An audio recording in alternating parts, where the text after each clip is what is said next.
Chapter 1: The Judgment Day. After passing the first exam, the contestants gathered in front of the training ground 44, nicknamed Forest of Death. Most of them were nervous, while one particular blonde was pretty ecstatic for the upcoming test. "Hey Sakura-chan, don't you worry one little bit. I'm sure we're gonna breeze through the second examination. I'll protect you with my life," said our blonde knucklehead as enthusiastically as ever, his spirits undwindled by the mysterious and a dangerous aura that the dense foliage in front of him seemed to be emitting. "Don't shout, you idiot. We don't want to face extra competition because of your blabbering," hissed Sakura angrily as she bonked him over his head. "But Sakura-chan, Naruto argued before he was interrupted. "Will you quit it, dobe?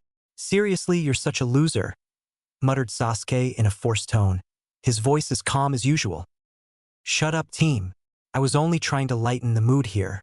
And at least I'm not scared of that forest like you," growled Naruto, quite annoyed with the "I'm better than you" attitude of the last Uchiha.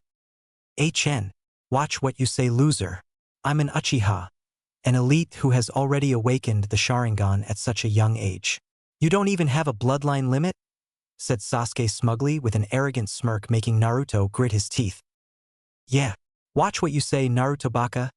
Sasuke-kun is way better than you," said Sakura as she defended her crush, making the blonde sigh inwardly. It was always like this way. He would try to make some kind of a conversation with his teammates, and it always resulted in backfiring at him. "And when we need teamwork the most," thought the blonde Jinchuriki bitterly before he retorted back. He couldn't just have his rival always have the last words after all. "I'll show you that I'm way better than you, Sasuke. Just you wait, I'm gonna pass the second exam like creating a shadow clone. This forest of air, whatever it is, it doesn't scare me one little bit," said Naruto loudly while thumping his thumb at his puffed-out chest, a determined smile on his face. Whoosh! Suddenly, a kunai whipped past Naruto's face, cutting his cheek slightly, the sound of the metallic weapon cutting through air reverberating in his eardrums. The blonde yelped in surprise when he felt the tip of a kunai against his neck, a soft tongue licking the blood off his cheek. Your blood tastes good, Gaki?" whispered Anko Mitarashi in a seductive tone, a sadistic smirk on her face as she had appeared behind him with a shin. Naruto, though, had his eyes wide.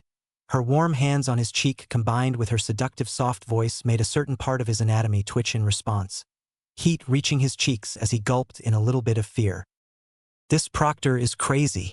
Just looking at that smirk scares the shit out of me," thought Naruto, honestly creeped out as he tried to get out of her grip.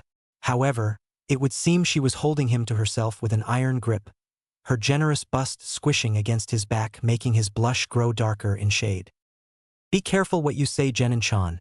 These 5 days may be the worst days of your life," said a smiling Anko loudly, making the other contestants gulp in fear while Naruto's expression darkened upon hearing her. "I doubt that. I've had worse days in my life. Besides, I entered this forest when I was 6 and spent a month in there due to the orphanage kicking me out. So scare other contestants with this bullshit?"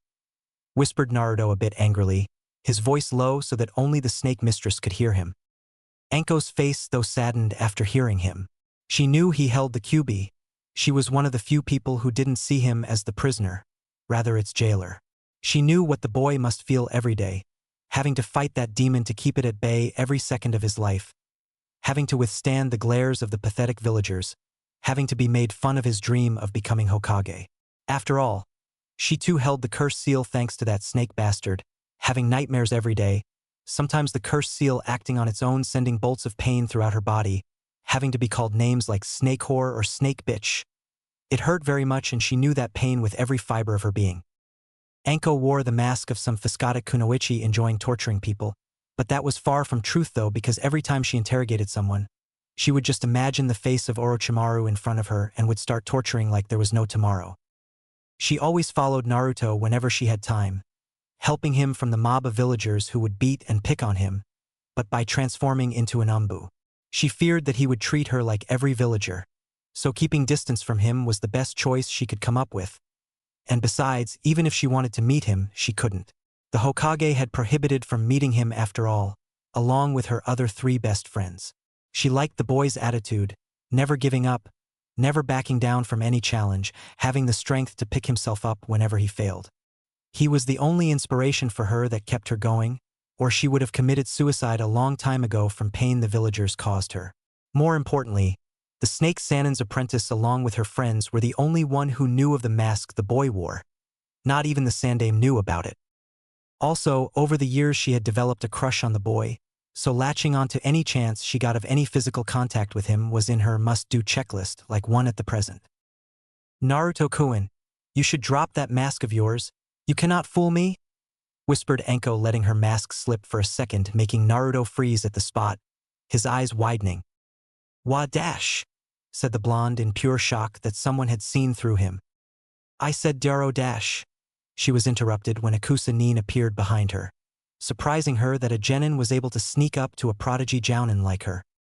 I think this is your kunai Proctor-san, muttered the Kusa-nin with a hiss in his voice, returning the kunai to Anko with his tongue in a sickly manner, making her grin back at him, her mask back on her face. Why thank you, Genin-san. Oh, and if you want to live, you might want to reconsider sneaking up on me again, said Anko in a sickly sweet tone, inwardly fuming that this brat had interrupted their conversation. My apologies, Proctor-san, muttered the Kusa-nin as he slipped back away. On the other hand, Naruto was lost in his own thoughts. How could she have seen through me so easily? This is insane, we have only met. Even Gigi doesn't know about it. After the Kusa-nin went back to his team, Anko leaned forward to whisper in his ear, Take care, Naruto-kun, and you better come out of this alive, before shining to in front of the genin. Alright, maggots. I've already explained the rules and each team has a scroll. Get in front of your assigned gates in 10 minutes, spoke Anko loudly, reverting to the badass kunoichi personality. Naruto just stood there, too shocked to move. And also, did she just call me Naruto-kun? Hey Dobe, what are you spacing off about? Don't tell me you're having second thoughts about this exam, said Sasuke while smirking. Shut up, team, growled Naruto with an irritated expression on his face. And Naruto-kun. Naruto turned around to see a blushing Hinata. Huh? Hinata, what are you doing here? Seeing she was red, he asked, Are you okay? Your face is all red, you don't have a fever, do you? Here, let me check, uttered Naruto as he put the back of his hand on her forehead. Arg, how can that idiot be so dense? Thought Sakura with an exasperated sigh. What a loser, thought Sasuke while shaking his head. Hinata blushed furiously upon the contact and invented a new shade of red as she started to sway. No, I cannot faint. I have to do this for Naruto-kun, thought Hinata. Na Naruto-kun, here. This is F for why you're so cheek, she murmured, blushing at the mention of Naruto's cheek before handing him her self-made healing ointment. For me? Thanks, Hinata, exclaimed Naruto while applying the ointment on his cheek, healing the cut instantly due to Kyuubi's chakra. Wow, that's so cool. Did you made this, Hinata? The blonde asked as he had never seen a medicine like this before. He knew almost all of the healing ointments due to several trips to the hospitals, courtesy of the villagers, of course. Why yes, replied Hinata shyly. Man, you're amazing, Hinata, the whiskered blonde exclaimed with his trademark foxy grin. Seeing her cute blushing face, he couldn't help but comment though. You know, Hinata, you actually look cute. You know, blushing and all, verbalized Naruto while laughing nervously as he rubbed the back of his head. Thud. Oi. Ish, Hinata, are you alright? Oi. Wake up, the second exam is about to start, articulated Naruto frantically, not knowing what was wrong with her. Kami-sama, how can he be so dense? He was flirting with her without even realizing it. Sometimes I really feel for Hinata, thought Sakura. Kiba and Shino arrived to see Hinata lying on the floor, blushing up a storm even though she was unconscious. Her face twisted into a smile as if she had just experienced a mind-numbing orgasm. Kiba sighed, Don't worry, Naruto, we'll take over from here. Is she all right? The blonde asked, worry etched on his face. Don't worry, Uzumaki-san. She just fainted from excitement and anxiety, answered Shino in his monotone voice. Oh, okay. Well, good luck to you guys. Thanks. See you at the tower, idiot, replied Kiba confidently with a smirk. You bet, dog breath, replied Naruto, making Kiba growl at the nickname. Sakura giggled lightly to herself, whereas Sasuke had a smirk on his face. Okay, Dobe, let's go, uttered the Uchiha while walking towards their assigned gate. Alright maggots, time to go wild. At the count of 3, the gates will be opened. Oh, and one last advice before you go. Don't die, said Anko while putting on the most badass look she could muster. One common thought running through all the genin except Gaara. She's scary. Yeah, even Niji, even though he's a stuck-up Hyuga. Alright, get ready. 1, 2, shouted Anko, pausing dramatically as the genin waited with bated breath. Meh. Get out of here, spoke Anko with a bored expression on her face, doing the shoe motion with her hands. All the genin's sweat dropped, already past the gate as they dashed into the dense foliage. Team 7. Naruto, Sasuke, and Sakura blurred through the gate, opting to go through the trees due to possibility of traps on the ground. After some time, Akusa Nin, he's Orochimaru, so no point in creating suspense. I'm gonna use Orochimaru after this instead of Kusa Nin, started following them after easily dispatching his supposed teammates. Soon, Sasuke-kun, I will obtain your Sharingan, thought Orochimaru while grinning like a maniac. After 3 hours of traveling, Sasuke saw a clearing ahead with his Sharingan. Stop, he ordered with a serious expression. What's the matter? Is someone ahead of us, Sasuke-kun? Asked Sakura with some worry and anxiety visible on her face. There's a clearing ahead of us. We've been traveling for 3 hours now, we should take a break, he suggested with a sigh. Who told you we're the fucking leader Sasuke team? Growled Naruto with a scowl on his face. Shut up, Naruto baka. He's right, Sakura interrupted sternly, while Sasuke smirked victoriously. Naruto, however, gritted his teeth in anger. If it wasn't for my mask, I would have slapped this pink-haired bitch. One day, Sasuke, I will show you what I'm truly capable of. Just you wait. Alright, let's go, the Uchiha uttered smugly while Sakura followed him. Swoosh. As soon as Sasuke and Sakura landed in the clearing, a huge gust of wind approached them at high speeds. Sasuke's eyes went wide when he saw Chakra in the wind with his Sharingan. Copy will I. Sakura, Naruto duck, shouted Sasuke while himself ducking in the process. Sakura barely dodged the powerful current while Naruto couldn't dodge due to him being in midair when he was just about to land. Oh shit, thought Naruto before he was swept away by the strong tide of wind, blown away from the clearing. The blonde skidded across the ground, far from the clearing before coming to a halt. That was a Jounin-level wind jutsu with a high amount of chakra in it which no genin should possess except me. The one who attacked us is clearly a Jounin level or above. I have to warn Sasuke and Sakura before they get themselves killed, thought Naruto with a grim expression on his face. Just as he was about to head back to the clearing, a huge snake attacked him. He jumped high in air just in time to dodge the snake as it had lunged forward, intending to eat him. Phew, that was close. If it weren't for my keen senses due to Kyuubi, I probably would have been eaten. Clearly this snake is a summon, and if my hunch is correct, it's sent by the one who attacked us. Meaning he's after Sasuke as he's the one having Sharingan, the last Uchiha, while Sakura doesn't have anything special. He wants to keep me busy for some time. I better hurry, don't have any time to play, the blonde pondered, landing on a branch in crouched position as he stared at the large reptile with narrowed eyes. Kage Bunshin no Jutsu, shadow clone technique, he mumbled, creating 10 shadow clones. Alright guys, I know you're gonna hate me for this, but you have to be eaten by that snake, said Naruto, making the clones erupt in an outrage. What? Are you crazy? There's no way I'm going in that shithole, yelled a shadow clone while pointing his index finger at the snake. Yeah, if you want to do it that badly, why don't you go in there? Asked another shadow clone in curiosity. At this, Naruto's eyebrows twitched as he took a deep breath.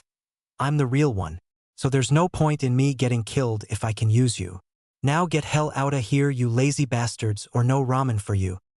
All the shadow clones paled at this as they jumped towards the snake without any second thoughts. You're gonna pay for this? Yelled a clone in midair. As soon as they landed in front of the snake, it immediately leaped forward, eating all of them in a swipe. Naruto grinned as he went through 3 hand seals before exclaiming, Kage Bunshin Bakuha no Jutsu, Shadow Clone Explosion Technique. Immediately, the snake's stomach began to glow red, increasing in size until, shum! It exploded in a huge blast, its body fluids spraying all around the area. Ugh! I really pity my clones, muttered Naruto, disgusted by the scene in front of him. I should get going.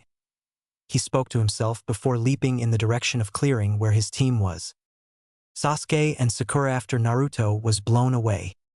Sasuke and Sakura had some bruises but nothing life-threatening. The Uchiha stood up, brushing the dust of him as he looked around for the attacker.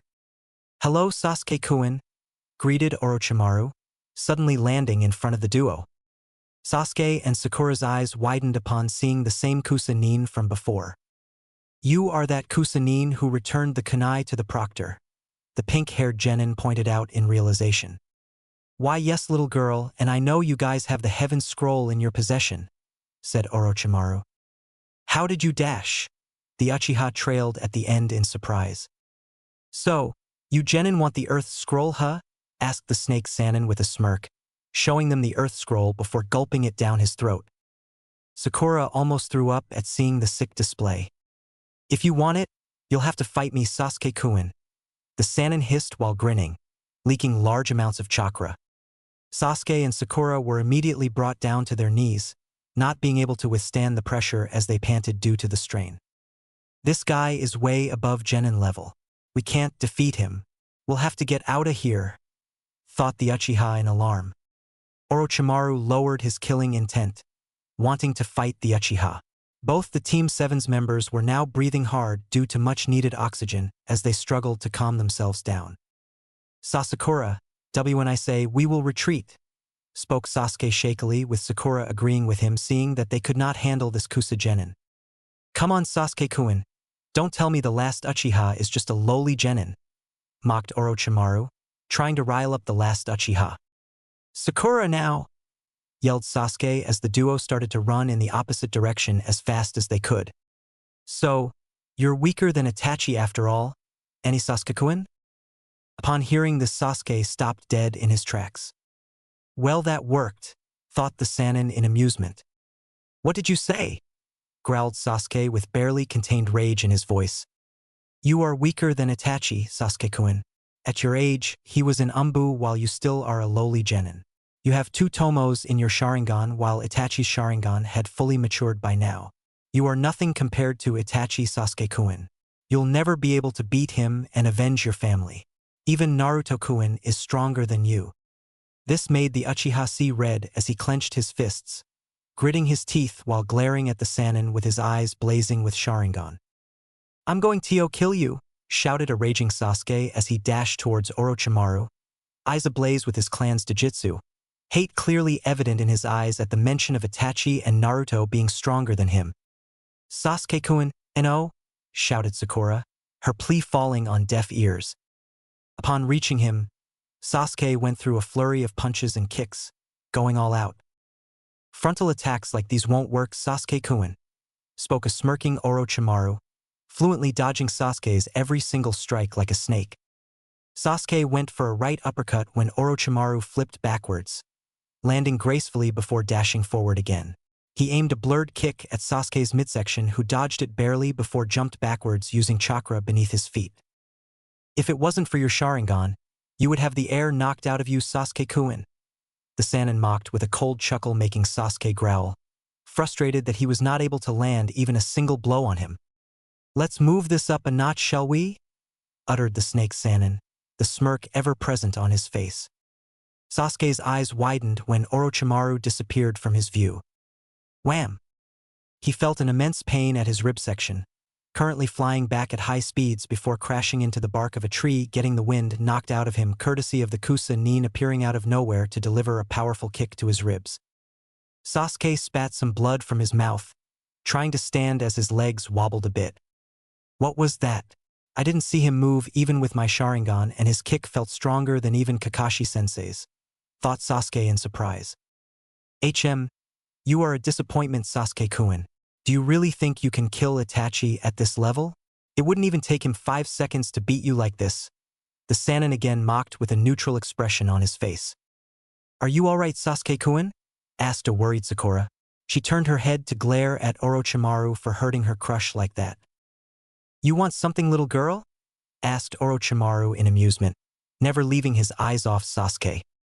How dare you hurt Sasuke-kun like that, you bastard? Yelled an angry Sakura. She dashed towards Orochimaru with a kunai in her hands, intending on killing him. She tried to slash him on the chest when Orochimaru easily dodged her sloppy attack, delivered a crushing blow to her stomach. Ack! Sakura was sent flying backwards as she skidded on the ground to a halt, blood dripping down her chin. You are a pathetic excuse for a kunoichi, you lowly genin. Your attacks are academy level at best. Katan, Gukakyu no Jutsu, Fire Release, Grand Fireball Jutsu, yelled Sasuke after going through a couple of hand signs, sending a huge fireball towards Orochimaru. It hit him dead on, resulting in the area getting covered with fire where Orochimaru was previously standing.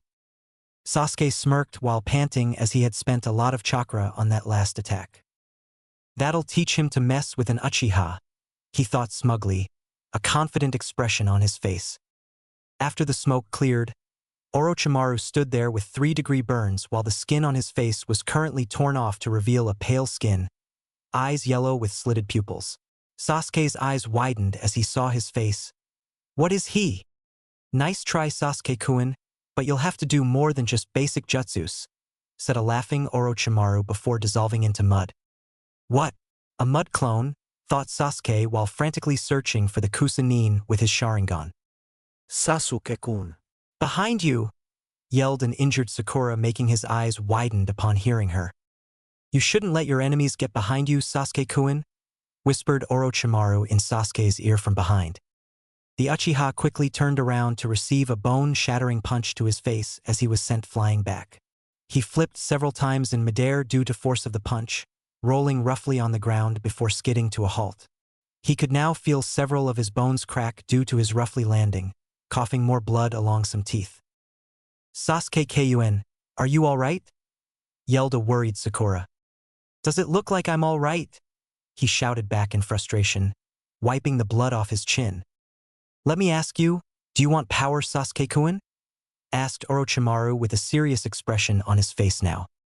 What? Stuttered Sasuke, taken aback by what he was hearing. I can grant you power beyond imagination, Sasuke-kun, the Snake Sannin continued. Who are you?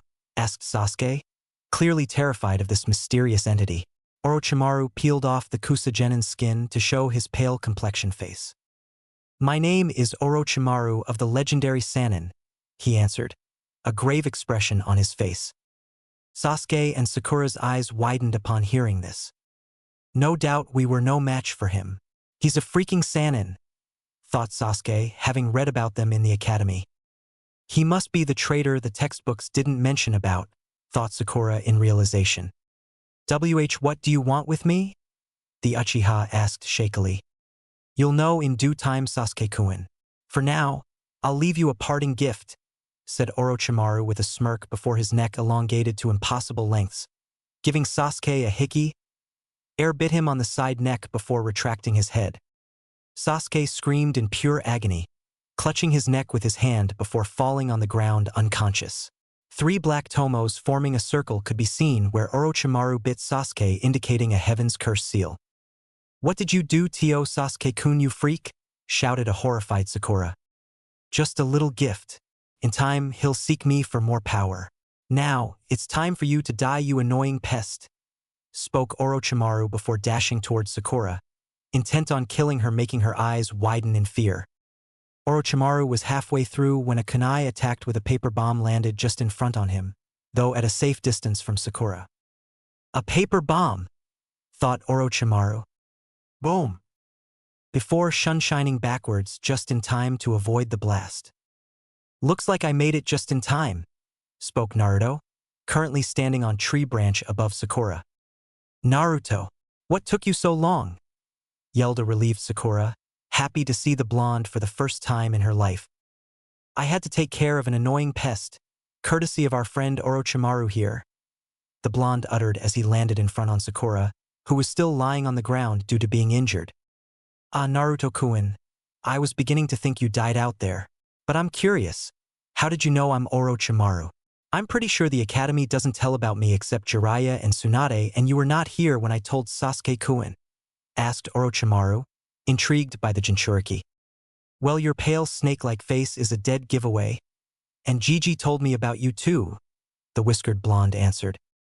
Oh, and who is this Gigi of yours? Asked Orochimaru in amusement. It doesn't concern you, snake face. What did you do to Sasuke? Asked Naruto with narrowed eyes.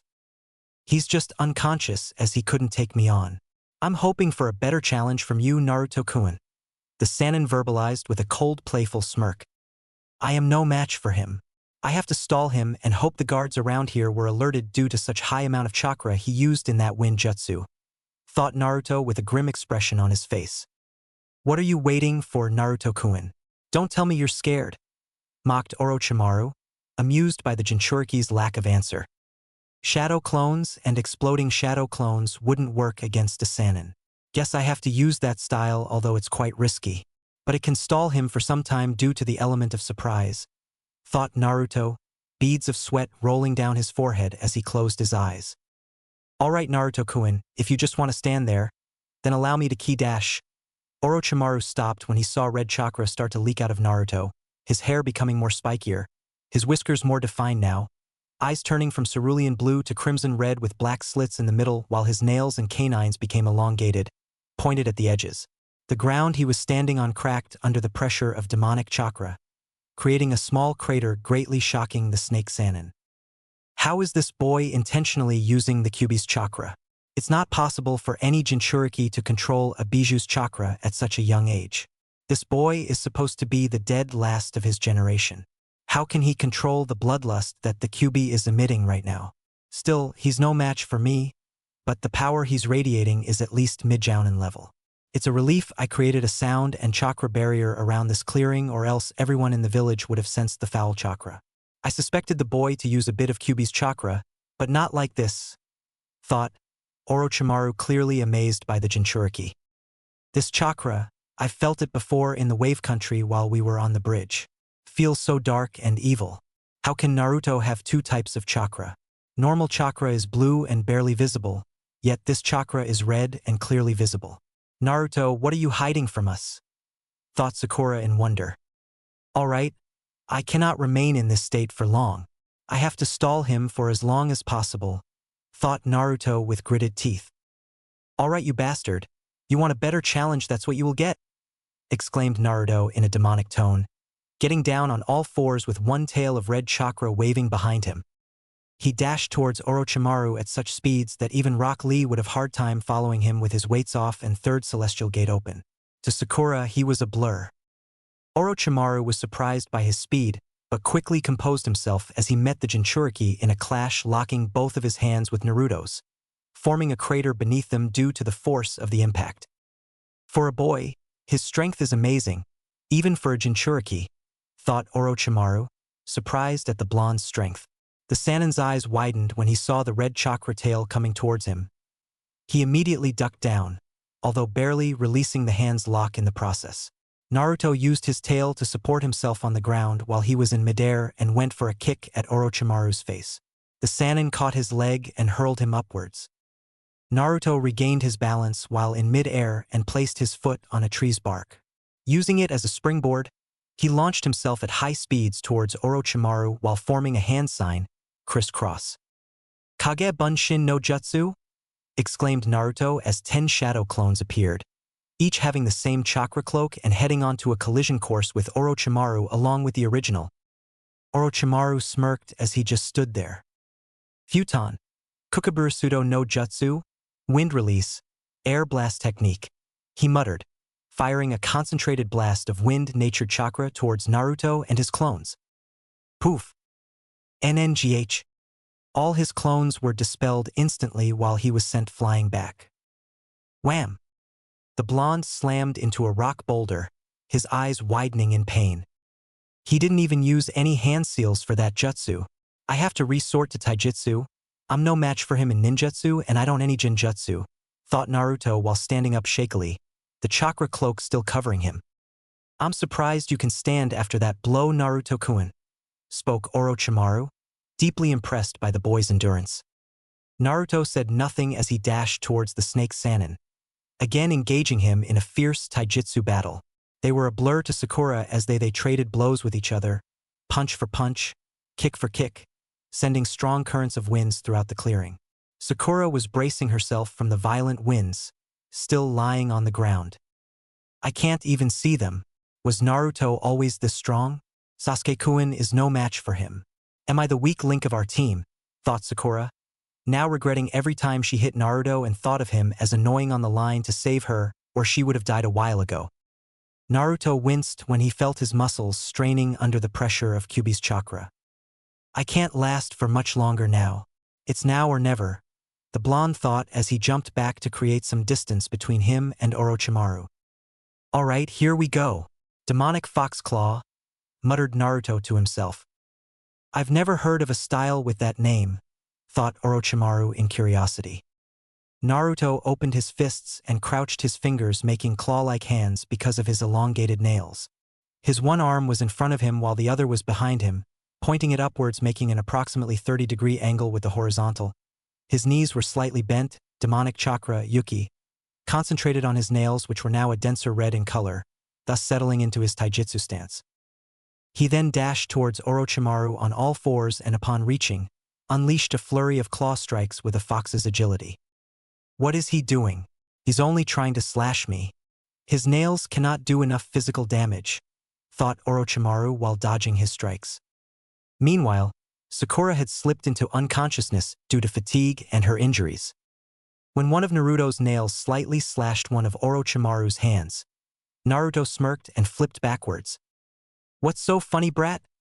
Asked the Sannin with a raised eyebrow, getting annoyed with the Jinchuriki. Let me tell you the essence of my taijutsu style. You would be dying anyway. This style is only useful if someone has demonic chakra. A Bijuu's chakra is poisonous to human body but has less effect on a Jinchuriki himself as they get adapted to it. I concentrate my Yuki at my hands, and if my nails cut someone even the slightest bit, then the demonic chakra enters the system of the victim. Meaning when my claw slashed your skin, the Yuki entered your system and is currently working like a poison. This is just like the gentle fist, meaning even the slightest contact is deadly. However, I only need one successful strike, unlike the gentle fist in which chakra points are closed one by one. Thus my style is more deadly without the need of accuracy and precision. Hence the name Demonic Fox Claw, explained Naruto with a proud and a confident smirk on his face. Orochimaru was shocked to the core by the deadliness of this taijutsu and only had one thought running through his mind. This boy is a genius. One thing which I didn't tell him is that style requires large amount of Kyuubi's chakra, and hence every time I use it, it puts huge strain on my muscles and my lifespan is shortened considerably. Its use is very limited, thought Naruto with a sigh. Orochimaru, however, could feel the poisonous chakra acting and disrupting his normal body functioning and chakra coils. Well, Naruto-kun, your taijutsu may be invincible but not against me, said Orochimaru while smirking. What? His question was answered when Orochimaru's upper body started to become like a balloon and his mouth opened to an impossible size from which another Orochimaru extruded, dripping with saliva. Naruto's jaw dropped to the ground in shock. This guy is a freak, he thought in horror. Suddenly the blonde started to feel immense pain as he was on his knees, coughing more blood while red chakra began to recede back into his body. Damn, several of my muscles have been torn. I can't even stand properly, he mused to himself, the Bijuu's red chakra now completely dissipated. Guess your body couldn't handle any more of the Kyuubi's chakra, Naruto-kun, Orochimaru verbalized with an amused smirk. How can you still be standing? Asked Naruto, who was currently writhing in pain. I can regenerate my whole body if it gets damaged. Still, it does take a lot of chakra. Why do you think I've been doing human experiments all these years? He asked in a proud tone. Why, you're sick, spat Naruto. His one eye closed as he gritted his teeth in pain. Orochimaru walked towards Naruto before picking the blonde by his throat. Well, you clearly gave a better fight, a much better fight, Naruto-kun. It's time to end this though, the Sannin declared with a grim expression on his face, lifting Naruto's orange jumpsuit to reveal Jinchuriki's stomach with a spiral-like seal. "Oh oi, please don't rape me," said a horrified Naruto as Chibi Naruto ran in his mindscape while screaming dash. "He's gonna take our virginity. Run for your lives." Orochimaru's sweat dropped while his eyebrows twitched. "I'm not raping you, brat. What do you think I am, a gay?" said an annoyed Orochimaru. Naruto tilted his head to the side in genuine confusion. Yeah. Arg, that's it, brat. I will seal the Kyuubi's chakra so you can't use that taijutsu of yours since it depends so much on your Yuki," exclaimed Orochimaru while his right hand's fingertips started to glow with blue chakra, each having a different kanji whereas Naruto's eyes widened in fear. "It's over, Gaki," stated Orochimaru, thrusting his hand towards Naruto's stomach. Gojio Fu dash. Just as his hand was about to connect to Naruto's stomach, it was grabbed by a larger hand. Orochimaru looked up for his eyes to widen in mind-boggling shock. Standing at the side, holding his hand was a large man, wearing a black cloak with red clouds on it. His complexion was pale blue, pointed teeth and gills-like features on his cheeks. On his forehead was a Kirigakure's protector with a slash in the middle, marking him as a missing nin. A large sword was bandaged in white wrappings on his back. "Kisame?" asked Orochimaru, not believing his eyes. "Orochimaru, long time no see," exclaimed a grinning Kisame Hoshigaki, one of the strongest members of the Seven Swordsmen of the Mist. Chapter 2. The Legendary Rinnegan Awakens. "Orochimaru, long time no see," said Kisame having a maniacal grin on his face. "Kisame? What the hell are you doing here?" asked a shell-shocked Orochimaru. I'm hurt Orochimaru. "Aren't you happy to see me?" mocked Kisame. Orochimaru growled before dissolving into mud, dropping Naruto onto the ground and reforming a distance away. "Ah, damn snake. My hands are all muddy now," said Kisame waving his hand. Naruto sweat dropped while thinking, "Great, another nutcase." Who are you?" asked Naruto while trying to stand dismissing him as a possible enemy as he saved him one way or the other. "Stay down if you want to live, brat," said Kisame while standing in front of Naruto facing Orochimaru with a serious aura surrounding him. "How can Akatsuki be here? My spies informed me that they won't take any move for some years. And if Kisame is here, then he must be dash. It's been a while, Orochimaru." Orochimaru's thoughts were interrupted when he heard an all-too-familiar voice baying him, sending chills down his spine. He whipped his head to come face-to-face with a man around his height in his early 20s, wearing same black cloak with red clouds as Kisame. His face like an elder version of Sasuke, black onyx eyes and hair, an emotionless face and a leaf protector with a slash on the middle on his forehead indicating he too was a missing nin. "Itachi?" said a shocked Orochimaru. "Kisame, would you mind keeping Orochimaru busy for some time?" said Itachi in his cold, emotionless tone. Upon hearing him, Kisame's grin widened. "Sure, I've been itching to fight anyway," said Kisame while unwrapping the white bandages showing a large sword with metallic spikes in his hands. "I'm sure you haven't forgotten about Samahata, shark skin. It's been hungry for some delicious chakra for some time now," said Kisame while walking towards Orochimaru leisurely. Itachi shunshined to where a shocked Naruto was. "Why, you're Itachi? Uchiha Itachi? The one who slaughtered his entire clan in one night and Sasuke's brother?" asked a scared Naruto knowing that he was no match for the Uchiha prodigy. Itachi just stared impassively at Naruto. "Damn, I've got to get out of here. I've already done what I came here for. I can take on Kisame using Kusanagi, grass cutter, but Itachi is out of the question," thought Orochimaru before dissolving into a large tree's trunk baying him. "Where the hell do you think you're going, you snake bastard?"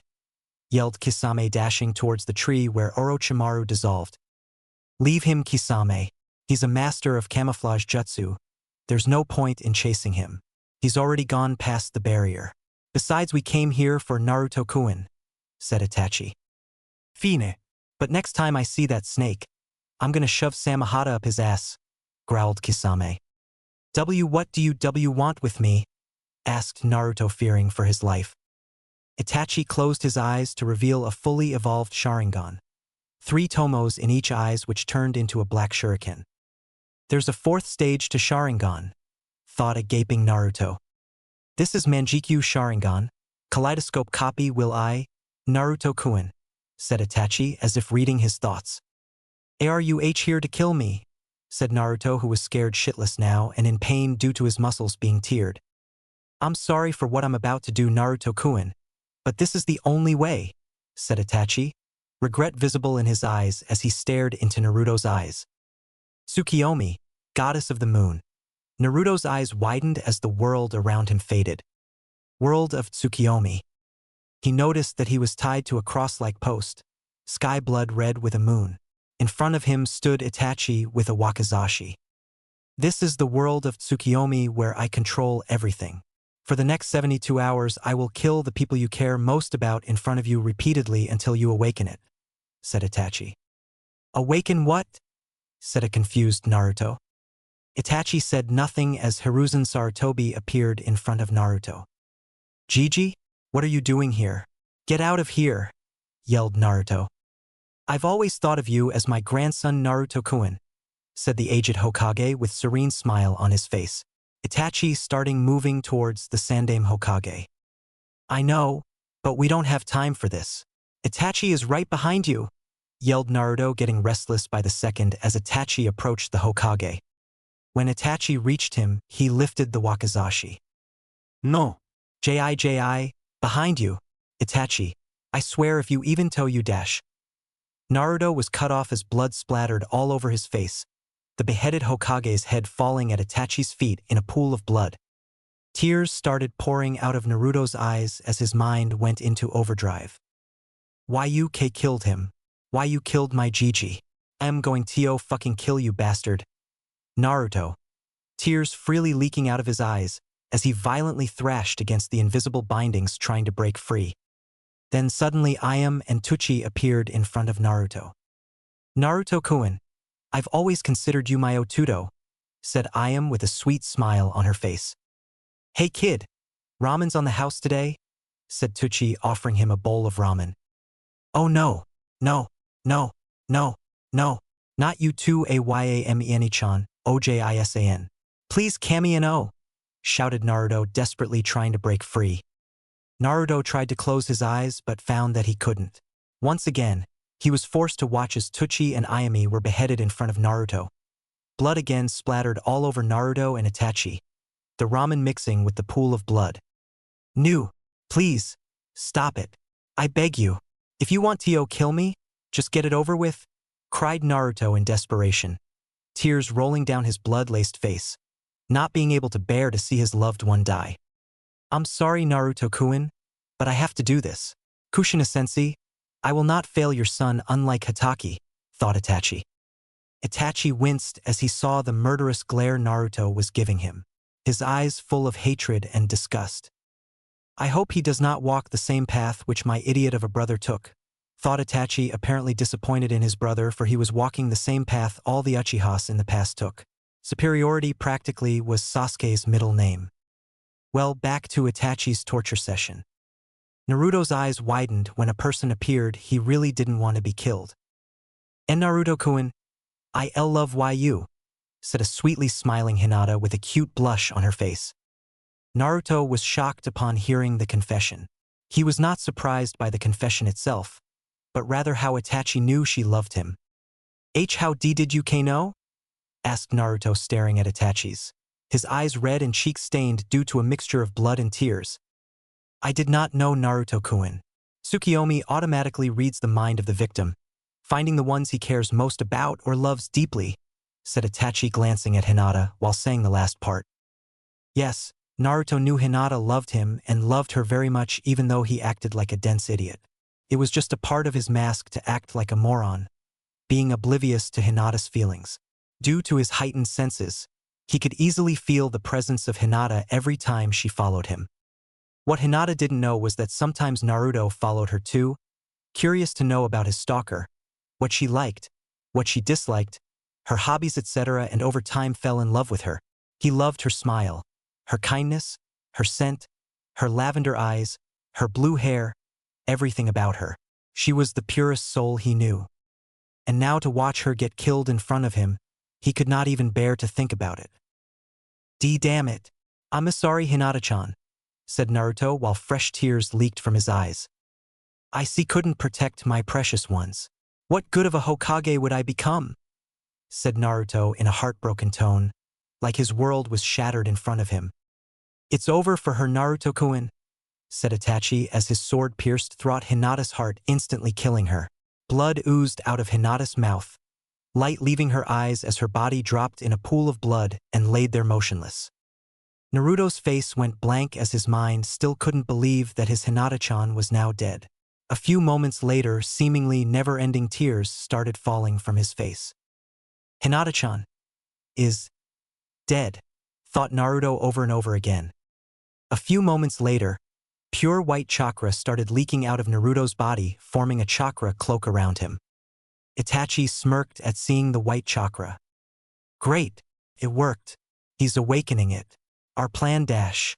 His thoughts were interrupted by an ear-deafening scream. Hiragarg, what are you doing to me, you bastard? My eyes, head, my whole body hurts, screamed Naruto, who was violently thrashing around the invisible posts he was tied to.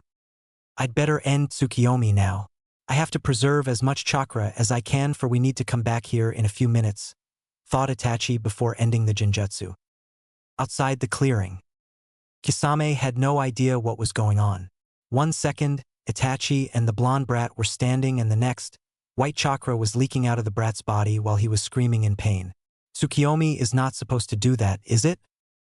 Itachi, what the hell is going on? And what is that white chakra? I thought the chakra is supposed to red or blue in color. Wasn't he supposed to awaken the Rinnegan ocular eye? Asked Kisame. Calm down, Kisame. It's part of the process. Remember that Rinnegan is a very powerful jujutsu, even powerful than Sharingan and Byakugan. So the process of awakening it is very painful, said Itachi while he winced when the screams of Naruto got even louder. It's a good thing that I covered this area in a high-level genjutsu and a double-layer soundproof barrier. No one should be able to interrupt us for a while, thought Itachi. In case of Naruto, he had never felt so much pain in his life. Every inch of his body was hurting. He felt like his head and mainly his eyes were put on fire. He could feel large amount of chakra flowing through his coils, straining them, increasing their size, his muscles being torn apart and new ones being formed. Itachi and Kisame were awed by the display of power by Naruto, although he was doing it unintentionally. His white chakra completely surrounding his body. A small crater had formed on the ground just by the force of chakra, releasing powerful gusts of winds. Dust particles, pebbles, and large chunks of earth were rotating around Naruto in midair. Some trees were uprooted by the force of wind. Sasuke and Sakura, who were unconscious, skidded back several meters. Itachi and Kisame had to apply chakra to their feet to keep themselves still. Their eyes were closed and arms in front of their faces to brace themselves properly. Damn, this JKI has one hell of a chakra. How much longer, Itachi? Yelled Kisame. Just a bit longer, Kisame, Itachi shouted back. Kisame's eyes widened upon hearing Itachi. Did Itachi just shout? Nah, I must be hallucinating because of the chakra, thought Kisame. Hey Itachi, did you just shout? Are you alright? Yelled Kisame. Itachi's eyebrows twitched at hearing him. Shut up, Kisame, said an annoyed Itachi. What? I can't hear you? Shouted Kisame, not being able to hear due to ear-deafening screams Naruto was making. A vein popped on Itachi's forehead. I said shut the hell up, Kisame, shouted Itachi. Whoa, you shouted again and cursed too. Itachi, I think the last Tsukiyomi messed up your head, Kisame shouted back. By now Itachi was fuming and his face was so red that you could think he was blushing like Hinata. Author's notes. What if Itachi and Kisame acted like Hinata and Naruto? Keikisame Keikuin, I love you, said Hinata-ish Itachi. I love you too, Itachi-chan Databeo, said a grinning Naruto-ish Kisame in an orange jumpsuit. Imagine Kisame in that retarded jumpsuit. It's hilarious. Author's notes end. Kisame immediately stopped his ranting when he saw the shuriken blades of Manjikyu Sharingan spinning wildly as Itachi glared at him. Itachi and Kisame were suddenly blown away when a huge tide of chakra swept through the area, both crashing into the trees, and suddenly the anguished screams of Naruto stopped. What the hell was that? Kisame asked as he got up to see Itachi staring at something wide-eyed with his Sharingan. He turned to see nothing but smoke and dust arising from where the brat was standing. "Oi Itachi, what's the matter? Did he die or something?" said Kisame as he picked up his sword. Itachi only stayed silent while he was in trance-like state. Oi! "Say something, damn it!" shouted Kisame as a tick appeared on his forehead. His chakra is now white, but the scroll said it is only temporary, only when you're in the process of awakening the Rinnegan, said Itachi, still in his trance-like state, Sharingan activated. Kisame still couldn't see anything as the smoke was obscuring his vision. The white chakra was said to be possessed by Rikudo Sannin, Sixth Realm Sage, which means his chakra is of light type, whispered Itachi, not believing his eyes. For once, he couldn't believe what his Sharingan was showing him. And his chakra coils, they are huge. His own reserves are mid-Kage level, not counting Kyuubi. Itachi still whispering to himself. "Oi, what are you blabbering about?" said an annoyed Kisame. There was a sudden gust of wind, not as violent as before, which came from the epicenter Naruto seemed to have created, also clearing the smoke in the process. Itachi and Kisame's jaws dropped to the ground, their eyes almost bulging out of their sockets when they saw Naruto. There standing in the middle was a man with height about 5 feet 4 inches, not a shrimp. His jumpsuit was straining under the muscles, which were a lot more noticeable now. His spiky blonde hair were glowing, if only a bit. They seemed to have grown a lot, pointing in every direction with bangs covering his eyes. Itachi could have swore he saw a chibi yandere there. Anyone could mistake Naruto for Minato now, but his whisker marks were a dead giveaway as they were more defined, adding to his ferocity. Naruto's going to kill me for all the fangirls he's going to attract. Not that he will spare me now for what he endured in Tsukiyomi, thought Itachi. Meanwhile, Kisame was having a hard time controlling the Samahata, as it seemed to have taken a liking to Naruto's huge chakra reserves. Naruto lifted his head to show his eyes for the first time after his seemingly super transformation. They were still a shade of blue, somewhat purple. One black ring surrounded a black dot-like pupil in the center. Naruto was surprised when, instead of normal visibility, he could see chakra of almost everything. The trees, the ground, and a double-layered barrier. He could also see the genjutsu which surrounded the area. His eyesight was sharpened several times. He could even see chakra of small insects. Whoa, what is this feeling? I feel much stronger now. I can feel my chakra has increased several times. It's like an endless valley of river. I just don't know how to describe it. And my muscles are like bushy brows. What happened to me? Thought Naruto while looking around. But when he saw Itachi, the temperature of the area dropped several degrees. All he could see was red and feel an intense bloodlust for Itachi. Seeing Naruto was directing huge amount of killing intent at him, Itachi immediately knew he had to do something and fast. "I'm going to rip you to shreds, you fucking asshole," roared Naruto while he dashed towards Itachi, or at least tried to, but immediately tripped on his feet and fell first into the ground. "What the dash?" said a surprised Naruto. "Why can't I move properly?" thought a panicked Naruto. "Kisame, you know what to do. I will capture him in a Tsukiyomi before he is used to his new body, and you will keep giving me chakra from outside the Tsukiyomi. This time it's gonna drain a huge amounts of chakra. Let's go," said Itachi before they both disappeared. To any normal eye, they just vanished from sight. But due to his Jujutsu, Naruto could see them, although barely, coming towards him.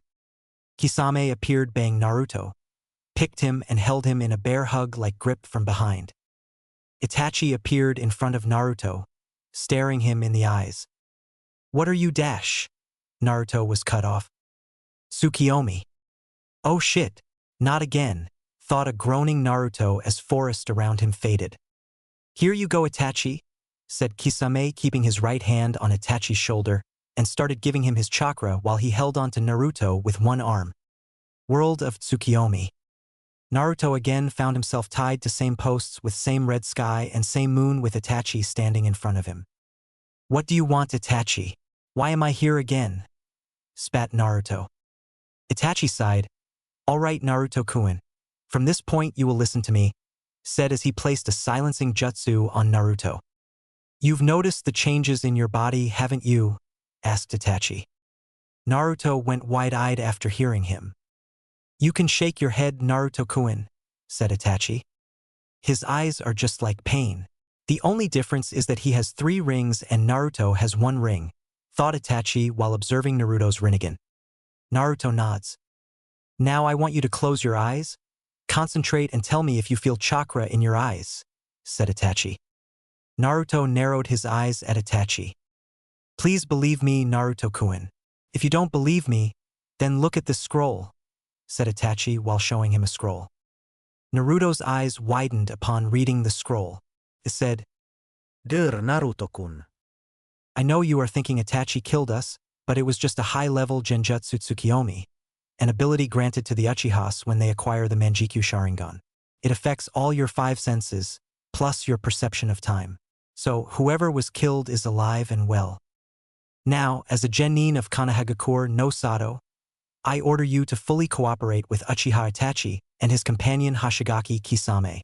They will explain everything, it's for the best.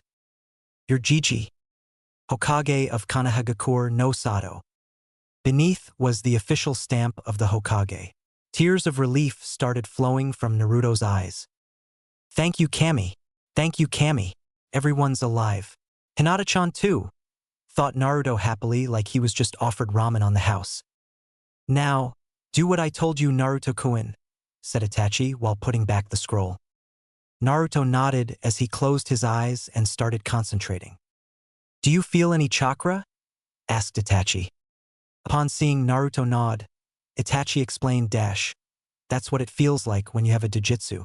Ninjas having Sharingan and Byakugan also feel chakra in their optical coils." "I have a Dojutsu," thought Naruto enthusiastically.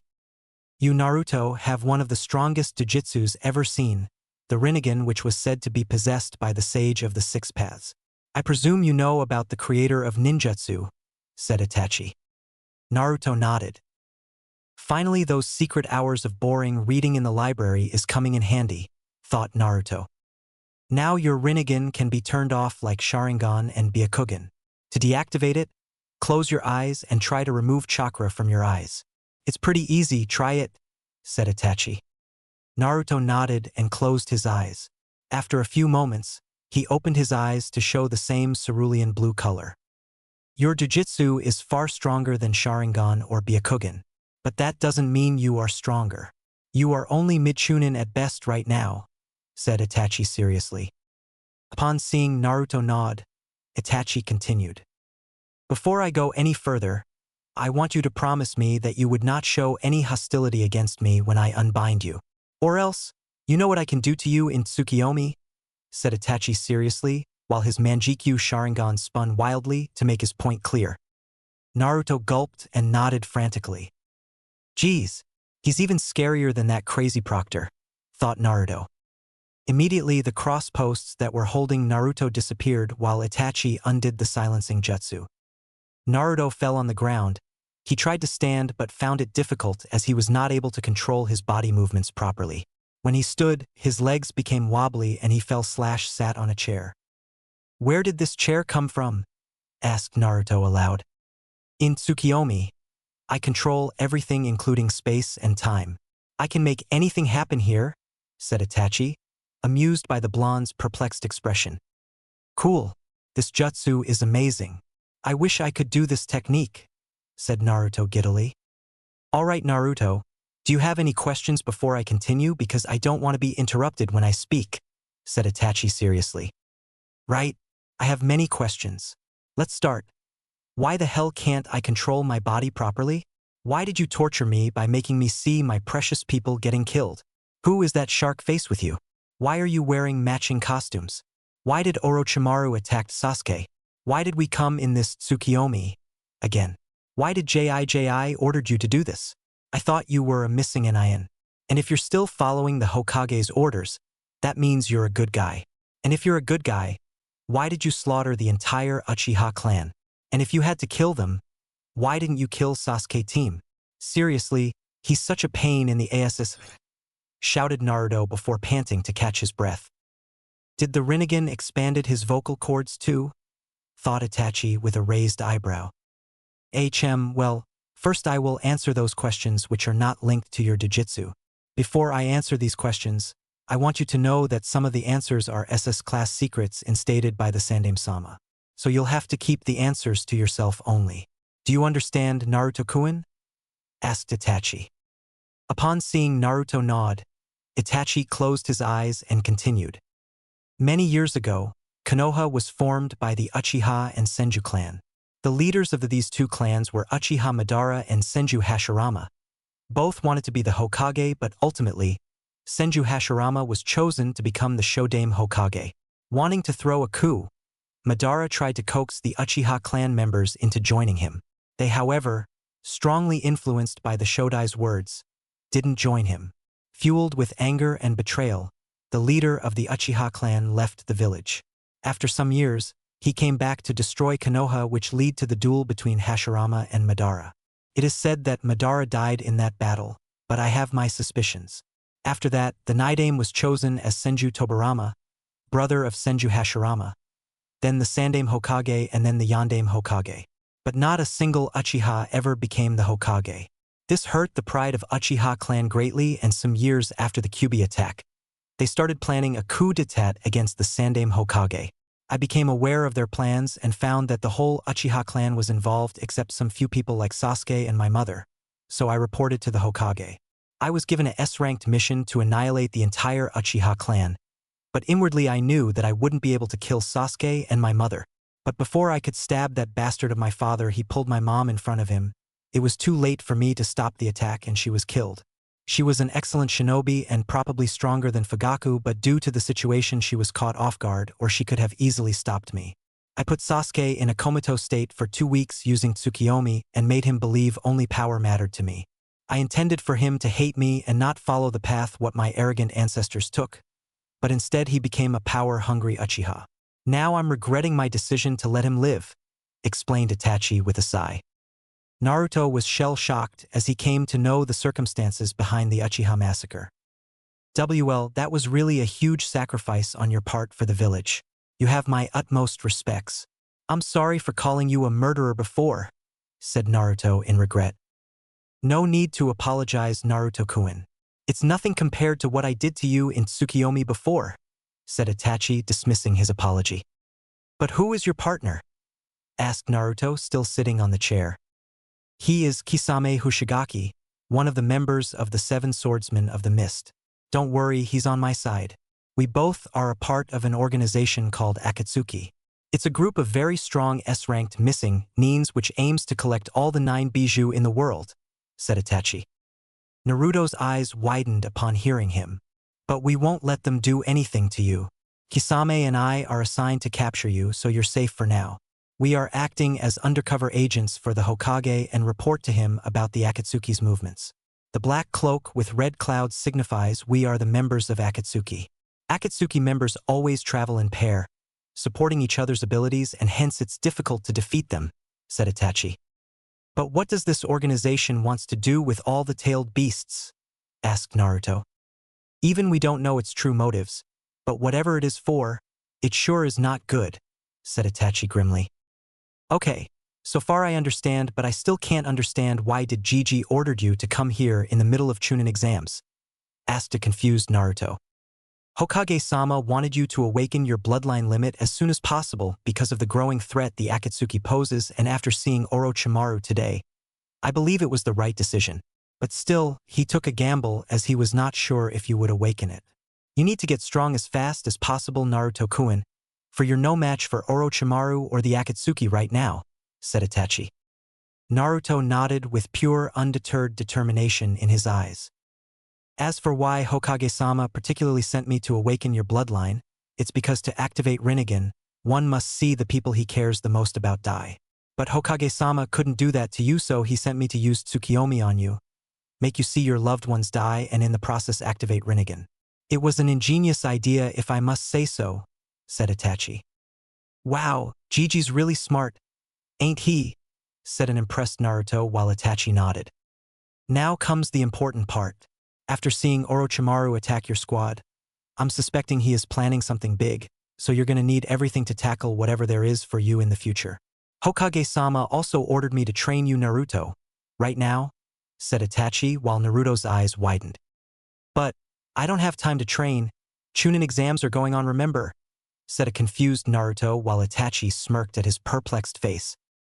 You forgot that 3 days in Tsukiyomi is only 1 second on the outside, said an amused Itachi.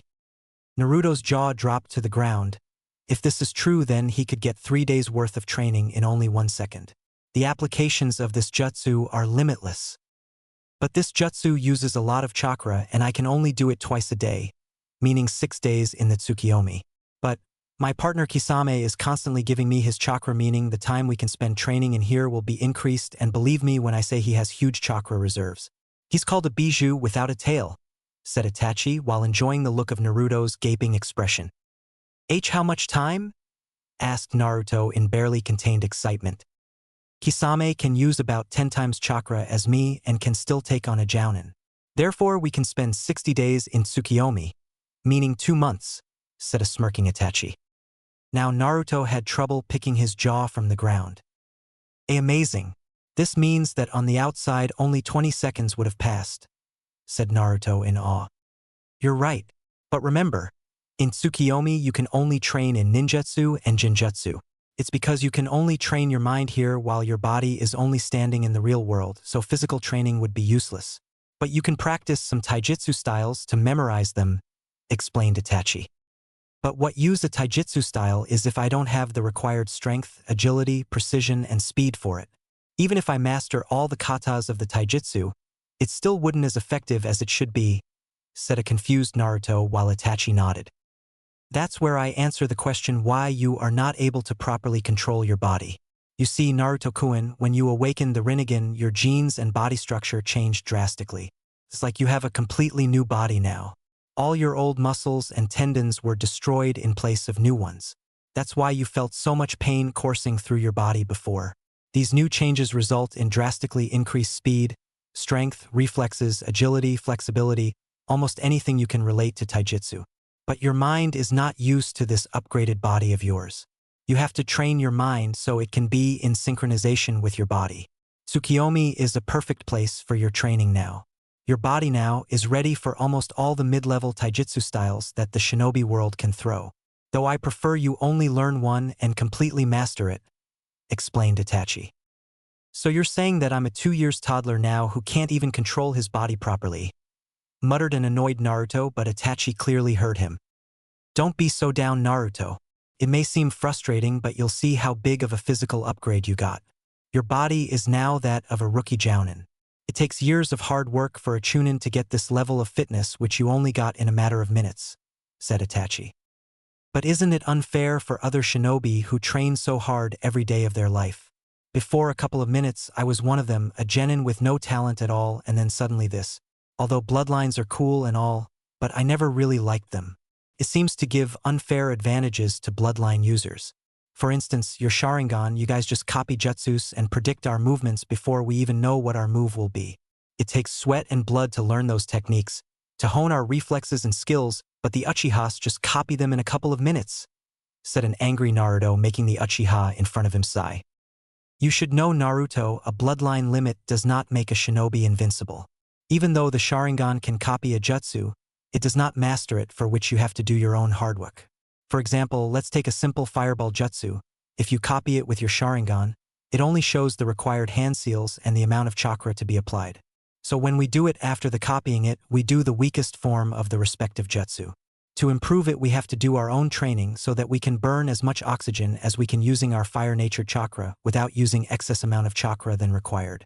If we clash the weaker form of jutsu with an experienced fire element user, his fireball would be much bigger and would be very high in heat intensity as compared to that of a freshly copied jutsu, explained Itachi. But during our first C-rank mission, Kakashi Sensei fought Akiri Missing Nin, Momochi Zabuza. During the fight, he copied his water dragon jutsu, and when they both fired the dragons at each other, they just cancelled each other. Then how can a freshly copied jutsu be as strong as compared to Zabuza's jutsu, as he was proficient in water element? Asked Naruto while Itachi smirked after listening to his question. That was not the first time he did that jutsu, Naruto-kun.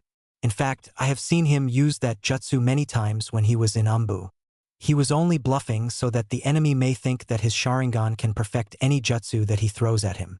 Didn't you ever think that Kakashi no Sharingan, the man who has copied over 1,000 jutsus, wouldn't have copied a jutsu as common as water dragon jutsu before? Deception is an important part of being a ninja, Naruto-kun. Every bloodline has its strengths and weakness. In Sharingan, even though you can see fast movements which are barely visible to naked eye, but if that Uchiha is not fast enough, what use it is of then? Also, take Byakugan White Eye for example. Even though it can see chakra points and 3590 of vision, you can increase your chakra so much that the immense amount of light forces the Byakugan user to either deactivate or stun him temporarily, and believe me, as I have already done that. Also, a long-range fighter can defeat a Hyuga as they only rely on gentle fist and closing the chakra points of their opponents, said Itachi. Upon seeing Naruto silent, he continued, "The world of shinobi is not fair. Life is not fair. You should know it best. You were always scorned, hated, glared, ignored and beaten upon for something you had no control over. Grow up, Naruto-kun. Akatsuki members would always attack you in pair. It will probably be 1-on-2 battle. They wouldn't give a damn shit about the fight being unfair. They will do whatever it takes to capture you. In missions, if you're surrounded by enemies, you can't complain of it being unfair. You can't just whine about something you can do nothing about. Instead, you have to get over it." The 3 legendary Sannin, Jiraiya, Tsunade, and Orochimaru, none of them had any bloodlines, but they defeated many formidable bloodline users in the Third Great Shinobi War and are now S-ranked ninjas. It takes guts, determination, and the will to never give up to become the best. Tell me, Naruto-kun, do you have what it takes to become the strongest shinobi I know you can be? Can you continue to bear the burden of being the Jinchuriki of Kyuubi no Kitsune? Can you make the bridge of peace the shinobi world so much needs? Do you have what it takes to become the best Hokage? Said Itachi rather loudly at the end. Naruto looked up to stare into Itachi's eyes. Rinnegan meeting Sharingan. Itachi was taken aback by those eyes, full of determination, guts and will, stronger than steel. You bet. Chapter 3, Abilities, Training and Feelings. You bet, said Naruto with determination. Very well, but before we start training, I want you to read this scroll. It states all the abilities of Rinnegan, its origins, stages, and its relation to the Uzumaki clan, said Itachi, taking out a big scroll from a sealing scroll before giving it to Naruto. Uzumaki clan? Asked a startled Naruto. First read this scroll. I will answer your questions later, said Itachi. Naruto nodded before opening the scroll and started reading it. Rinnegan was the blood inheritance limit of Rikudo Sannin. The Rinnegan was regarded as the god of creation when the world was racked with chaos and as a weapon of destruction which could return everything to nothingness. Usage of Rinnegan is said to give the user strong affinities for all 6 forms of chakra nature manipulations, namely wind, fire, water, lightning, earth, and gravity. It also gives strong affinities for subelements, which today are present in clans possessing 1 or 2 of these elements. But a Rinnegan user can master all the basic and subelements but needs large amounts of training, especially to master the subelements. Subelements are also called secondary elements as they are the combination of 2 basic elements. Some of these elements are boil, ice, wood, storm, lava, scorch, etc. However, there are those elements which are very rare and extremely difficult to master, which are called tertiary elements, also falling in the abilities of Rinnegan.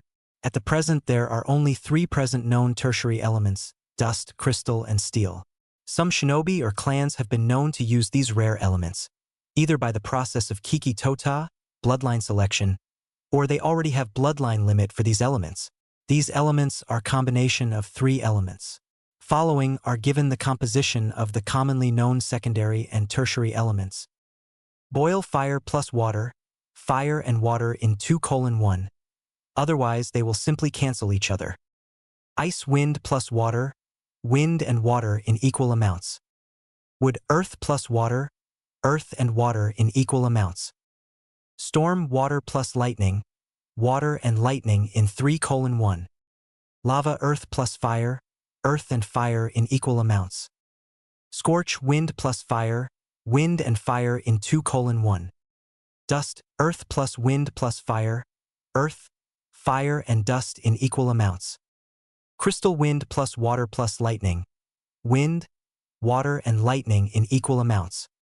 Steel, fire plus lightning plus earth, fire, lightning and earth in equal amounts.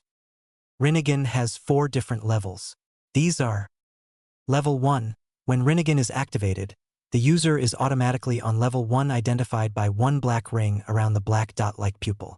Its abilities are physical enhancement, increased chakra reserves, better chakra control, affinities for any 3 basic elements in addition to gravity element is granted, can see chakra like Byakugan though at a lower level, and the user can sign multiple summoning contracts. Level 2. When Level 2 of Rinnegan is activated, 2 black rings, concentric circles, can be seen surrounding a black dot-like pupil. The abilities which come with second stage are slight increase in chakra reserves, chakra control is improved drastically, 1 more basic element affinity is added to your arsenal, ninjutsu and taijutsu can be copied up to some extent except the bloodlines, fast movements can be seen and predicted which are not visible to naked eye, the user is not affected by Genjutsu up to A rank. And lastly, chakra can be seen in more detail but still lesser than Byakugan. Level 3. When Level 3 of Rinnegan is activated, 3 black rings can be seen surrounding a black dot-like pupil. Its abilities include improved chakra control so much that with enough practice, the user can do up to A rank jutsus without any hand seals. Last of the 6 basic elements affinity is now unlocked, and also the user can see chakra points like Byakugan. Level 4 Kagyoshi Rinnegan. Vibrant display of the ocular eye. This is the highest known level that any Rinnegan user can attain, and only Rikudo Sannin is said to have accomplished this level. In this upgrade, the appearance of Rinnegan changes noticeably. There are 4 ring but glowing yellow in color surrounding a dark blue dot-like pupil. Due to this glowing ability of Rinnegan in 4th stage, you can say that the user is granted night vision up to some extent. Its other abilities are Chibaku Tensi, Bursting Earth Celestial Body, Izanagi, Forefather God, and the user can revive a dead person by using some of his life force, although there might be some other abilities since not much is known about the 4th stage. Chibaku Tensi and Izanagi are one of the strongest techniques in the world. Much more is explained about these 2 in separate scrolls, which requires chakra of a Rinnegan user to open them due to a chakra receptor seal, as the chakra of a Rinnegan user is unique. Only users possessing the level 4 can open these scrolls. One should also keep in mind that this scroll does not state all the abilities of the Rinnegan. There may be some that the user may discover by himself. However, there are some other techniques which are only special to Rinnegan and are gravity-based, which are explained in detail in gravity manipulation scrolls. It was said that the Senju clan were descendants of Rikudo Sennin's Jujutsu, but some say that it was the Uzumaki clan that acquired the genes for the Rinnegan. However, it is said that some people did activate Rinnegan before the formation of Senju, Uchiha, or any other clan. But since then, no one has been able to activate it. In ancient scrolls, it is stated that during the activation, the person leaks white chakra temporarily, which was said to be possessed by Rikudo Sannin. After the activation, the chakra is said to turn back to normal blue color.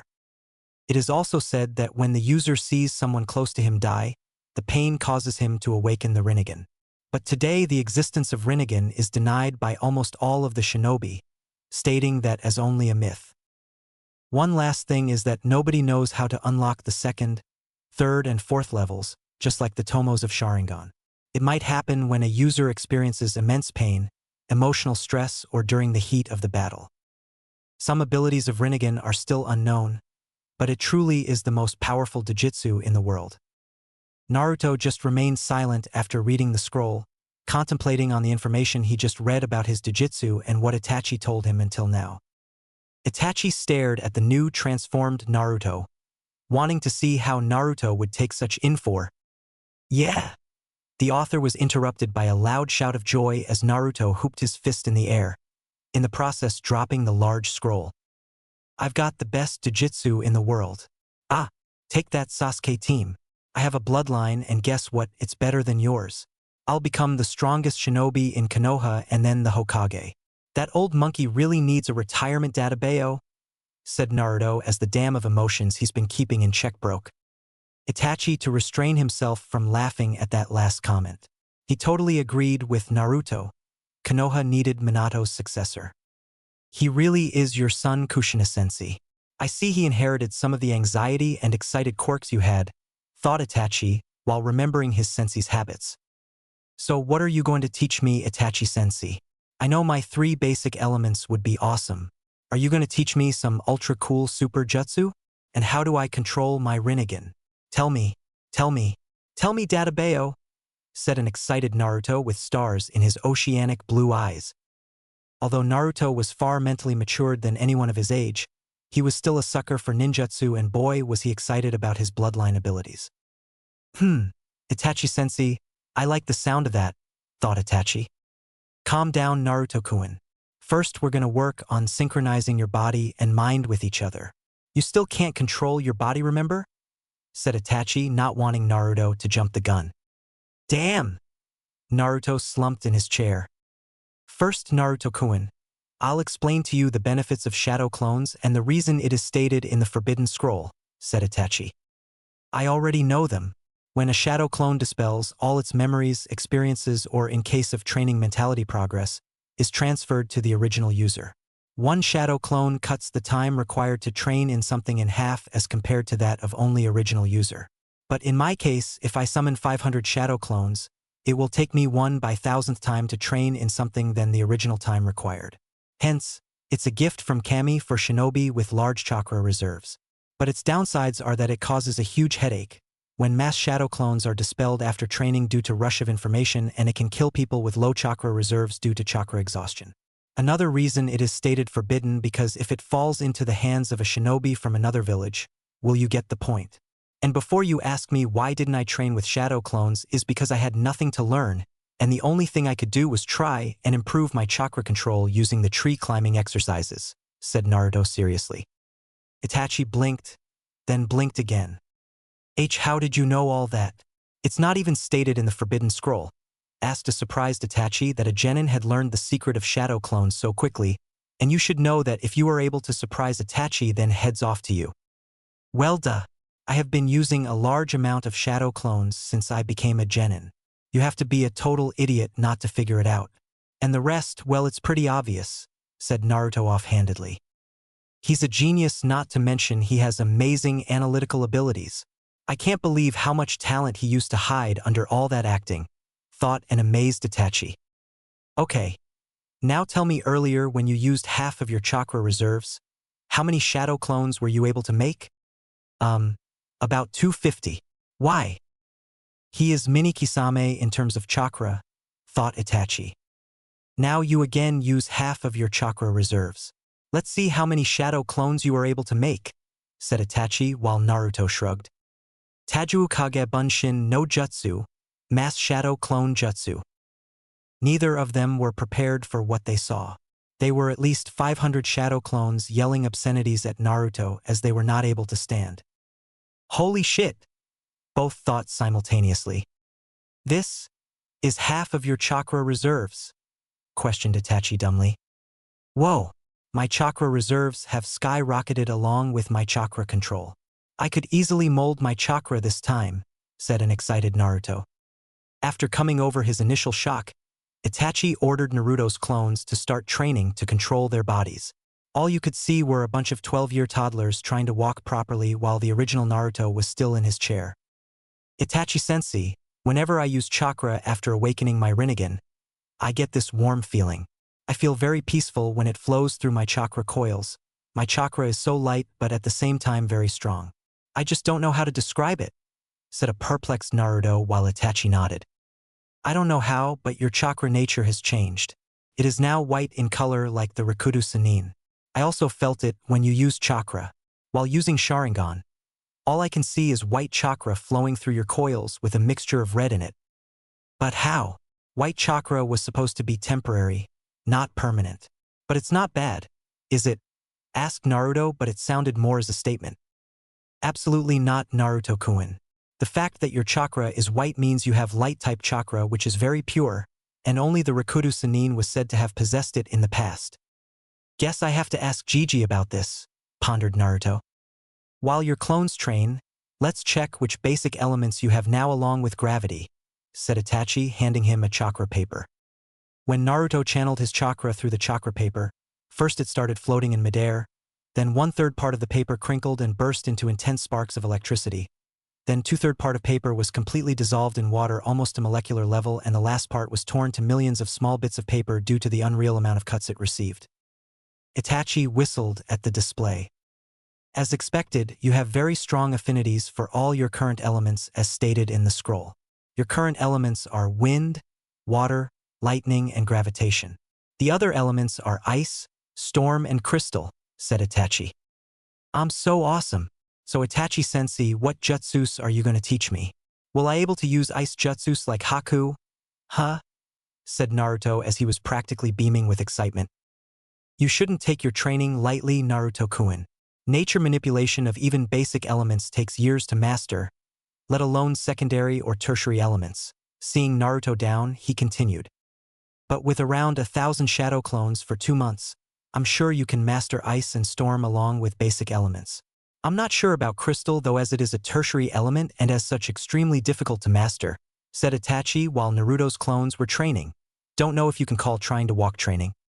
Then I'm going to train as hard as I can. I'll show them I am not a dead last, said a determined Naruto as he too started training. While Itachi took out a very familiar brand new orange book with the title ICHA Ica in the bed tactics with a golden strip at the bottom on which was written Ultra Limited Gold Collector's Platinum Edition. On the top left was the author's stamp, the gallant toad sage, Jiraiya-sama. In the middle of the front cover was a drawn picture of a long spiky white-haired man giggling perversely while he was groping a blonde-haired woman's voluptuous breasts and was giving a V for victory sign.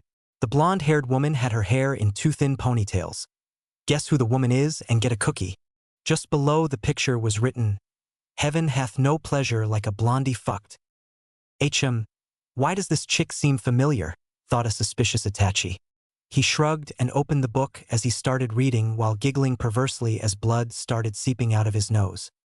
One of Naruto's clones upon seeing Itachi thought, he is reading that same orange book while giggling just like Kakashi-sensei.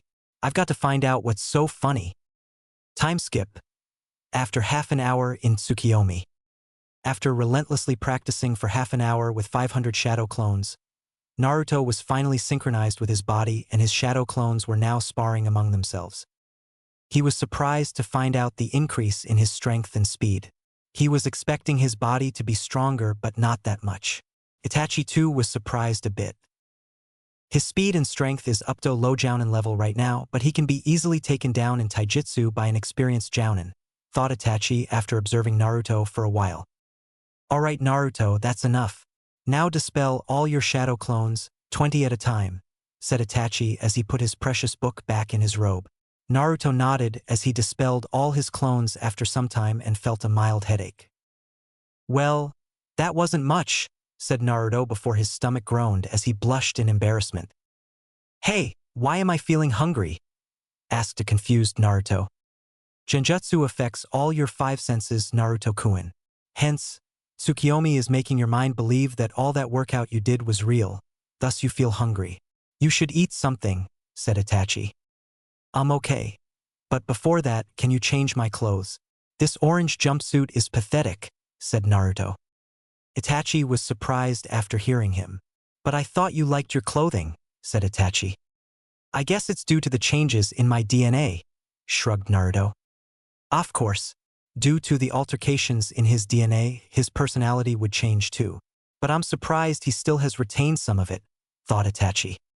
So you're change my clothes or what? Asked an impatient Naruto. Itachi nodded while thinking of something that would suit Naruto. I know just the right thing. It's about time. Naruto followed his father's footsteps, thought a smirking Itachi. Itachi waved his hands as Naruto's orange jumpsuit was replaced by his new clothes. His new outfit consisted of black sleeveless jounin-like vest under which was a dark blue sweatshirt along with dark blue shinobi pants. There were typical kunai holsters and shuriken pouches on his left thigh. His sweatshirt was tied to his wrists and just below his elbows with orange laces so that the flaps don't get in the way.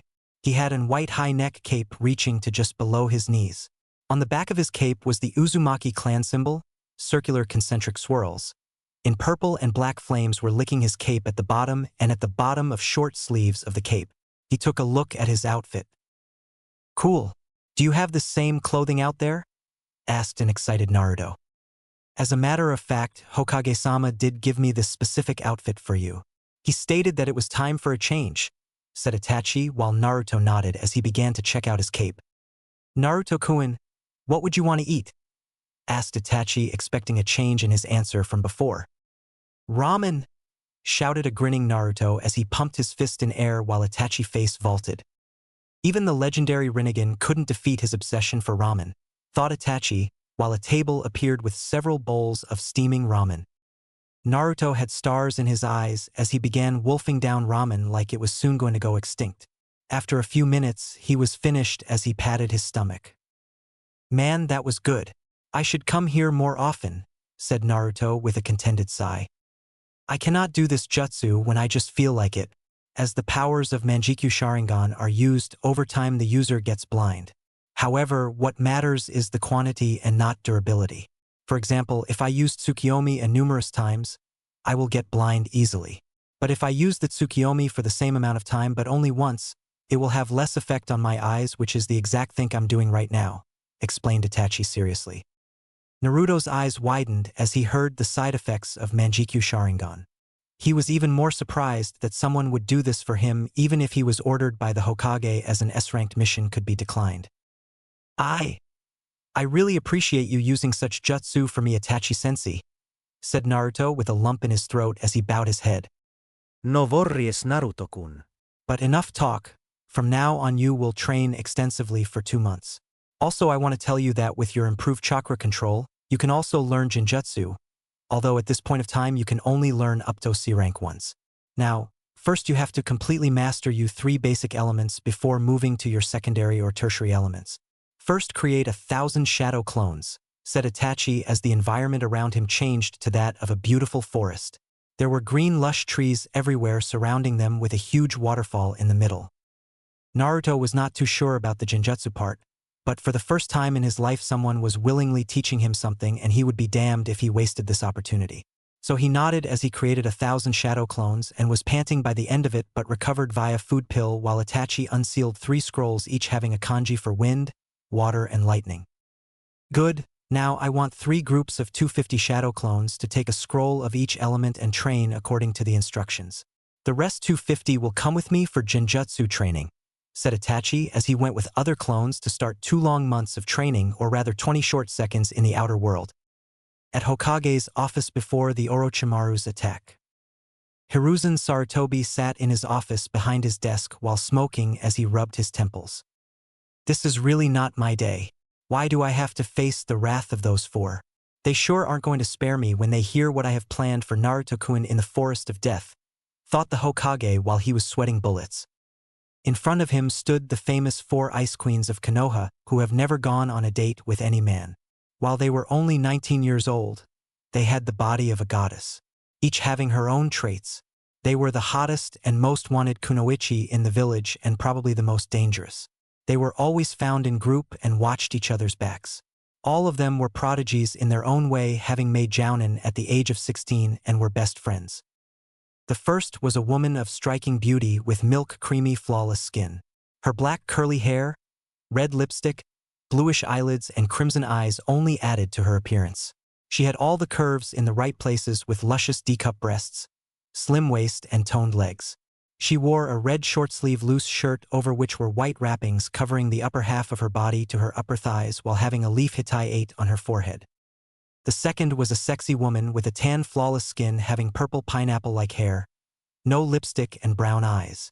She wore a rather revealing fishnet almost showing her D-cup breasts with a peach-colored trench coat and a very short skirt easily crossing the boundary of appropriate. The third was also a beautiful woman having brown hair, black eyes, reddish-pink lipstick, blue stripe markings on her cheeks, 2 longer than normal canines, C-cup breasts, and her skin tone was the fairest amongst them. She wore a typical jounin attire with the exception that she wore tight black shorts instead of dark blue shinobi pants. And the last of them was a woman of amazing beauty. She had long blue silky hair, emerald green shining eyes, blue lipstick, C-cup breasts, Amazingly soft creamy skin for a Kenjutsu user like her, and had 2 swords wrapped to her back. She wore a typical Jounin attire with the exception of having an armor in place of a Jounin vest which accentuated her figure all the more. They were Yuhi Kurinai, Genjutsu mistress of Konoha specializing in Genjutsu, who already had taken a team this year, Mitarashi Anko, snake mistress of Konoha specializing in ninjutsu just like her teacher, and was an interrogation and a torture specialist, Inazuka Hana, Inazuka heiress of Konoha specializing in taijutsu and her clan's techniques who was currently working as a vet, and Yuzuki Yugao, Kenjutsu mistress of Konoha specializing in Kenjutsu who had recently left the Umbu and became a Jounin. Each of these 4 had different personalities. Kurinai was calm, collected and social, Anko was loud, brash and spontaneous, Hana had her typical Inazuka fiery personality with a touch of softness, and Yugao was a serious and a reserved kunoichi, but she had her moments. But these 4 kunoichi had one thing in common. They liked a certain blonde to death. His sun-kissed blonde hair, whisker marks and electric oceanic blue eyes made him incredibly cute to them. Just like Anko, they liked his attitude and kind personality. And his foxy grin, oh how it made their heart melt. They all knew of his mask and understood his reason for acting loud and obnoxious. They always saved him from those stupid villagers time to time, but didn't let him know who they were courtesy of their Hokage. They were ordered by the him not to approach the boy as he didn't quite trust them like the villagers and other shinobi. They practically begged to Hiruzen in the past to let them be near the boy, but he didn't fudge from his decision. Thus they always remained indifferent to him. And now they were standing in front of the him because he requested all of them in his office while for some reason had sent his Umbu out and activated the private seals. "What do you want, Hokage-sama?" asked Kurinai in a cold tone while Hana and Anko were glaring at him whereas Yugao just remained emotionless. Sarutobi winced at the tone. If THRY was anybody else, he immediately would have punished her, but he understood their situation and that was the reason he called them.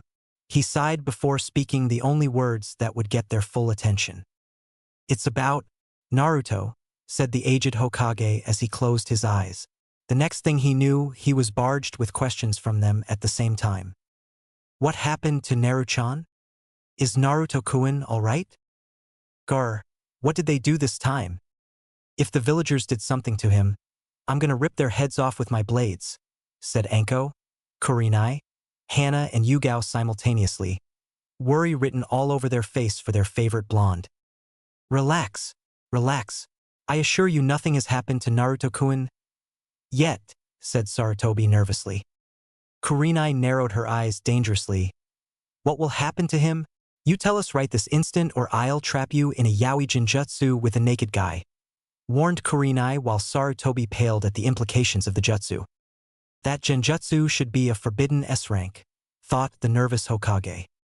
"Why, you see, it's for his own good," Hiruzen tried to explain. "Just tell us what the fuck is going to happen already," shouted an impatient Hana. "Alright, but first you must know about the circumstances concerning the Uchiha massacre. Just keep in mind that it's a forbidden secret, so don't tell anyone," said Sarutobi seriously. For next 10 minutes, he told them about Itachi being his undercover agent and reasons regarding the Uchiha massacre. They were all shocked just like Naruto but quickly recovered as Naruto was their first priority. "But what does this have to do with Naruto-kun, Hokage-sama?" asked Yugao with a hint of irritation in her voice. "It has everything to do with Naruto-kun. Yesterday, Itachi came to the village along his companion for the time being to inform me about an organization he recently joined called Akatsuki." "Akatsuki?" asked Kurinai. "It is an organization consisting of 10 to 12 extremely powerful S-ranked missing nins which aims to collect all the 9 bijou in the world, which means they have to hunt down the Jinchuriki," explained Hiruzen while all of their eyes widened.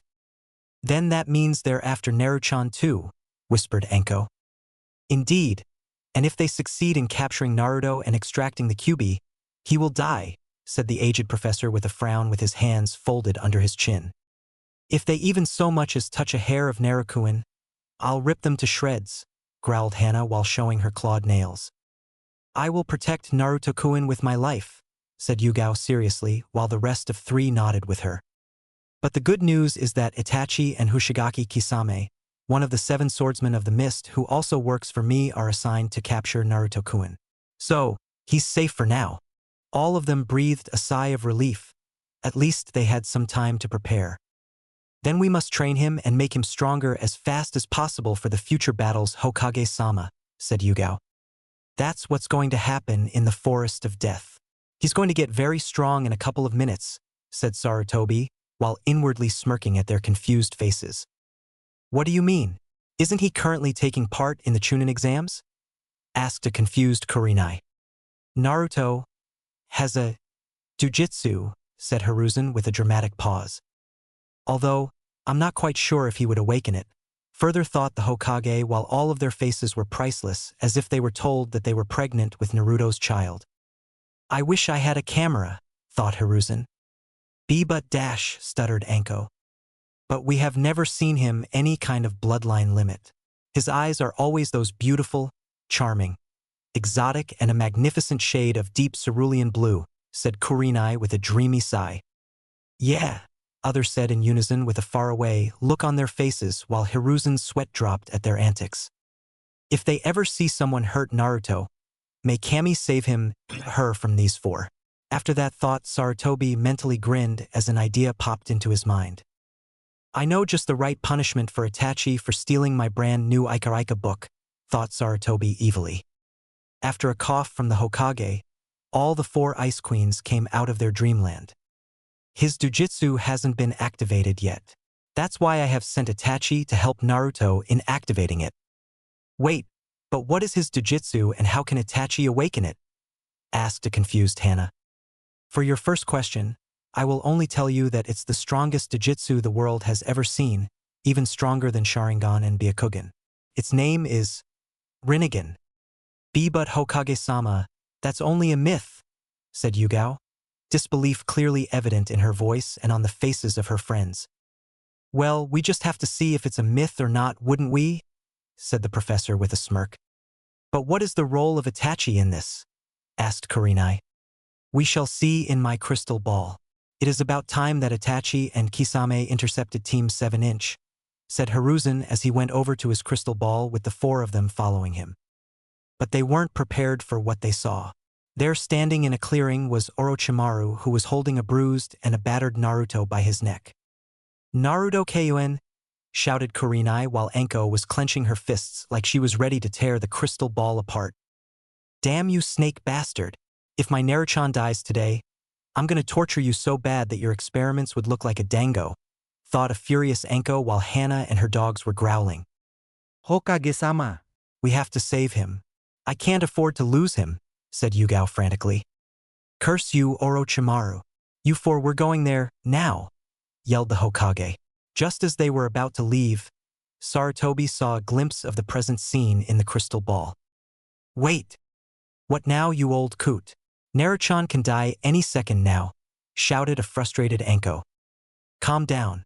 Itachi and Kisame are there. They'll take care of everything. There's no need for our interference in the second examination, said the Hokage while all of them breathed a sigh of relief. They then gathered around the crystal ball and saw that Orochimaru had fled the scene. Hey, what the hell is happening? Why is Narukuin screaming and what is that white chakra? Said Hana after observing for some time. All of them had to shield their eyes as the crystal orb flared white due to the amount of white chakra that Naruto was exploding with. Even though I can't sense his chakra, I can still tell this white chakra is very powerful, said Kurenai while blocking her eyes. Hey, would you kindly tell us what the hell is going on here? Yelled Anko. To activate Rinnegan, Itachi used Tsukiyomi on Naruto and forced him to watch his loved ones get killed. The pain of losing someone precious led to the awakening of his Jujitsu, explained the professor. He used that cursed jutsu on Naruto-kun? One that put Uchiha Sasuke in a coma for 2 weeks? Asked an incredulous Kurenai with a hint of anger. Gore, I'm gonna give that Itachi-baka a beating of his life, growled Hana. Count me in 2, Hana-chan, said Anko with a sadistic smile on her face. Hiruzen shuddered at seeing that smile. If she ever gave you that smile, may Kami spare your genitals. I just hope Naruto-kun comes out of this fine, said an out-of-character Yugao with worry written all over her face. Don't worry, Yugao-chan. Naruto-kun is strong. He's beard much worse than this, said Kurenai as she hugged Yugao. I know, Kure-chan, But it hurts me to see him in so much pain, said Yugao as she buried her face in Kurenai's shoulders while tears leaked out of her beautiful eyes as Naruto's screams increased in volume. All his life he was beaten by those damn villagers because of the Kyuubi. He didn't even know why he was hated until recently. He is innocent, kind-hearted, and the purest person I've ever known. We had to watch him sit lonely at the parks while others played. We had to watch him sniff, cry at nights while he begged for someone to embrace him. He is so lonely, Kurei-chan. His eyes clearly reflect all the sadness and pain he feels every day. And now, he's going through so much pain and we can only watch. I want to change those eyes. I want to hug him, kiss him, tell him that he's not alone and will never be.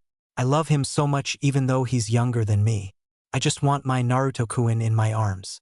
I'm tired of seeing him get hurt, said Yugao as she broke into a fit of sobs while Kurenai comforted her as she wiped her own tears. Sarutobi himself looked sad and ashamed at the foolishness of the villagers. He considered Naruto as his grandson just like Konohamaru, and it pained him to see Naruto's life so miserable. We all love him deeply, Yugao-chan. We're never going to leave him even if Hokage-sama forbids us from approaching him, said Hana as she glared at the Hokage. I'm sorry that your son's life was so miserable, Minato, but I know that these four would be excellent for Naruto-kun, thought Sarutobi. I know that you four are very upset with my decision, but it was for Naruto-kun's safety. But now I deem it fit to raise the restrictions on approaching him, said the Hokage with a serene smile. Their eyes widened upon hearing him. After all those years, they could finally help him with his burden. They could finally give all the love they felt for their object of affection. You see, Yugao-chan, we can see Naru-chan. Stop crying now already, said a grinning Anko while Yugao nodded happily as she wiped her tears and stood beside Kurenai. Thank you very much, Hokage-sama, said Yugao as she bowed for the first time in years in front of the Hokage. You all can thank me by becoming Naruto-kun's future wives as he falls under the CRA, said a grinning Sarutobi. All of them blushed as they began dreaming about being Naruto's wives. Yes, they already know about Naruto's heritage. Look, he stopped screaming, exclaimed Sarutobi. All of them concentrated on the crystal orb to see Naruto covered with dust smoke. But when the smoke cleared, all of their jaws dropped on the ground. Even Hiruzen couldn't believe his eyes. Although the scroll did said, physical enhancement, but this was absurd. He had total ladykiller looks now. While Anko and Hana were openly drooling at the sight of Naruto's muscular body, Kurenai and Yugao were blushing furiously. All of them could only summarize him in only one way. Hot. Steamy hot. When Naruto lifted his head, they all gasped upon seeing his eyes. Is that the Rinnegan? Whispered Kurenai, finding his eyes even more attractive now. Wow, Naru-chan looks even more sexy with those eyes, said Anko. He really has awakened a legendary and a mythical jujitsu, said Hiruzen as he stared at the all-powerful Rinnegan. To read about Rinnegan was one thing, but to see it was on a whole another level. Well, what did you expect, old man? Naru-chan is amazing after all, said a grinning Anko with pride in her voice while Sarutobi's eyebrows twitched in annoyance. I'm not old, yelled an angry Hokage. Then what, you dyed your hair white, old man? Asked Anko innocently. A tick mark appeared on his forehead while the others snickered. I can still stop you from approaching Naruto-kun, you know that, said a smirking Sarutobi. All of them stopped snickering immediately while words like old monkeys being too smart for their own good. So now what? I can see that Naru-kun isn't used to his new body, said Hana while glancing worriedly at the current scene as Naruto fell face-first on the ground. Hiruzen nodded as he told them of his plans for training Naruto in 20 seconds. That's an excellent idea, Hokage-sama, said Yugao while the others nodded with her. Just as he was about to reply, all of them heard a knock on his door. Enter, said Sarutobi as he deactivated the seals. The door opened to reveal his secretary. Hokage-sama. Mizukage-sama has arrived and Reikage-sama has been sighted approaching the village gates. Chapter 4. The Triangular Alliance. What? Weren't they supposed to come after 1 month during the third exams? Said a surprised Hana while the others were shocked too. Hi, but I called an emergency meeting due to the Akatsuki, said Sarutobi as he turned to his secretary. Send them in, Akane-san. Hi, Hokage-sama, bowed the secretary before leaving. All right, you four. I wished we could see more of the events concerning Naruto-kun, but you have to leave now, said Hiruzen while all of them groaned as they really wanted to see the results of Naruto's training. Oh, and Kurenai, I want you to enter the Forest of Death and keep following Team 7. I'm sure Orochimaru came for a reason, and I want you to report any abnormalities. Also, don't interfere in the exams or try to help your team. Is that understood? Said the professor with a serious demeanor. Hi, Hokage-sama, said a happy Kurenai. Hey, why does Nai-chan get this mission? Yelled Anko while Hana and Yugao were glaring at the Hokage. Because Anko, Kurenai is a genjutsu expert and she can easily blend in with the surroundings and hide her presence, replied Sarutobi calmly. Tough luck, Anko-chan, Yugao-chan, Hana-chan, said a grinning Kurenai before disappearing in a puff of smoke. Damn her! All three of them muttered simultaneously before shining out of the office. Sarutobi sighed at their antics. Even if they were matured as a shinobi, they were like kids or sometimes even acted like fangirls when it came to Naruto. But one thing that he was sure about was that they loved him deeply. He had seen their eyes whenever they talked about Naruto or watched him. They were filled with love, compassion, affection, care, and today, a new feeling took birth in those eyes. Lust. After seeing Naruto's transformation, their eyes still had the loving gaze for him, but with a hint of lust. He sighed as he came out of his musings. Now to face the Raikage and the Mizukage, hope this goes well too. He thought as he went over to his desk waiting for them to arrive. Meanwhile, in the Forest of Death, the clearing 20 seconds after the beginning of Tsukiyomi. Kisame was panting, but not much due to the loss of so much chakra. He began to feel tired at about 10 seconds after he started giving Itachi his chakra. If you think rationally, it would look absurd that such high amount of chakra could be depleted in just 20 seconds, which Kisame was currently wondering about. After a few seconds, Naruto and Itachi slowly opened their eyes. Itachi, to reveal his Manjikyu Sharingan while he too was panting heavily, and Naruto, to reveal his Rinnegan with one black ring. No one noticed when his eyes glowed silver for a bit before turning into the same Rinnegan, level 1. Not even Naruto noticed it as his vision was blurry due to the effects of Tsukiyomi, but after a few seconds, it cleared for him to see Itachi on his knees panting heavily while blood oozed out of his eyes. Itachi-sensei, are you all right? Asked a concerned Naruto while Kisame released him from his hold as he regained his breath. Itachi, you pant, okay? Asked Kisame while Naruto took out a food pill and gave it to Itachi. Yeah. Pant. I'm gonna be all right, said a tired Itachi before eating the food pill. After a few seconds, he began to feel his chakra getting restored as he stood up. Sensei, are you all right now? And why did blood came out of your eyes? Asked a worried Naruto. That is a side effect of using Manjikyu Sharingan's techniques for a long time, said Itachi as Naruto nodded in understanding while he turned to Kisame. Long time no see, Sharkface, said a smirking Naruto. TCH, it's only been 20 seconds, brat, said Kisame while his eyebrows twitched at his nickname. Oh right, sorry, I forgot about that, said Naruto while he grinned sheepishly. So how did the brat's training go, Itachi? Asked Kisame. Itachi smirked. Well, let's just say that Naruto-kun is a lot stronger than what a Chunin is supposed to be, while Naruto puffed out his chest in pride. Ah, that's a pity. The brat's still no match for me.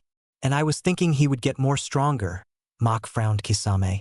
A tick mark appeared on Naruto's forehead, but he decided to play it cool. HM? You said something, Sharkface? Asked Naruto innocently. Why you dash? Growled Kisame before he was interrupted. Can it, Kisame? We don't have much time, said Itachi calmly while Kisame humphed in response. Hehe, gotta thank Kakashi-sensei for that, thought a smirking Naruto. Naruto, said Itachi, gaining his attention while taking out a small sealing scroll from under his Akatsuki robes. Here, this scroll contains the same outfit that Hokage-sama gave me, said Itachi as he threw the scroll in Naruto's direction. Thanks, sensei, said Naruto after catching the scroll. Before we go, I want you to know that after this exam, preliminaries would take place before the third examination where the contestants would fight each other. I know that it will be tough just after the second examination, But it is mainly to weed out some genins before the third exams, said Itachi. But why eliminate the contestants who passed the second exam, said a confused Naruto. According to Hokage-sama, there is a competitive batch this year and he's sure that many genins will pass the second exam. In the third exams, the genins fight each other in front of the nobles and merchants from all over the world. Hence we can't waste their time and therefore only a limited number of fights can happen, explained Itachi while Naruto nodded in understanding. Also, the Raikage, Mizukage, Hokage, and almost all the Jounins of Konoha will watch the preliminaries closely. So don't hold back and show them what you can do. About your jujitsu, I think you should reveal it in the preliminaries too. Believe me, you would love the look on their faces, said Itachi as he remembered his clan members' faces when he activated Sharingan at an early age while Kisame remained quiet and Naruto nodded. I hope we meet again, Naruto-kun, and if possible, keep a watch on Sasuke.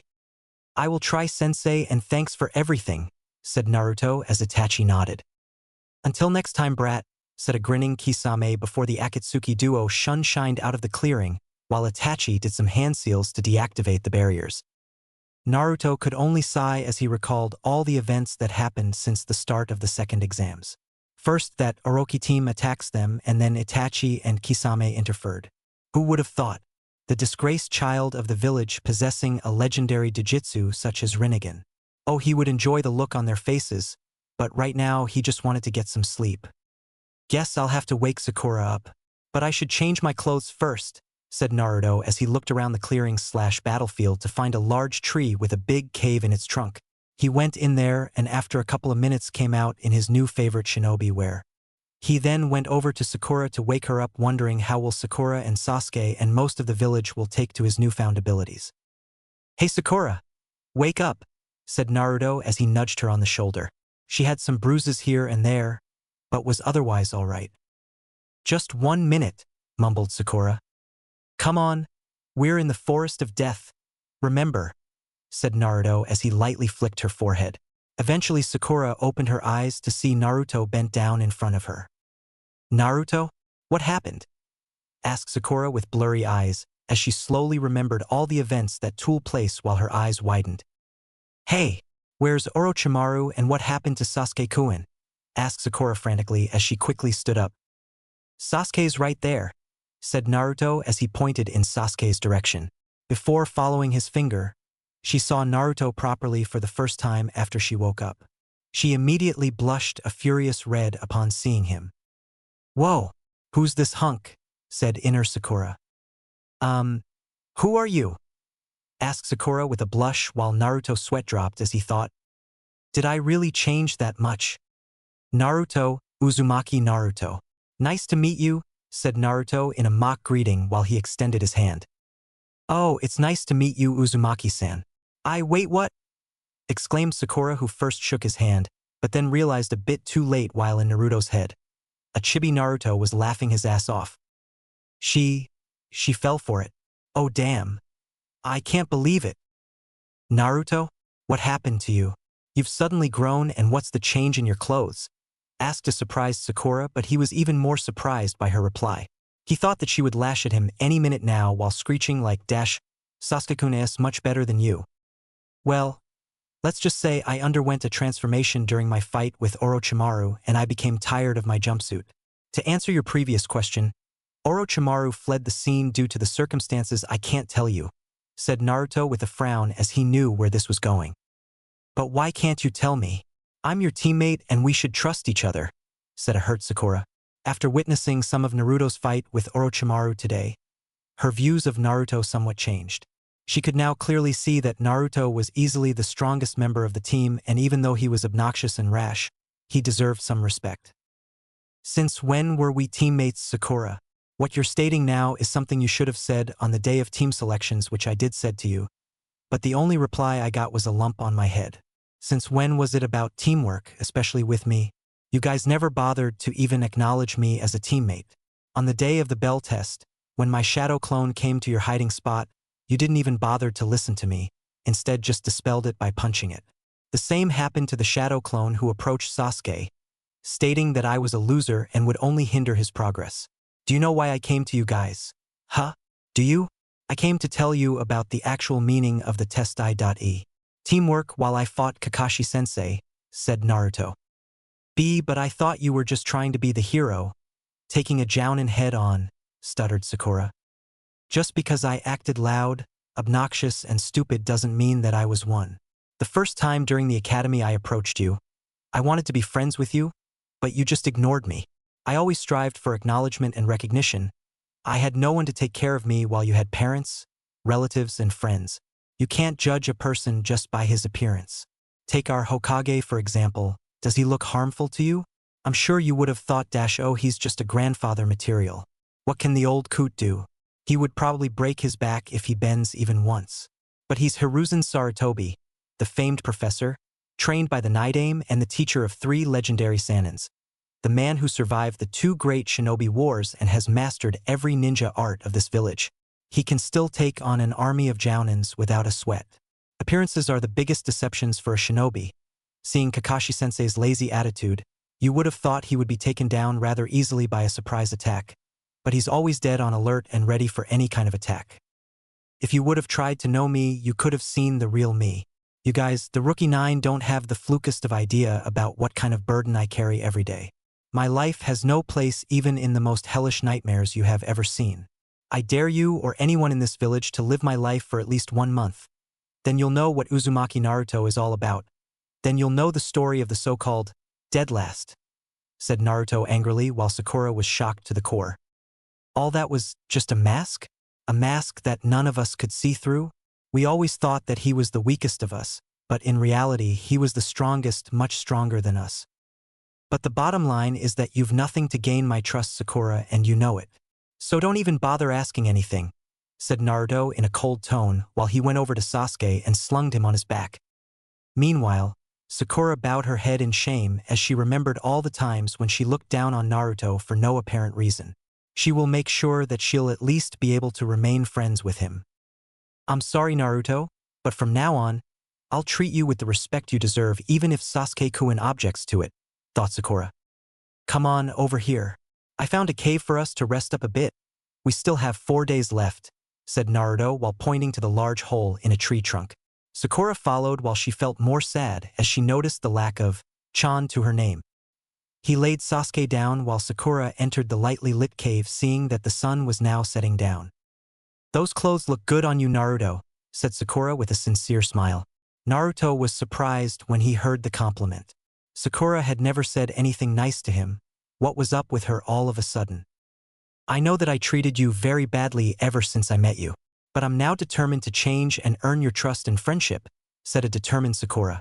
Naruto was taken aback by the fact that Sakura wanted to be friends with him, something he wanted in the academy, while his lips slowly turned into a small smile. I guess everyone deserves a second chance, but I have to keep an eye on her if she's planning something, thought Naruto with an almost unnoticeable smile. I'll think about it, but you should check on Sasuke's condition. He's pretty beaten up, said Naruto as he pointed to Sasuke beside him with his thumb. Oh right, I almost forgot about Sasuke-kun, said Sakura while she hurriedly went over to Sasuke before she started applying bandages to his wounds from a first aid medic kit she seemed to carry. Naruto, he's running a high fever. What do? We need cold water, but I don't think there's a source of water nearby, said Sakura worriedly. Leave that up to me, said a smirking Naruto as he combined his wind and water chakra to form a big block of ice in his hands. He then used his wind nature chakra to cut the block into small cubes, still in his hands. Will these do? Asked Naruto as he gave her the cubes. Meanwhile, Sakura's expression was priceless. She couldn't believe what she saw. First, Naruto created ice just like that Miss Ninhaku and sliced them from out of nowhere. She could only nod dumbly and accept the cubes as she put them on Sasuke's forehead. And Naruto, how did you do that? Asked Sakura after tending to Sasuke's injuries. Naruto sighed as he knew how many questions would be coming, not just from Sakura and Sasuke, but from almost everyone who knew him. Look, Sakura, I can't tell you anything right now as it is an S-ranked secret, but from now on you'll see me do things that'll make you go haywire. So whatever it is, just take it in without any questions, and if you gain enough of my trust, I may tell you everything after the Chunin exams are over, said Naruto seriously while he took out his own sleeping bag and sealed his cape to get comfortable. which resulted in Sakura being gobsmacked as she didn't know that Naruto knew how to use sealing scrolls. Okay, Naruto, if you say so. But really, that was awesome, and I know that you'll definitely become Chunin this time, Databeo, said Sakura while giggling at the last word and took out her own sleeping bag as she dragged Sasuke onto it. Yeah, I hope so, mumbled a faintly smiling Naruto as he closed his eyes to get some sleep. I guess the battle between me and Orochimaru opened her eyes to the reality. Maybe she still has a chance, thought Naruto. Well, I'm going to keep watch as I don't feel like sleeping. I'll wake you up if something happens, said Sakura as she walked towards the exit of their temporary shelter. Sure. Thanks, Sakura, said Naruto before drifting off to sleep. Hokage's office just after the Ice Queens left. Hiruzen Sarutobi sat on his chair smoking when the door to his office opened. First to enter was a beautiful busta lady with an angelic body most women would kill for. She had long flowing silky red hair, hazel green eyes with attractive black eyelashes, milk creamy skin, D-cup breasts, slim waist and toned legs. She was Terumi Mei, Godame Mizukage of Kirigakure. She had a bit of makeup on her face with red lipstick and bluish eyelids like Kurenai, wearing a blue top which was reaching to just above her knee. Under this outfit, she wore a mesh armor. She had the Kiri's blue kage hat with a kanji for water on it and wore a cheerful expression on her face. Greetings, Hokage Dano, said Mei with a smile. Along with her were her two bodyguards, namely Ao and Chijiro. Ah, welcome, Mizukage Dano. I hope your journey was safe, said a smiling Sarutobi.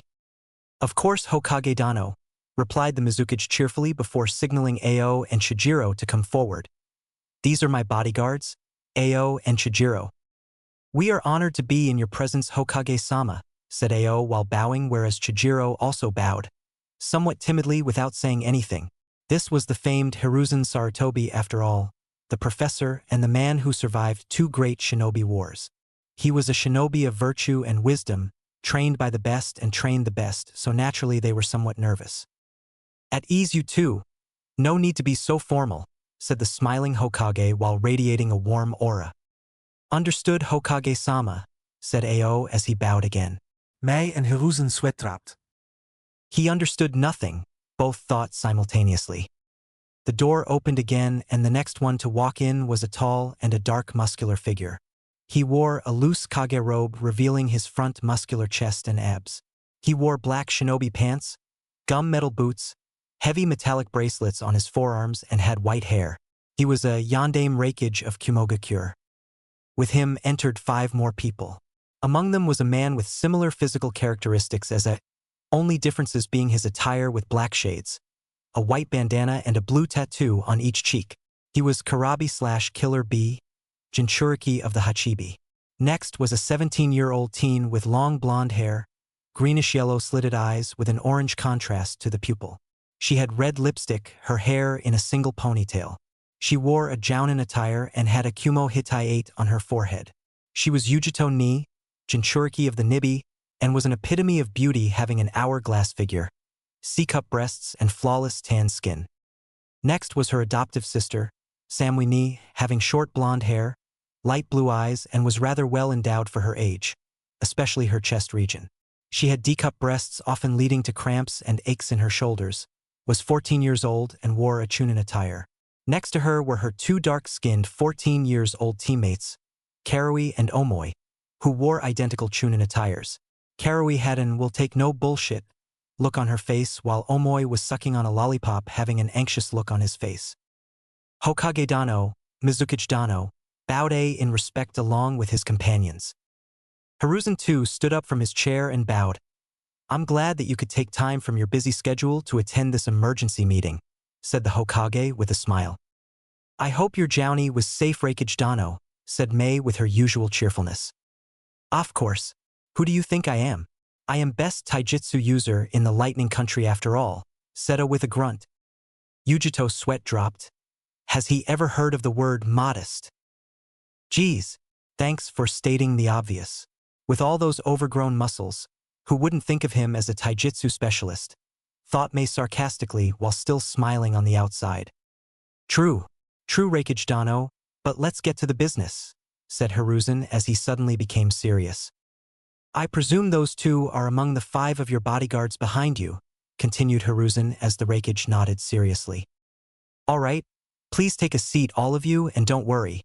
The privacy seals are already activated along with the visibility barrier that even the Byakugan or Sharingan can't penetrate through.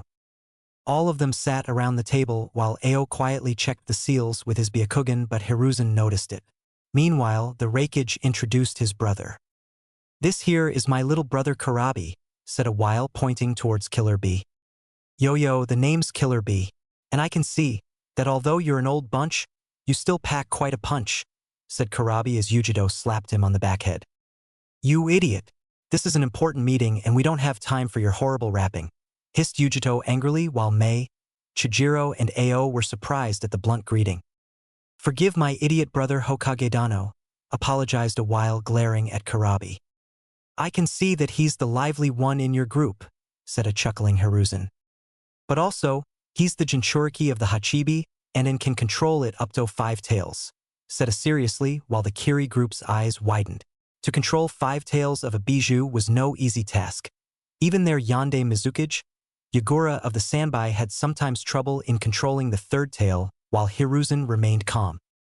This is Yujito ni, Jinchuriki of the Nibi and can currently control only 1 tail. These 3 are Karabi's students, Karui, Omoi and Samui, said a while Hiruzen and Mei sweat dropped. Even his students' names have a rhyme to them. I wonder if he gave it to them, thought Mei and Sarutobi simultaneously. I'm sure they will be glad to see their 2 fellow Jinchuriki here, said Sarutobi. Ah, the QB Jinchuriki. But who's the other one? Asked Mei. The other one is the Suna's Jinchuriki, Sabaku no Gara, hosting the Achibi and son of the Yondaime Kazekage, said the Hokage seriously. All right, I think it's time we the main issue here, i.e. the Akatsuki, said a while Sarutobi nodded. Hi, but there is one thing I must inform you about is that I have 2 spies in that organization, so it will be somewhat easy to keep track of their movements. 2? You only told me about Uchiha Itachi, but who's the other one? Asked a confused A. By the approval of Mizukage Dano here, Hoshigaki Kisame is my other spy as he's not liked much in Kiri, said Sarutobi. A whistled. That's a huge bonus. I've heard about the chakra reserves of that guy being equal to a Jinchuriki. But there's another main reason for this meeting. Raikage Dano, I hope you remember that you owe me for the Hyuga incident because of your previous Raikage, said Hiruzen with his piercing gaze fixated on A who nodded.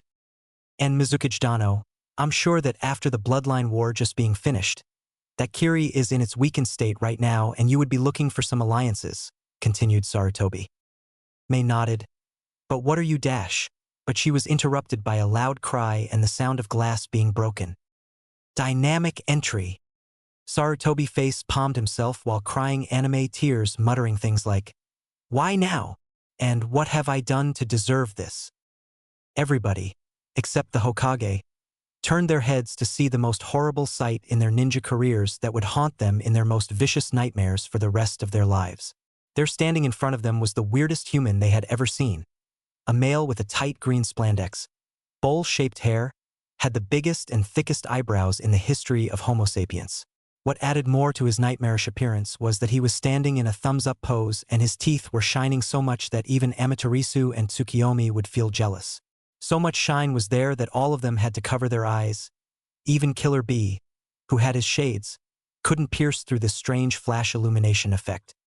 Damn, I forgot the physical barrier. I hope they can sleep properly from now on, thought a pale-faced Sarutobi.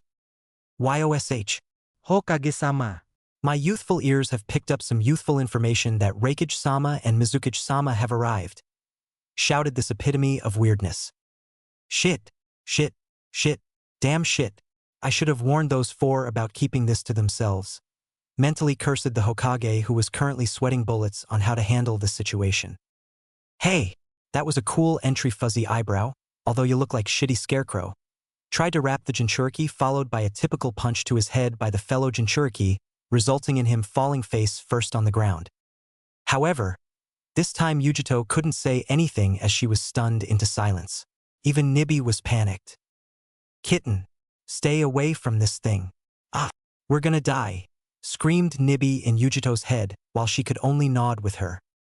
Back in my days? Never mind, I've never seen such a thing, murmured Ao.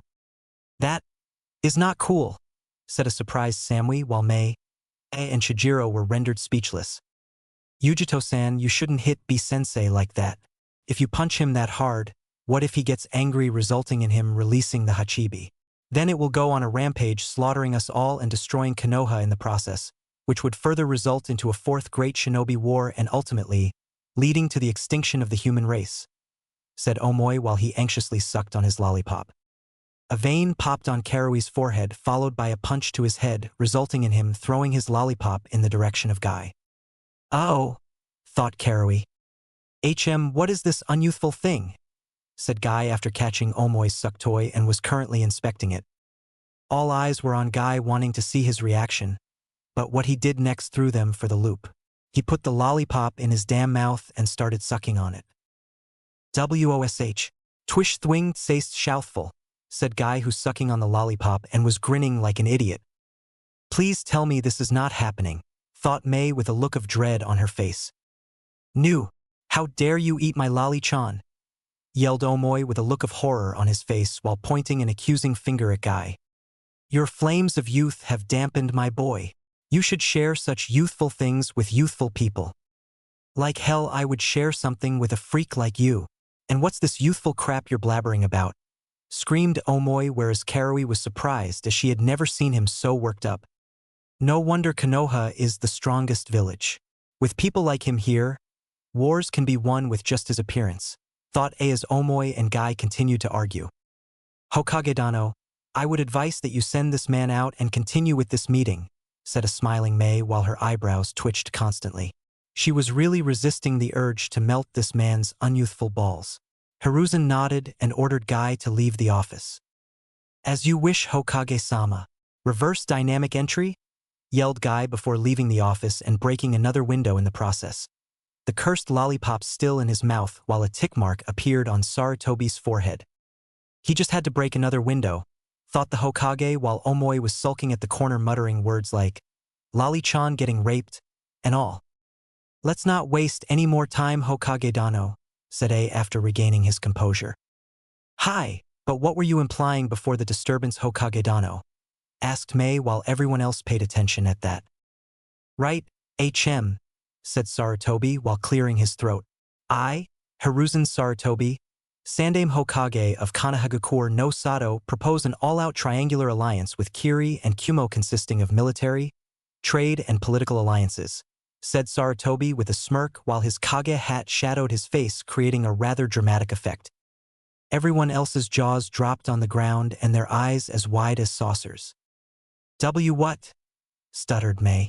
If what she heard was true, then this was a huge moment for Kiri. Never had she thought that Konoha, the strongest village in the world, would propose an alliance with any village, much less Kiri, which was now the weakest.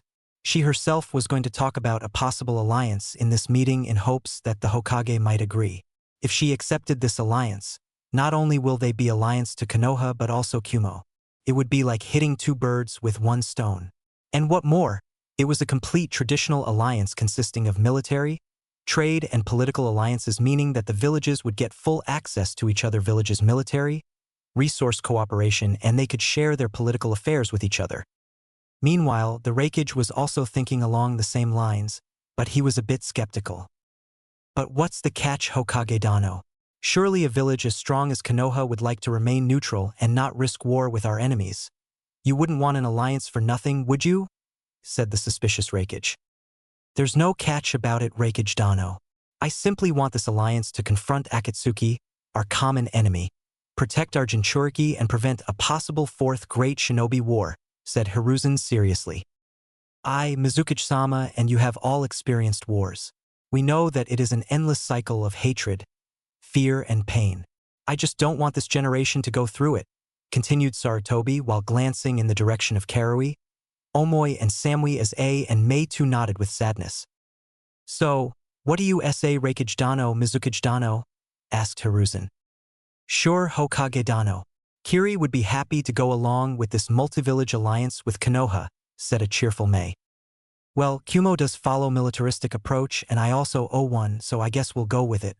We'll pursue our dreams with you, Seta with a smirk. Hiruzen nodded, satisfied with their decision as Konoha and Naruto would have a much better chance against the Akatsuki. While I'm sure that IWA would straight out decline the proposal, but what about Suna? Asked Mei. I did send the Kazekage an invitation for this meeting, but so far they haven't even answered and I'm a bit suspicious of him. Lately, the Wind Daimyo has been cutting Suna's missions short and turning them over to us. Thus they are financially lacking and I think they are about to take some action soon, said the Hokage seriously while Mei and Ina nodded with a grim look on their faces. Oh, now that we have Kiriko no Kumo alliance, the Akatsuki are going to face on hell of a defiance. You know who opened his rap box? For once, I agree with Sensei. This alliance is cool, said Samui with a smirk while everyone nodded with her with a smile. So where's the Kyuubi Jinchuriki? He must be around 12 years old, asked a curious Reikage. Although the villagers hate him with passion, he is the ray of joyness and purity for this village and is also like a grandson for me. His name is Naruto and is currently taking part in the Chunin Exams. Is he strong, Hokage-sama? So far the only thing we've heard about him from the villagers is that he is a shrimp, loud and annoying, a prank master and a dead last who flunked his graduation exams twice, said Yujito. Do not believe those foolish villagers. It was just a part of his mask and he thinks that I don't know about it. You're a Jinchuriki, you should know that the leakage of a bijuu's chakra in your chakra coils messes up your chakra control. Hence it's difficult to create a bunshin which requires a small amount of chakra. Thus the reason for failing twice in the academy, said Sarutobi seriously. But I and Karabi-sensei passed the examinations in the first year, argued Yujito. That was because Naruto had it worse than a normal Jinchuriki like you should, said Hiruzen. What do you mean, Hokage Dano? How was the boy's life until now? Asked a confused while the others listened intently. The Nibi, Hachibi, or any other bijou except the Kyuubi have not caused the magnitude of destruction to a Jinchuriki's village, as compared to the destruction the Kyuubi caused 12 years ago. More than half of our village was destroyed, 3/4 of our shinobi having families were killed, which gave birth to an infinite amount of fear, pain, anger and hatred to the villagers and the shinobi here.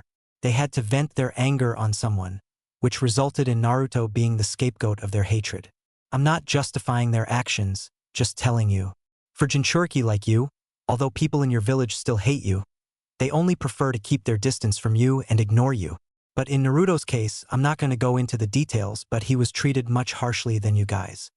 He was not taught properly by any of the teachers except one and that too on his passing year, explained the professor with a sad expression on his face while others too were saddened by this. Meanwhile, Yujito and Karabi were shocked that someone had taken it harder than them and still survived through it. You want to know how strong as he is, right? How about we go see ourselves the preliminaries, said a smirking Hiruzen. Sure, Hokage Dano, we would like to see this enigma and his skills. As he does contains the strongest of the bijou, replied Mei happily. I guess so.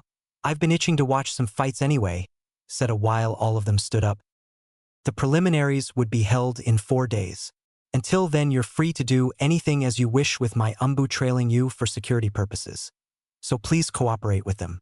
I've already arranged for your stay, so please follow your escort standing outside the door to your hotel, said Hiruzen with a smile as A and Mei nodded while wondering how strong the Ichibi and the Kyuubi Jinchuriki were. Kurenai, after checking on her team, obviously not letting them aware of her presence, had reached the clearing some time ago. She could sense Naruto's distinct type of chakra, as well as 2 other chakras coming from a trunk cave in the area. So far, she couldn't see or feel anything out of the ordinary coming from Team 7, so she applied a high-level genjutsu on herself and kept herself hidden for the time being, while keeping a watch for anything out of the ordinary. After some time, she saw Haruno Sakura come out, who then started laying traps around their temporary residence.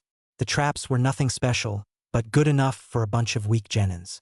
While Sakura was busy, Naruto had already drifted to sleep. Naruto's mindscape. Drip, drip. Where am I? Thought Naruto as he found himself in some corridors where water was filled to his knees. One moment he was sleeping and another, he was in this damn sewer. The area was dimly lit and he had no idea how. He then started walking wherever the path was taking him. After some time, he heard a faint sound of crying coming from ahead of him. He then started running in the direction from where the sound was coming from, but it strangely sounded feminine. He came to a halt in front of a large cage with a small piece of paper on the middle with a kanji for seal on it. He could clearly hear the sounds of someone crying from the other side of the cage and was really nervous now. First he found himself in this sewer and then it could also be a trap or something. He then noticed that he didn't have any kunai or shuriken holsters wrapped to his thighs, but was shocked when suddenly a kunai materialized in midair in front of him. What the hell? I was thinking of drawing out a kunai and it materialized, thought Naruto, but was dragged out of his musings when the sounds of crying got louder. He cautiously approached the cage with a kunai in front of him, but could see nothing in the cage as it was dark while he activated his Rinnegan. He gasped when he saw a bright source of overflowing red chakra. He put the two and two together as he thought about the cage, the seal kanji, the red chakra, and came to an obvious conclusion. The Kyubi is crying? What the hell? Am I dreaming, and why didn't anyone tell me that it was a female? Thought Naruto before he stopped just outside the cage. Hello? Anybody there? Said a nervous Naruto. He was talking to Kyubi no Kitsune after all, so had to be careful. The crying suddenly stopped and he could hear and as well as see that she was shuffling inside while wiping her tears. Who it? And Naruto-kun, is that you? Said a shaky feminine voice which was even more scared than Naruto's. The hell is going on here? Why is she scared of all people? Or demons, thought Naruto as he slowly progressed towards the inside of the cage, although he knew that he could be dead within seconds. But something in him told that he should comfort her. She didn't look all that scary, and he thought that Kyubi was a giant fox and not a feminine human or whatever. Yeah, my name is Uzumaki Naruto, your vessel. Pleased to meet ya, said Naruto while he laughed nervously. He was now completely inside the cage, but the next thing he knew, he was tackled by a red blur resulting in him falling on the wet floor. She was so fast even his Rinnegan couldn't follow it. He thought that he would be dead any time now as he mistaked it for an attack, but when he opened his eyes, all he could see were two small cute fox ears while Kyubi's face was buried in his jounin vest. She was sobbing uncontrollably, repeatedly saying sorry. He also noted the 9 tails swishing in midair and her long silky red hair which reached to her lower back. He couldn't bear to see any female cry even if it was the Kyubi. If she was as bad as the legends told, then she already would have killed him. Why are you saying sorry? Asked a confused Naruto while he absent-mindedly started stroking her ears. Kyubi immediately blushed while she started to purr and leaned more into his touch. She was brought out of her comfort when Naruto voiced the same question again. She lifted her face to find that she was only inches away from his face. Both of them blushed crimson red as they saw each other's facial characteristics. To Naruto, he had never seen someone so beautiful. Her heart-shaped face, red eyes with black slits, small nose and pink supple lips, all seemed to yell angelic. Her complexion was glowing white and he couldn't help but wonder, how the hell did she maintain herself in this sewer? To Kyubi, he was very adorable, cute and handsome at the same time. His spiky blonde hair, tan skin and whiskers added to his appearance. But what really threw her for the loop was when she noticed her eyes. Naruto was brought out of his trance-like state when he heard her gasp. The Rinnegan, I can't believe it. It truly has finally awakened after so many years, whispered Kyubi with a look of astonishment on her face. Her eyes were watery red and her cheeks were puffy due to crying so much. Naruto could only stare at her beautiful face. He didn't know why or how, but he kind of felt attracted to her, like there was a bond between him and her. He felt a pang in his heart to see the almighty Kyubi no Kitsune cry. How ironic. So instinctively, he brought his hand to her face and wiped her tears. At first, she blushed furiously, but then leaned into his touch. Why are you crying? Asked Naruto softly. At this, more tears started forming in her eyes, but she controlled herself. Just now, I saw all of your memories. I saw how you were treated all your life just because of me. I'm so sorry. At this she again broke down as she sobbed uncontrollably while hugging Naruto tightly to her. He blushed when he felt her breasts tightly pressed against his chest, but he had more important things to do. He hugged her back while rubbing her red hair lovingly whereas she continued to cry. After some time, she stopped crying and began to enjoy the warmth that Naruto seemed to be radiating. "Q-chan?" asked Naruto while still rubbing her hair. She blushed at the addition of chan to her name while manji in response to indicate she was listening. "What did you mean by just now? Why didn't you appear early in my life and I thought that you were a giant fox, not a beautiful lady?" said Naruto, still clueless that he was flirting with her, while her blush got darker in shade. But he couldn't see it as her face was buried in his chest. "First, I would like you to know why I attacked your village," said Kyubi as she lifted her face and stared Naruto right in his purple eyes. "What do you mean? Didn't you just go on a rampage?" asked a confused Naruto while Kyubi shook her head. "Your mother, Naruto-kun, was my previous host," said Kyubi, shocking Naruto to his very core, but before he could speak, she continued. "When she gave birth to you, someone attacked her. After a Jinchuriki gives birth, her seal gets weakened considerably. So that day, a man with a black cloak wearing an orange spiral mask on his face attacked her just after giving birth to you. I still don't clearly remember the incident, but I do know that he somehow released me. He had the Sharingan, although I couldn't clearly see what form it was, but it was definitely Manjikyu or above. When I saw him in the eyes, something snapped in me. After that, the only thing I remember is me attacking your village and the rest is somewhat blank, only blurred visions of that incident, just like amnesia. What I know is that he trapped me in very powerful Jinjutsu which was active till today. After the sealing, I got some of my consciousness back and tried to dispel the Jinjutsu, but couldn't do it until you awakened your Rinnegan. That's why you could easily control one tail of my chakra, because some part of me was constantly trying to help you since the sealing. Remember your battle at the bridge in the Wave Country, when you first time accessed my chakra because of your emotions? Well, my guess is that that somewhat weakened your seal. So after that, when you tried to willingly harness my chakra, even with your sensei's help, didn't you find it surprisingly easy? It was because I was giving you my one tail worth of chakra whenever you needed it, explained Kyubi while Naruto was shell-shocked. He didn't know that she was trying to help him all along.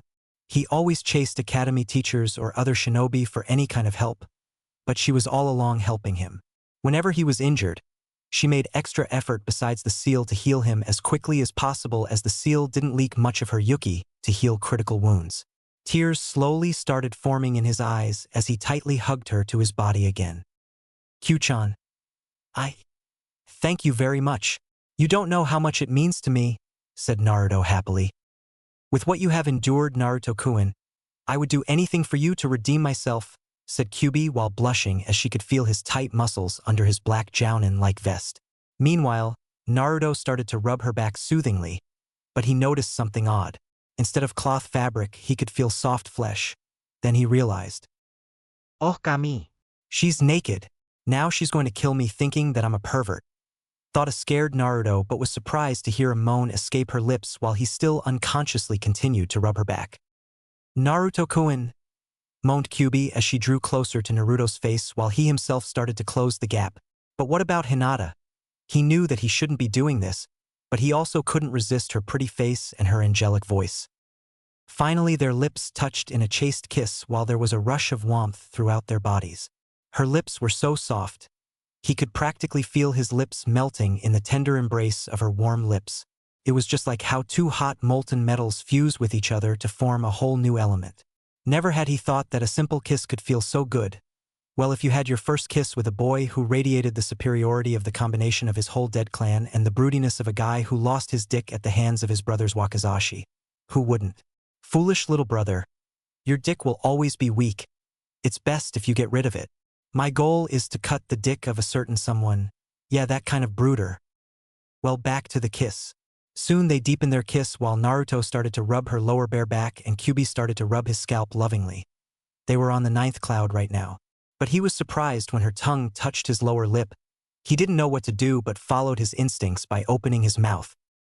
A whole new, fulfilling sensation of electric pleasure bolted throughout his body and invaded his nervous system when he felt her tongue massaging his own. Soon her tongue began exploring his mouth like a lone child in a candy store. Her tongue embracing his, as if asking him to come to its home. Upon his barely controlled instincts, his tongue tenderly entered her mouth before he fervently explored her angelic insides. Her mouth tasted like wild strawberries with a tinge of ripened peaches. She moaned in his mouth while slurping sounds were made as they deliriously kissed each other, saliva dripping from both of their tongues. If Jiraiya would have seen this, he surely would have died of blood loss with a content smile on his face. But upon feeling something hard poke her in her lower region, she moaned loudly, leading to an abrupt stop to their makeout session, both panting heavily with blood-red blush on their faces. "What's wrong with me?" thought Naruto while both of them were breathing heavily. On the other hand, QB too felt confused but somewhat excited at the strange attraction she felt for him. Although they had only met now, but she could say that she knew him better than anyone in the village. She had watched his memories after all. She knew all of his traits, quirks, his funny persona, his unshatterable confidence, determination, and the unbreakable will to never give up, his obsession with ramen, his fondness for his Ayame-chan, Hinata-chan, Benaheim-chan, Sum-chan, not the Inuzuka clan head, Yugi-chan, and a girl whose name he never came to know about. But a small part of her knew that she had already fallen for him the moment she watched his life and how he tackled it head-on. Sorry, stuttered Naruto while she watched the other way with a blush, not matching his gaze. Me too, she said meekly. Q-chan, do you like me? Like, in that way? Asked Naruto while she sighed sadly as she rested her head on his chest. I don't know. I'm so confused. I feel very much attracted to you. But I'm not sure if you'll accept me. I know you like that Hinata girl, but... She inhaled deeply while trying to stop her tears. But at least give me a chance, Naruto-kun. I know that I was the sole reason you lost everything and had to endure something which no one else should. But I'm ready to do anything for you. Anything to redeem myself. Anything you ask for. I know that a demon like me does not deserve the love of someone like you, but please, I just can't live without you, she said in a choked voice while she was barely restraining her tears. But when she felt warm droplets on her head, she looked up to see Naruto smiling warmly at her while tears were freely flowing down his face and that his eyes were back to normal blue color. Naruto had never felt so warm and wanted in a long time. He had another person who liked him, or rather was attracted to him in a romantic way. While he had grandfatherly, sisterly, and brotherly characters in his life, he deeply yearned for physical contact or a romantic relationship. And now he was possibly getting what he wanted all his life. Love. Such a simple four-letter word, but so strong that even the demons bow before it. It can fill a person's life with happiness, compassion, and joyness beyond imagination. It is what gives the definition of heart and makes the person forget all his memories in his lover's embrace. Keeping his thoughts of love for another day, he took hold of her chin before he kissed her lightly on her cute nose, leading to a pink tint on her cheeks. Silly Q-chan, it does not matter to me if you're a demon or not. To me, you're my cute kitsune, the one who stayed with me from the day I was born, the one who constantly helped me in my hardships, the one who I would die to protect.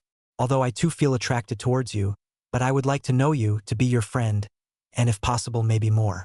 But one thing I promise you on my dream of becoming Hokage, that I would never let the Akatsuki capture you. Ever. That's the promise of a lifetime, said Naruto with determination while cupping her cheek, whereas Kyuubi was extremely happy that he considered her his precious person. I will never leave your side, Naruto-kun. In just a few moments, you have shown me how caring, forgiving, kind, and a loving person you are, she thought while rubbing his whisker marks, but giggled when she heard him purr. I didn't know your whiskers were sensitive, Naruto-kun, said a giggling Kyuubi, while Naruto blushed in embarrassment. Can I stand now? Asked Naruto with a sheepish grin. She melted right away at seeing his infectious grin. She was a kitsune after all. Why wouldn't she like the smiles of her own kind? Sure, she stuttered before standing up. However, there was one thing that Naruto didn't account for, and that was seeing the Kyuubi in all her naked glory. His face became steamy red before he was propelled back by a large nosebleed. She had the body of a goddess. All the body curves were in the right places, leading to an hourglass figure, and her perky C-cup, soft but firm breasts accentuated her beauty. Naruto-kun, yelled Kyuubi as she came running towards him. Now he had an even larger nosebleed when he saw her bouncing mounds while she ran towards him. Uzumaki Naruto. Can't have a normal day in life, he thought while pinching his nose to prevent any more loss of blood. Upon reaching him, She tenderly put his head in her lap with a worried expression on her face. Naruto-kun, what happened? Are you all right? Naked? Kyubi? Clothes, muttered a dazed Naruto. She blushed heavily when she realized her indecent condition, but inwardly was satisfied with his reaction. But this is your mindscape, so you should be able to materialize whatever you want, she said while he stood up. I don't know much about clothes. I guess a jounin attire would do for now, pondered Naruto as a jounin wear appeared out of nowhere on her body. Q-chan, do you have a name? Asked Naruto while Kyubi nodded as she didn't like the name Nine-Tailed much before speaking. Hi, it's Ayumi. That's what your mother used to call me by. It's a nice name, but can you tell me about my mother? Asked Naruto with a sparkle of hope in his eyes. Ayumi's eyes softened at his question. She could only imagine the frustration and pain of not knowing anything about the one who gave birth to you. Inside this matured Naruto, she could see a boy desperate to know about his parents. A boy who never knew what a mother's love was. A boy who cries every day wanting to see his mother at least once, to be in her embrace, to tell her about his accomplishments, to rest his head on her lap while he cries and tells her about his failures, for her to teach him petty things, to scold and correct him when he does something wrong. Behind this man was a shadowed child desperate for attention and maternal love, or maybe more from her. Hi Naruto-kun. Your mother was from the Whirlpool country, Uzumaki Kushina, who came to Konoha when she was young. You can say that she was as beautiful as me, if not more. She was the definition of angel for men and jealousy for women. But what really made her infamous across the elemental nations was her godly master of water element equaling your Nidame's prowess in the element and her status of being a seal master that even Jiraiya, the Toad Sannin, could not hope to surpass. The complex seal Shiki Fujin, Reaper Death Seal, on your stomach which binds me to you, was her art. She was easily a Kage-level shinobi who was given S-rank in the bingo books of all the elemental nations. She too, like you, had extremely large chakra reserves, fast healing rate, and had a natural talent for taijutsu and ninjutsu. The Uzumaki clan were a natural with seals, had faster healing rate and longer lifespans than normal, so they looked like 18 to 20 years old even if they reached their 50s. But their history is for another day. Your mother had a tomboyish attitude when she was young but became more womanly with time. That's the main reason your mask was even able to confuse the people who knew her closely. You see, when you acted loud, spontaneous, and obnoxious, ironically it matched with her personality. However, you did acquire some of her traits like determination, courage, protecting your precious people with your life, and the stubbornness to never give up. Explained Ayumi with a faraway look on her face while Naruto was brimming with pride and happiness that his mother was such a legendary shinobi. Did you ever talk to her? Asked a smiling Naruto. Hi. She would often tell me about her experiences and how she loved you with every fiber of her being when she was pregnant, she said with a serene expression. But what about my Effa dash? He stopped speaking when suddenly the sewer around him started fading. We'll talk later, Naruto-kun. For now, it seems that you're waking up. Something out there is going on, she said while giving him a small smile and a wink. I'll come later, Ayumi-chan, he said while smiling before completely disappearing from his mindscape. Forest of Death, the clearing. For Kurenai, something fishy was going on here. Sometime after Haruno Sakura had laid the traps, the sound team appeared, demanding for the Uchiha to come out. Here the Haruno girl did the smart thing by surrendering her Heaven Scroll as the Odo team possessed the Earth Scroll. But it seemed that they were not interested in the scroll, rather fighting the Uchiha. But why wouldn't they concentrate on the task that they were assigned like every other team? Were they given orders by someone to attack Team 7, and especially the Uchiha? She couldn't help but feel that something really big was going on here. First Orochimaru attacks Team 7, and then the Sound Team. When they found Orochimaru, he was in the process of attacking Naruto. But because of the intervention of Itachi and his partner, he fled the scene. Had he already achieved what he came for? But then she realized that she saw something black on Sasuke's neck, something which she had dismissed as a possible injury and didn't pay any attention as she was worried for Naruto at that time. But now, when she put the pieces together, the curse mark, of course, the Sharingan. Anko did told her that the bastard wanted Sharingan from the beginning. But why is this sound team concentrated on Uchiha and not the exams? Could it be that Orochimaru was somehow connected to Otogekyure, They were recently formed after all. She would have to inform Hokage-sama about this. While thinking, she completely lost track of time, so when she looked down from her hiding position, she was surprised to see an injured Sakura with a short haircut. There was the Taijutsu Genin Rock Lee from Team 9 who was unconscious at the moment, and Team 10 was standing in front of the otherwise okay sound team in battle-ready positions. "Thanks, Ino," said a grateful Sakura who was taking care of Lee at the moment. "Don't mention it, forehead. Besides, the last time I checked, we were friends, although a bickering ones at that," said a chuckling Ino. "Although this is troublesome, but I guess it won't be too bad to help a fellow team," said Shikamaru lazily as he bent on his knees and formed the hand seal for his shadow possession technique, whereas Chuji was still chewing his potato chips rapidly. "Guys, I think we should retreat. The Uchiha is unconscious. There's no way we can fight more than one team," said Kin, whose clothes were torn in several places, showing a bit of cleavage. She was rather well developed for her age, with C-cup breasts, an hourglass figure, creamy tan skin, and had a pretty face. Currently, she was sustaining minor cuts and bruises, but nothing critical. Before Dosu could reply, she was backhanded rather harshly as she fell to the ground while blood oozed out of her mouth. "Shut up, bitch. Because of your weakness, that pink-haired slut was able to survive this long," spat Zaku while Dosu remained indifferent with his teammates' behavior.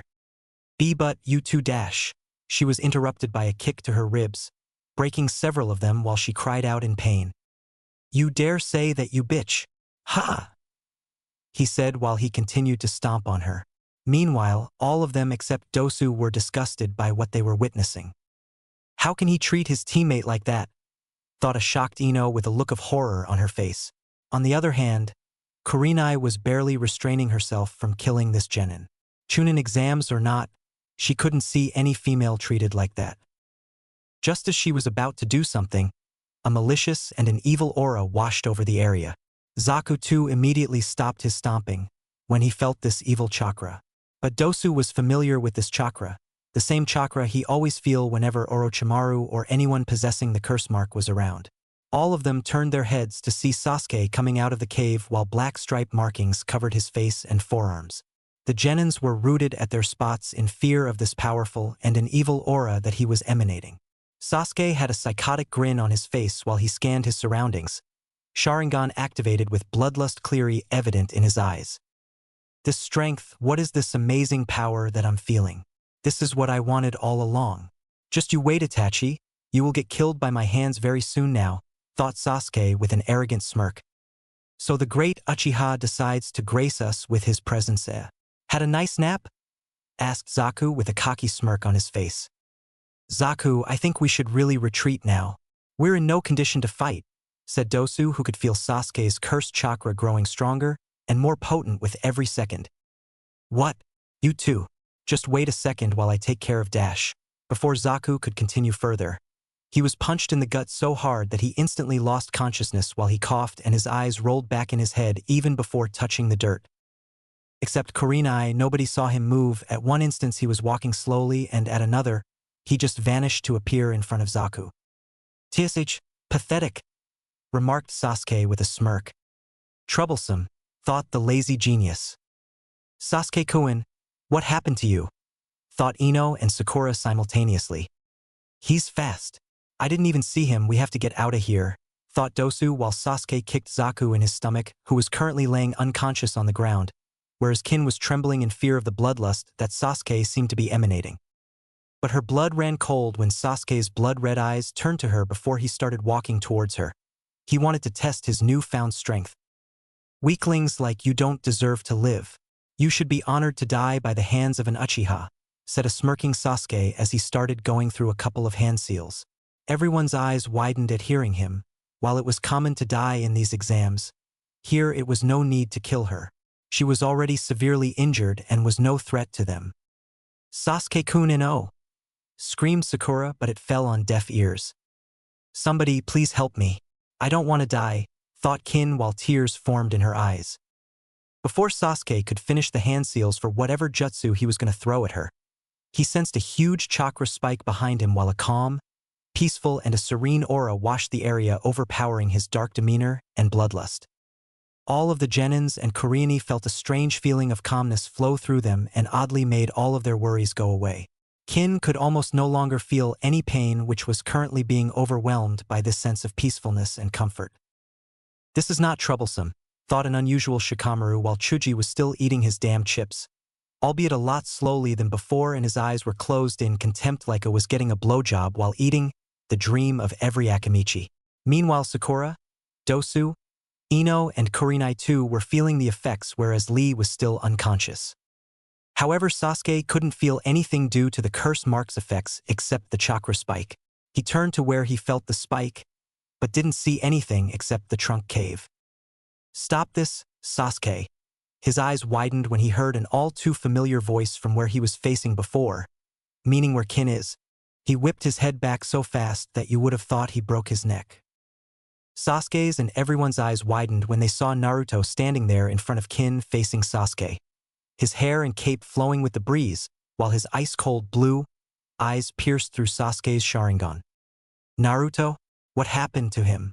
Doesn't matter, he's still a loser. With this power, no one can stop me, not even Itachi, thought Sasuke arrogantly after coming over his shock. What happened to you, Dobe? Did you hit puberty? And what's with the change in clothes? Asked Sasuke while smirking.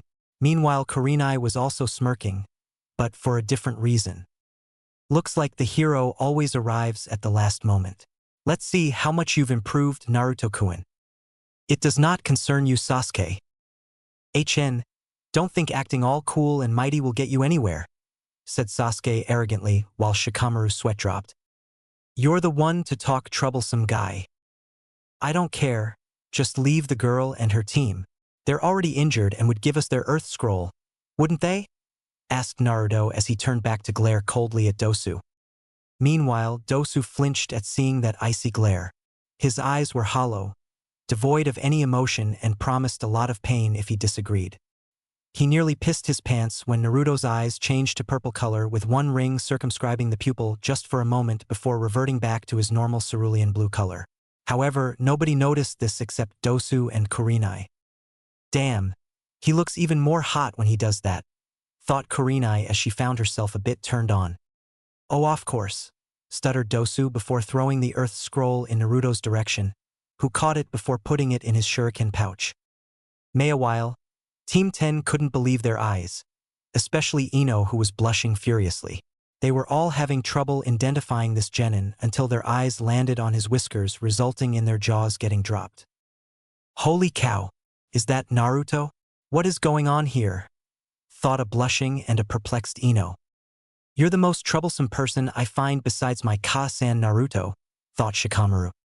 Naruto, you look cool, buddy, thought the food sweeper. On the other hand, Sakura was relieved to see Naruto for the second time and on the same day. Well, that was something. Thank Kami. I hope you can stop Sasuke-kun, Naruto, thought Sakura while she tried to wake up Lee, but it looked like he wouldn't be waking up for some time now. I don't care. Just get out of my way, loser, or I'll have to beat you to it, said Sasuke angrily while Naruto's eyes hardened. Try it, team, growled Naruto. Gladly, Dobe.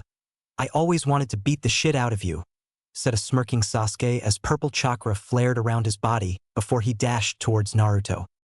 Like before, he just vanished for the genins, but Naruto and Kurenai could clearly see him as his speed was only mid-Chunin level now. This would be over in one punch. The Dobe wouldn't even be able to see me, thought Sasuke arrogantly while he readied his fist to punch Naruto before he went for his as his fist was about to connect. Naruto dodged it easily before delivering a bone-crushing punch to Sasuke's gut, resulting in him getting the wind knocked out and throwing some saliva, which was followed by a roundhouse kick to the side of his head. Sasuke flew back at even greater speed than he came at Naruto while colliding with several trees, breaking them in the process, and finally skidded to a halt as blood seeped out of his forehead and mouth with several bruises here and there due to his collision course while he was clutching his stomach in pain. To rest of the genins, it just happened in a second. First, Sasuke just vanished to appear in front of Naruto, got a sucker punch to his gut, and then vanished again to be found several meters away from them and was looking like he was beaten like a rag doll. To them, the trees were broken by an invisible force. Sakura was not all that surprised by Naruto's speed as she had seen him fight Orochimaru, but was worried for Sasuke. The Uchiha has no idea who he's dealing with right now, thought a smirking Kurenai while a chibi Kurenai in her mind was cheering with a banner of, Go Naruto-kun! Go Naruto-kun! Meanwhile Dosu, Kin and Team 10 were awestruck at the display of strength and speed by Naruto. What the hell happened? Thought a dazed Sasuke as his head was still spinning from the impact of that kick. Even his Sharingan didn't see that coming. That'll bring down a notch, thought a smirking Naruto before he turned to Kin. Are you okay? Asked Naruto with a smile while Kin blushed at seeing his charming smile. Why yeah. No, she said with a small smile but then realized her condition. Even if she was talking to an enemy, a handsome one at that, she kind of felt safe in his presence, safer than anyone in her village. She was an orphan in her village and always had to fight for food, shelter, and herself. Because she was an early bloomer, she had to train herself, defend herself from any possible rape attempts. In Odo, women in general were frowned upon and were considered weaklings. Because of that, her teammates never treated her even humanely. She absolutely despised her village, her teammates, and Orochimaru. But was brought out of her musings when she again felt a sense of calmness and sereness flow through her body like before, also noticing that she almost no longer felt that excruciating pain she was feeling a moment ago. Kin looked up to see Naruto bent in front of her while he was applying some kind of white chakra that she had never seen before on her damaged rib region. She was surprised to see that he wasn't staring at her chest unlike all the males of Odo, but rather was tenderly applying this strange chakra which oddly was working like a painkiller and a relaxation remedy. Meanwhile, oddly Ino and as expected Kurenai were feeling jealous of the treatment that Kin was receiving. Wait, this shouldn't be happening. Of course Naruto is cute, handsome, caring, kind, charming. What the hell is wrong with me? Thought Ino as she clutched her head while Shikamaru and Chuji were puzzled by her awkward behavior. Blondes are just troublesome, thought Shikamaru while Ino was lost in her own thoughts. All her life, she had dreamed of a man who cared for her and loved her. A man who was handsome, kind, loving, funny, caring, and a charming person. Sure, Sasuke was handsome, but what else? He never smiled. Kind, loving, and caring were miles away from his name. But now she realized that the reason she was after Sasuke was mainly to prove herself the best, that she was better than Sakura and all her female classmates. She never realized when her silly childish crush got converted into a crippled race of who gets Sasuke competition, especially with Sakura. But now that she thought, will she ever be happy if she got Sasuke? A big no. In him, she didn't need the Byakugan to see that he was a stuck-up spoiled genin, who only craved for power and nothing else. But here, she had never seen this side of Naruto. If she knew he was like this, she may have had drop-dead fallen for him in the academy. But she was too blind to see it. She also felt ashamed at how she treated Naruto. Although, she didn't hit him often like Sakura did, but she was still always mean and indifferent to him. Back then, if she would have taken the time of the day to observe him, she would have surely thought of him as a cute, funny, and an exciting guy. But maybe they could still be friends, or even more. Maybe she still had a chance. Chapter 6: Meeting an Old Friend. Looks like we'll be having 2 more girls in the harem, thought a smirking Kurenai as she glanced at a blushing Kin and a thoughtful-looking Ino. Meanwhile, it started to rain, getting heavier by each passing second. "Why are you helping me?" asked Kin, but Naruto simply smiled at her. "Do I need a reason to help pretty ones like you?" said Naruto with his trademark foxy grin, still oblivious to the fact that he was flirting with her.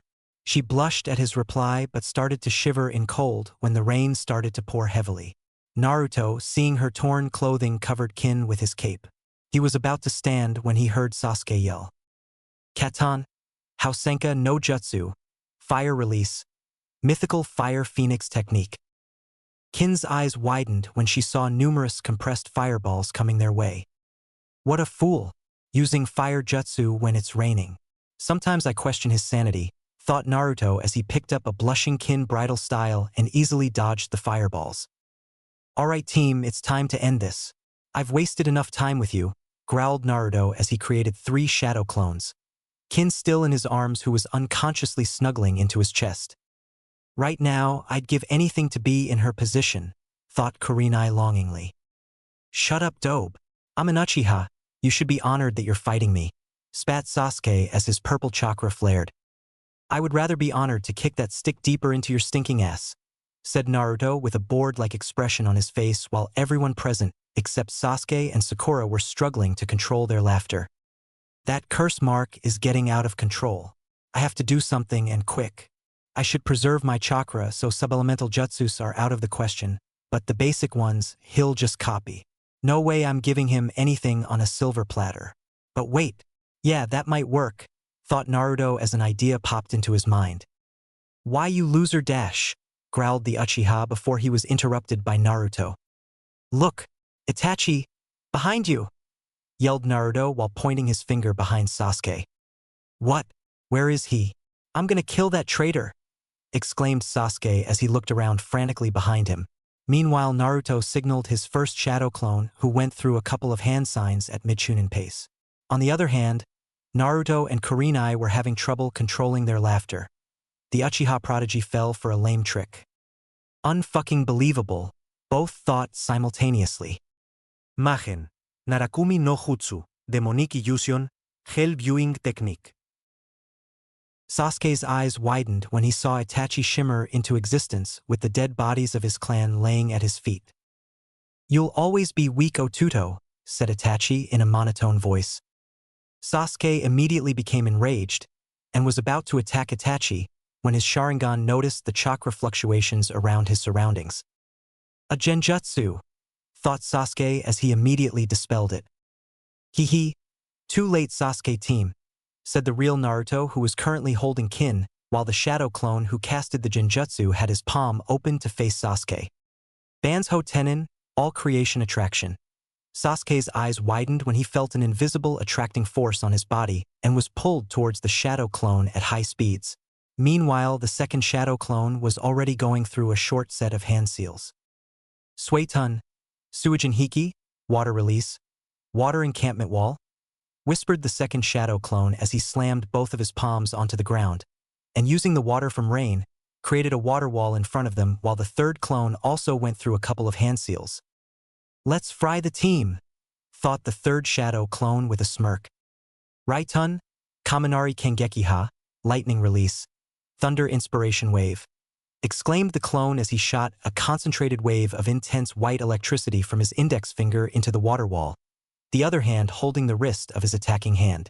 He kept his finger in position to control the electricity so that it only flows through the water wall and does not electrocute anybody else.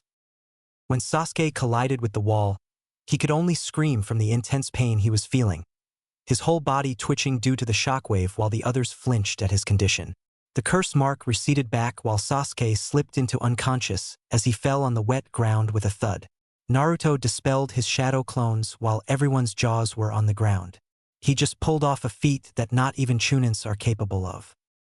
He already knows chakra nature manipulation, and that too with 2 elements. What was that jutsu that pulled the Uchiha? And most of all, how in the name of 9 holy flaming hells can he do a genjutsu?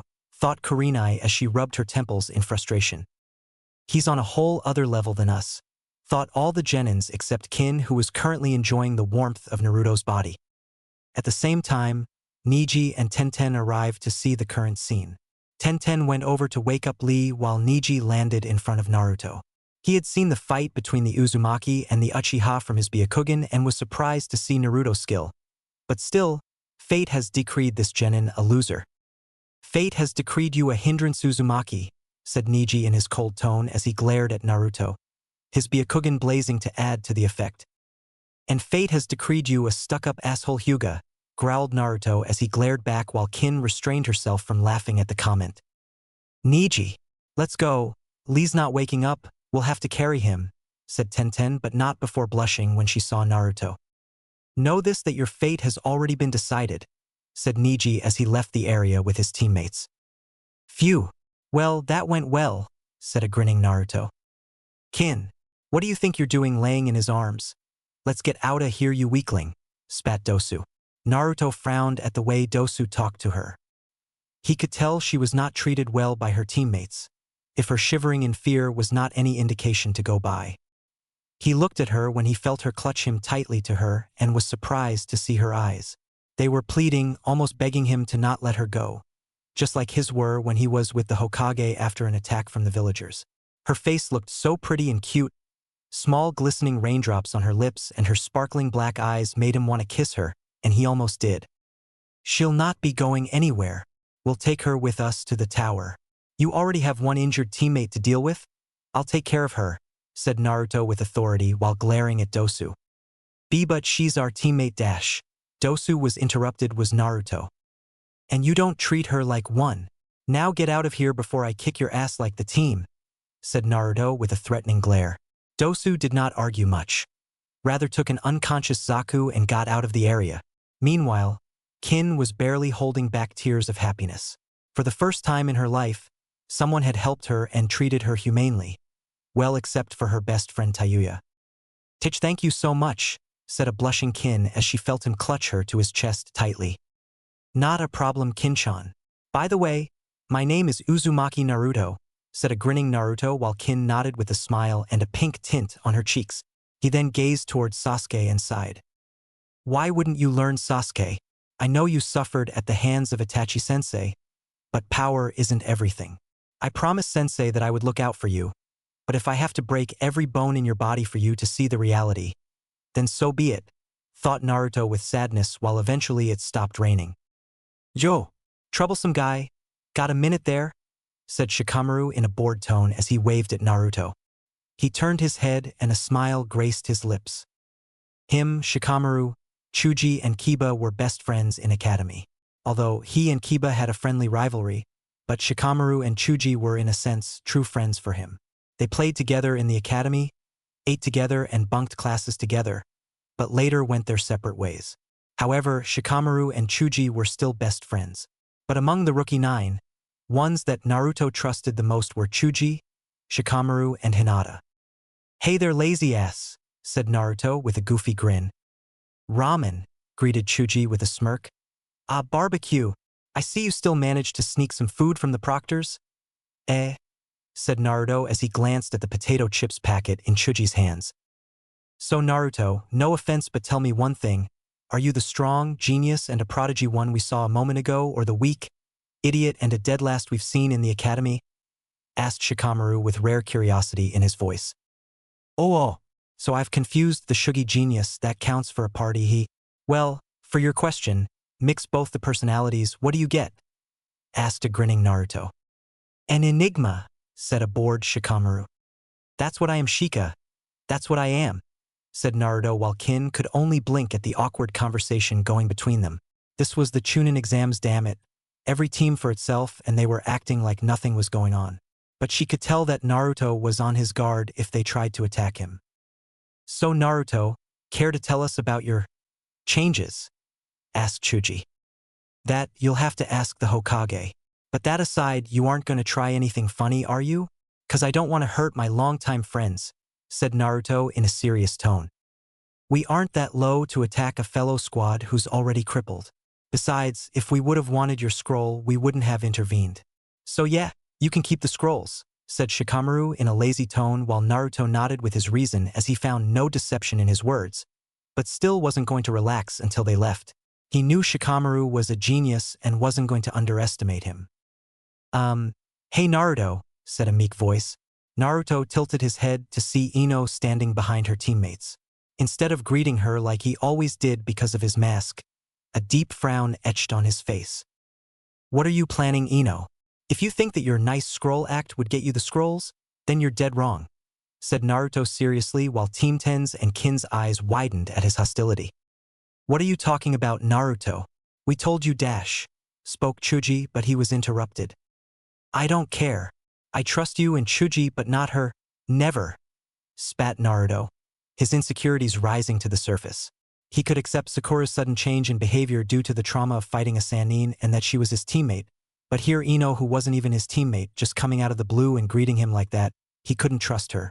After all, she too treated him like trash, though not to Sakura's extent. But still, this might be a plot to steal their scrolls and impress her oh-so Sasuke-kun. But I don't want the scrolls, Naruto. I was just greeting you, said Ino in a sad tone.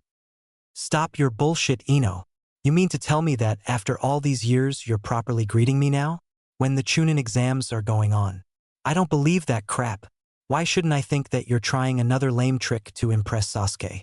Said Naruto angrily. Tears threatened to fall from Ino's eyes and they did. but weren't noticeable as they mixed with water droplets on her face due to the rain, while Shikamaru and Chuji could understand Naruto's logic. She did treat him badly, so they can't accept him to even treat her as a peer so quickly. We should be going. See you at the tower, Shika? Chuji, said Naruto as he went past them with Kin in his arms towards Sakura, who was currently tending to Sasuke, whereas Team 10 went their separate way with a silently sobbing Ino. Kin was confused as to why he behaved that way, but she knew better than to interfere into someone's personal matters. Great. Now Sakura's gonna revert back to her fangirl mode. To think that I thought she could change, thought Naruto with frustration evident on his face. He sighed while Kin watched him with confusion. How is his condition, Sakura? Asked Naruto while expecting a banshee screech of, Naruto Baka, look what you did to my Sasuke Kyoin. But he was really flabbergasted when she instead smiled at him. Oh, he's much better now. He only has a mild fever. The beating that you gave him must have pushed those black markings back, Shinaro, said Sakura while playfully screaming the last part as she waved her fist in air. A large sweat drop formed on Kin's head. This team is rather weird. I can see why Orochimaru had an interest in this squad. The team always had a fetish for weird things after all. She thought afterwards while Naruto was just gobsmacked. Hee, sorry, just joking. But yeah, he's gonna be fine now. It was all thanks to you, Naruto, that he was brought back. I could see that the foul chakra was interfering with his mind. The use of electricity to stop that mark from spreading and stun him was an ingenious idea indeed, said Sakura seriously, not at all surprised that Naruto knew chakra nature manipulation as he did warned her before while Kin nodded with her. Who are you? There's no way that you're the Sakura who I know, said Naruto shakily, not able to contain his shock. I told you, Naruto, I wouldn't blame you over something so trivial. You're the strongest member of our team, so it was natural you had to stop him, she said with conviction in her voice while Kin could only wonder about what was going on between these two. Naruto could only nod dumbly. Was this a surprise Naruto day?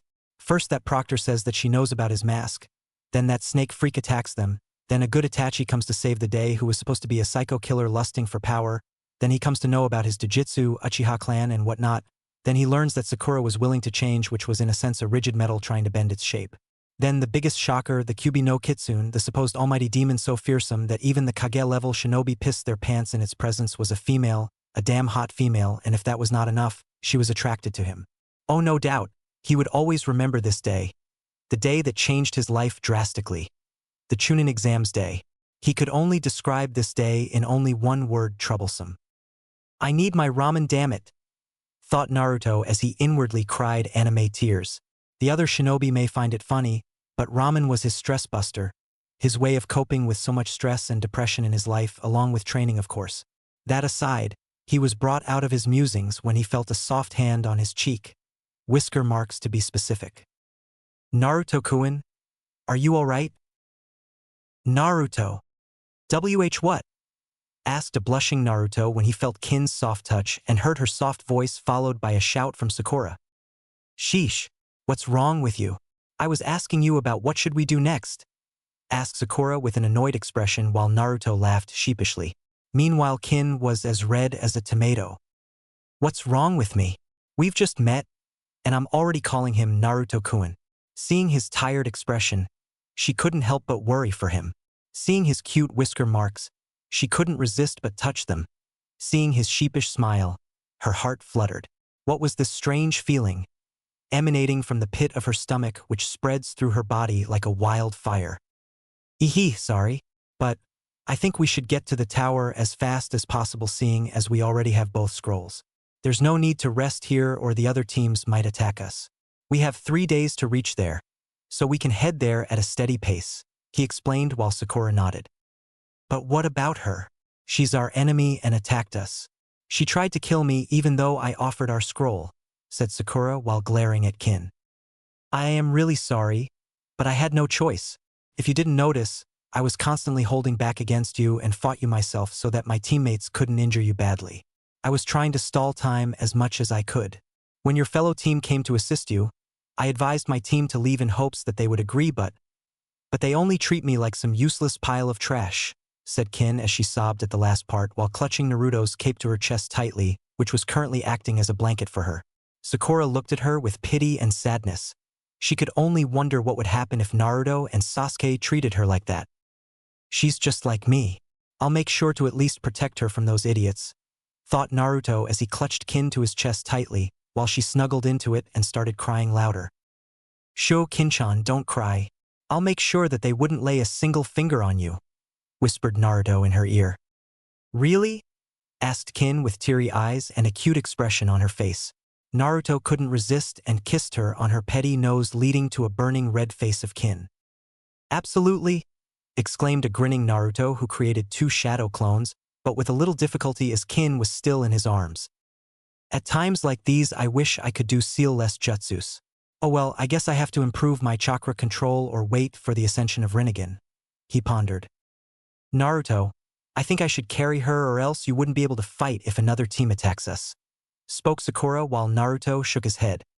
"Can't do that, Sakura.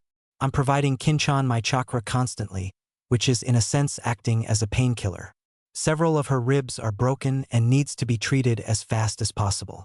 Besides, you're already injured and low on chakra, you wouldn't be able to carry her for long. My shadow clone here will carry Sasuke while the other will keep a watch for any backside attacks," explained Naruto while Sakura was surprised that he formulated a plan. As far as she knew, he never bothered for any plans or strategies, but maybe that too was a part of his mask. "You take a food pill. I'll carry Kin and remain in front. You would stay behind me followed by my shadow clones," said Naruto. "That sounds like a plan. But wait, how can your chakra reduce her pain?"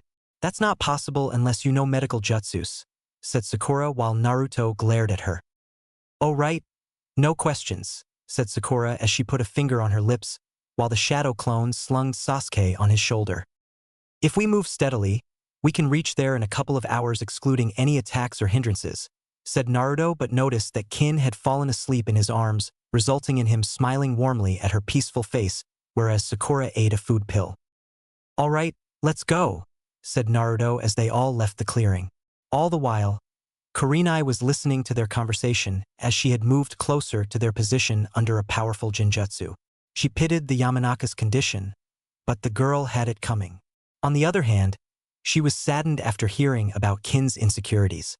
She was also surprised by Sakura's behavior and the level of maturity shown by her. But most importantly, she was proud of her Naruto for the way he handled the situation. He definitely deserved a kiss from her, or maybe more. She blushed while thinking about the kissing part. Kurenai had never kissed anyone. She could only wonder how a kiss with Naruto would feel like. She was brought out of her daydreaming when Team 7 along with Kin moved out of the area and hence began following them at a safe distance. Team 7. After several hours of traveling. Naruto. "I'm tired, we should rest up a bit," whined Sakura for who knows how many times while Naruto sighed. "She really has low stamina," thought Naruto while Kin was still asleep in his arms and Sasuke was unconscious. "Take another food pill, Sakura. We're not stopping until we reach the tower." "It is only an hour away now," said Naruto, who had his Rinnegan activated, but Sakura couldn't see it as she was behind him. "We could have reached the tower earlier if it weren't for your stupid detours. And you should know that taking another food pill would cause me exhaustion later on," said Sakura in irritation. During their traveling, Naruto and the shadow clone at the last constantly had their Rinnegan activated. With his Jujutsu's ability to see chakra and heightened senses due to a Yumi, he was constantly changing routes to avoid traps or confrontations with any team. "You can rest for 3 days when we reach there. Now stop your whining and take a food pill," spoke Naruto while Sakura huffed as she ate a food pill, muttering words like "meanie" in her breath. "Someone's been following us since we started moving. I should check it out," thought Naruto as he gave a mental command to the shadow clone at last to confront their follower. Meanwhile, Kurenai was following them for 2 hours and wasn't winded at all. She was a jounin after all. Right now, she was only using a B-rank jinjutsu, enough to hide from a Chunin. But she was surprised when the shadow clone at the last of the group suddenly started moving backwards in her direction. Did he notice me? Damn. Should have used a higher level jinjutsu, but could it be that the Rinnegan can see chakra too, like the Sharingan and Byakugan? She thought while her heart started beating a little faster at the prospect of meeting Naruto, even if it was a shadow clone. Although, she had met him a couple of times before, but then she only acted like a sensei and her attitude had remained professional. But now, she could open herself to him. She could melt the ice she had created around her. Kurenai was brought out of her musings when she heard Naruto's voice. "Come out, whoever you are. I know you're there," said the clone Naruto, who abruptly spiked his chakra to Jounin levels for a second, leading to the Genjutsu getting dispelled. Damn, this was a high-level jutsu, meaning whoever is here is definitely a Chunin or above. I would have to stall as much time as I can so that the boss's team can get a safe distance from whoever this is. But could it be Orochimaru? Thought the clone as he readied himself for an attack, his Rinnegan activated. But he was surprised when suddenly he was lifted in air while wooden branches wrapped around his black Jounin-like vest. He turned his head to see a large tree behind him while cherry petals were flowing in midair around him. Another Genjutsu, thought the clone before he felt the cold metal of a kunai against his neck. My, cautious aren't we, Naruto-kun? Whispered Kurenai in a changed childish-like feminine voice in his ear while she licked his earlobe. He blushed when he felt her warm and soft tongue on his skin. I think I've heard that voice before, thought Naruto before his eyes widened in realization. Could it be her? Of course. How could he ever forget that voice? Be Beneheim-chan, whispered Naruto in shock. Hee, you finally remembered me. And Naruto-kun. I'm surprised. It's been 6 years after all, whispered Kurenai. Flashback 6 years ago. A young 6 years old gloomy Naruto was sitting on a swing in the park while he watched other children play. He had tried so many times to play with them, but they would only beat him, bully him, or call him monster while their parents glared at him. He was idly swinging with his head down when someone shadowed his face. He lifted his head to see 3 beautiful girls of his age standing in front of him. One had curly long black hair with crimson eyes, the other had brownish hair tied in a ponytail with the fairest skin tone, and the last one had long flowing purple hair. Do you want play with us? Asked the crimson-eyed Kurenai, one while Naruto's eyes widened. You play with me? Asked young Naruto with a cute expression. Kurenai, Hana, and Yugao had to resist the urge to just glomp him. Sure. My name is Tsuum and these are my friends, Beneheim and Yugi, said Hana while Kurenai and Yugao smiled at him. My name, Naruto, but they call me Demon. You shouldn't play with demons, said Naruto as he gazed sadly towards the ground. The villagers are idiots, Naruto. They just can't see that you're not a demon. You should just ignore them, said Kurenai with a hint of anger in her voice. Me? No demon? Asked Naruto with hope. Nope. You're just like us, Naruto, said Yugao as she dragged him to his feet by holding his hand. Really? I'm like you? Asked Naruto with teary eyes. He thought that he was a monster, that's why the other kids didn't play with him. But he became ecstatic and happy when Hana shook her head. Yay! I knew Databeo. Thank you, you 3. Very beautiful. Like angels, said young Naruto in a thinking pose leading to the transformed Kunoichis sporting a blush before they snapped out of their embarrassment. Come on, let's play together. From now on, we'll be friends, said Kurenai while she dragged him with her. After some time, they said their goodbyes to him and went their own way. For months, they continued to play with him, often coming to his apartment and helping him with small chores.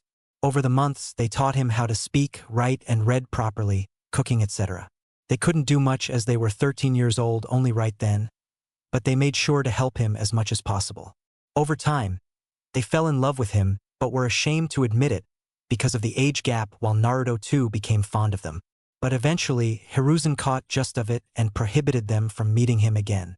Naruto waited for his friends in the park or asked the villagers about it. Nobody knew them or rather didn't bother to answer him as they were interested in beating him to an inch of his life. He couldn't ask his Gigi as they had told him them not to tell about their friendship to anybody, even the Hokage.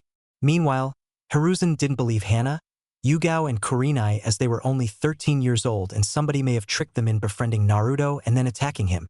This had already happened several times with some children befriending Naruto because of their parents' persuasion, and when he went to their homes to play, they would poison the food and plan several other methods to get rid of the demon spawn.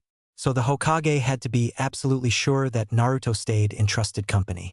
There were only 3 people that he trusted Naruto with right then: Kakashi, Jiraiya, and Mikoto. Jiraiya had a spy network to maintain. Makoto wanted to, but Fugaku didn't allow her, and Kakashi had drowned himself in Umbu missions and despair because of his sensei's death. Flashback end. Of course I remember you. But where did you go? I searched for you everywhere. Why did you leave me? Asked Naruto while tears leaked out of his eyes while his eyes turned to normal oceanic blue color. And where's Tsum-chan and Yugi-chan? Are they here too, Databeo? Said Naruto frantically while he tried to free himself. Warmness flushed Kurenai's heart when she came to know that he still remembered them and was worried for them. She released the genjutsu as Naruto snapped out of it to find Kurenai standing in front of him while his eyes widened in surprise. Kurenai-sensei? What are you doing here, and where's Benaheim-chan? Asked a blushing Naruto while he pinched his nose to stop the blood from coming out. Due to rain, Kurenai was wet and her clothes were tightly hugging her body, showing her curves and luscious D-cups. Even her nipples were noticeable due to the coldness. But on the other hand, he was also afraid of her a bit. He'd heard about the famous ice queens of Konoha, but among them had only met Kurenai until now. He had seen the way she treated men who looked at her in any indecent way. Even those who behaved properly, she was usually cold to them, like she was assuming they would ask her out or something. But he knew that it was all an act. She too wore a mask like him, so naturally she noticed it, him being experienced in the art of deception after all. Inside this cold sheet of glacial ice, he knew there existed a vulnerable and a lonely soul. Eyes were the windows of one's soul after all. Were you checking me out, young man? Asked Kurenai as she fakely narrowed her eyes while Naruto's eyes widened. And no, of course not. Why would I even dare think about you like that? Said Naruto while he waved his hands defensively. Are you saying that I'm not good enough for you? Asked Kurenai threateningly, still continuing her charade. What? He exclaimed with surprise evident on his face while she slowly advanced towards him. You had me right, am I not good enough for you? Asked Kurenai as her heart sped up a bit while waiting for his answer. Of course, sensei. You're very beautiful like a goddess. I mean, any guy in his right mind can't ignore your unearthly beauty, said the clone Naruto honestly while she blushed furiously, and Naruto, still as oblivious as ever even with his changed personality, glanced at her in confusion. Na-sensei, your face is all red. I think you'll catch a fever if you remain wet, said Naruto before Kurenai vanished completely from his sight to appear behind him. She circled her slender arms around his waist, her body tightly pressed against his while her head rested on her shoulders. There, this is much more comfortable, Naruto-kun, said Kurenai in Benaheim's voice, while his eyes widened as he saw Kurenai from the corner of his eyes. Don't tell me that you're Benaheim-chan, whispered Naruto in pure shock. I've been waiting for this day, Kitsune-chan, whispered Kurenai while Naruto's eyes widened at the name. The only ones to ever call him that were Benaheim, Tsum, and Yugi, often to tease him because of his foxy grin and whisker marks. Why? Whispered Naruto after coming over his initial shock while Kurenai blinked in confusion. Why did you leave me? Why lie to me? Why didn't you show me your true self? Asked Naruto while his spiky hair shadowed his eyes. It's a long story, Naruto-kun, said Kurenai. I've plenty of time. I'm only a shadow clone after all, said Naruto while Kurenai nodded. She then started explaining about why they had to transform themselves because of the villagers and Hokage and reasons behind them leaving suddenly because of the Hokage. Meanwhile, Naruto was getting angrier and enraged by the second. You mean to tell me that Gigi stole from me something that was possibly the only source of love, friendship, and happiness I had in my life? Asked Naruto while white chakra with a red hue started to pour out of his body. Calm down, Naruto-kun. I know what he did was wrong, we tried to reason with him. But at least, from now on we can be together as he allowed us today to reveal ourselves, said Kurenai while rubbing his cheek with one hand and his hair with the other. He inhaled deeply to calm himself down, also noticing that she smelled of red roses and white lily while gradually his chakra receded back. He blushed when he noticed how tightly her impressive bust was pressed to his back while she smirked at seeing his red face. Like what you feel, Naruto-kun, she said while rubbing her breasts against his back while his blush got darker in shade. Where is Tsum-chan and Yugi-chan? Who are they in real? Asked Naruto to escape the embarrassing situation while he eagerly waited for her answer to know who his childhood friends really were. That is a surprise, Naruto-kun, said Kurenai as she kissed the back of his neck. She was now really resisting the urge to kiss him, but she also didn't want her first kiss to be with a shadow clone, so she controlled herself for now. But tell me, how were you able to sense me? Was it because of your jujitsu? Asked Kurenai while she could feel Naruto's body become stiff. How did you? He trailed while his mouth was open in shock. Hokage-sama told us about your Rinnegan, and don't worry, we wouldn't tell anyone about it. It's up to you when you decide to reveal it. Naruto nodded hesitantly. But we don't know its abilities until a few hours ago. It was supposed to be a myth after all. And we also know about Itachi and his partner. So I'm looking forward to how much stronger you have become, Naruto-kun. But I've always wanted to ask you something, Benny. Kurenai-chan, said Naruto while Kurenai blushed at the addition of chan. Oh, how much she had dreamed of this moment, him calling her Kurenai-chan, or any other nickname he wanted to. Why did you? Sum-chan and Yugi-chan helped me. All the villagers hated me. Children of my age bullied me, and the whole ninja populace except a few were indifferent to me. Did you know, Naruto-kun, your mother was a role model for us? You have Konohamaru, Udon, and Moegi who look up to you. The same way we practically worshipped her. Her beauty, elegance, courage, determination, never say die attitude enthralled and motivated us to no end. She was the major driving force in our shinobi careers. Like you, her personality was bright as a sunny day for her friends but for her enemies, as dark as a thunderstorm. All the villagers liked her. However, they didn't know that she ever had a baby or if she was even married.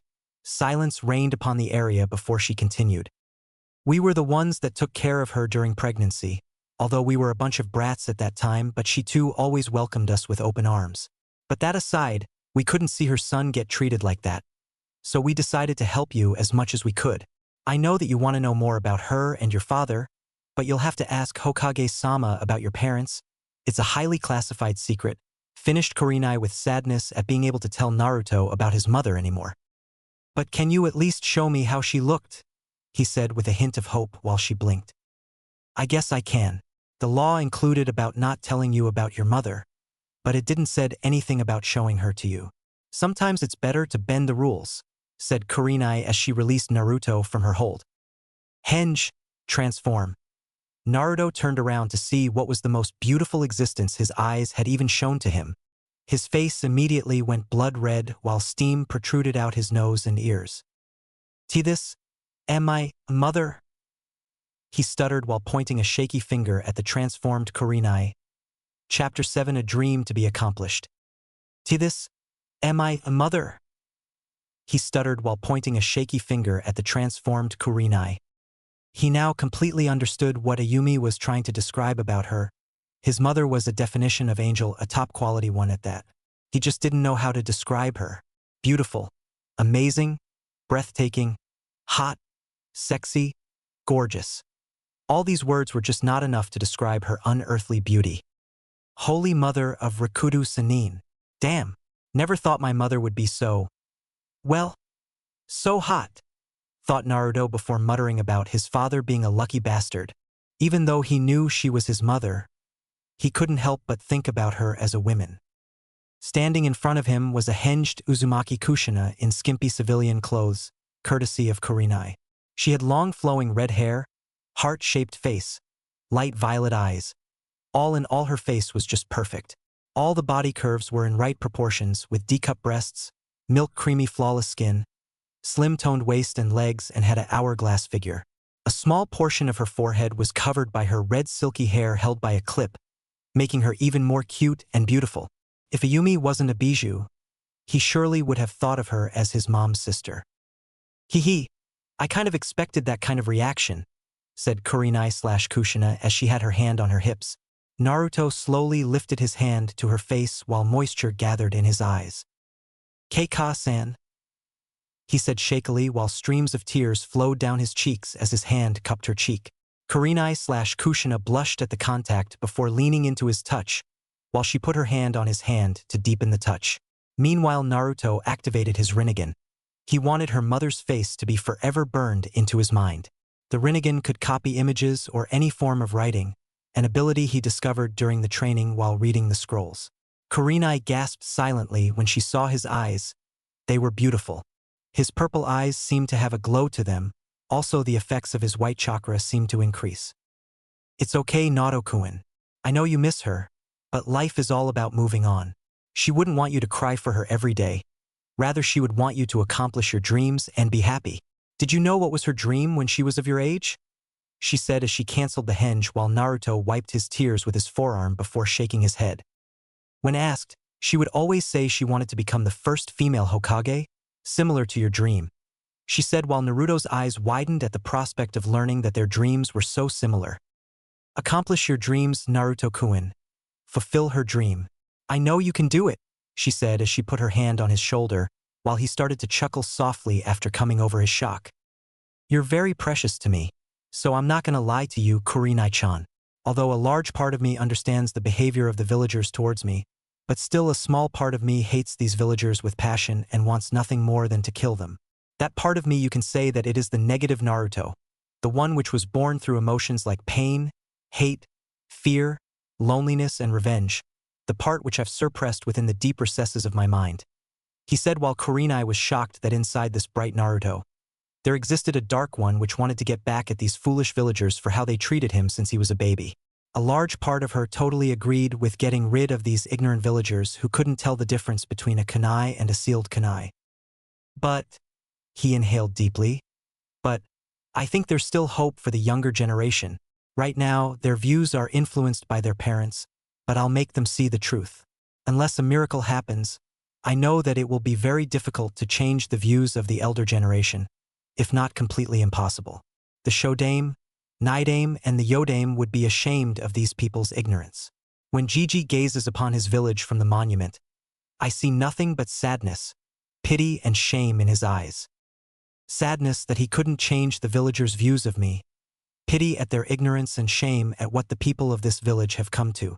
Some time ago, I thought about leaving this village thinking that becoming Hokage of these pathetic villagers be damned. But I've learned that a king does not choose its people, but rather the people elect their king.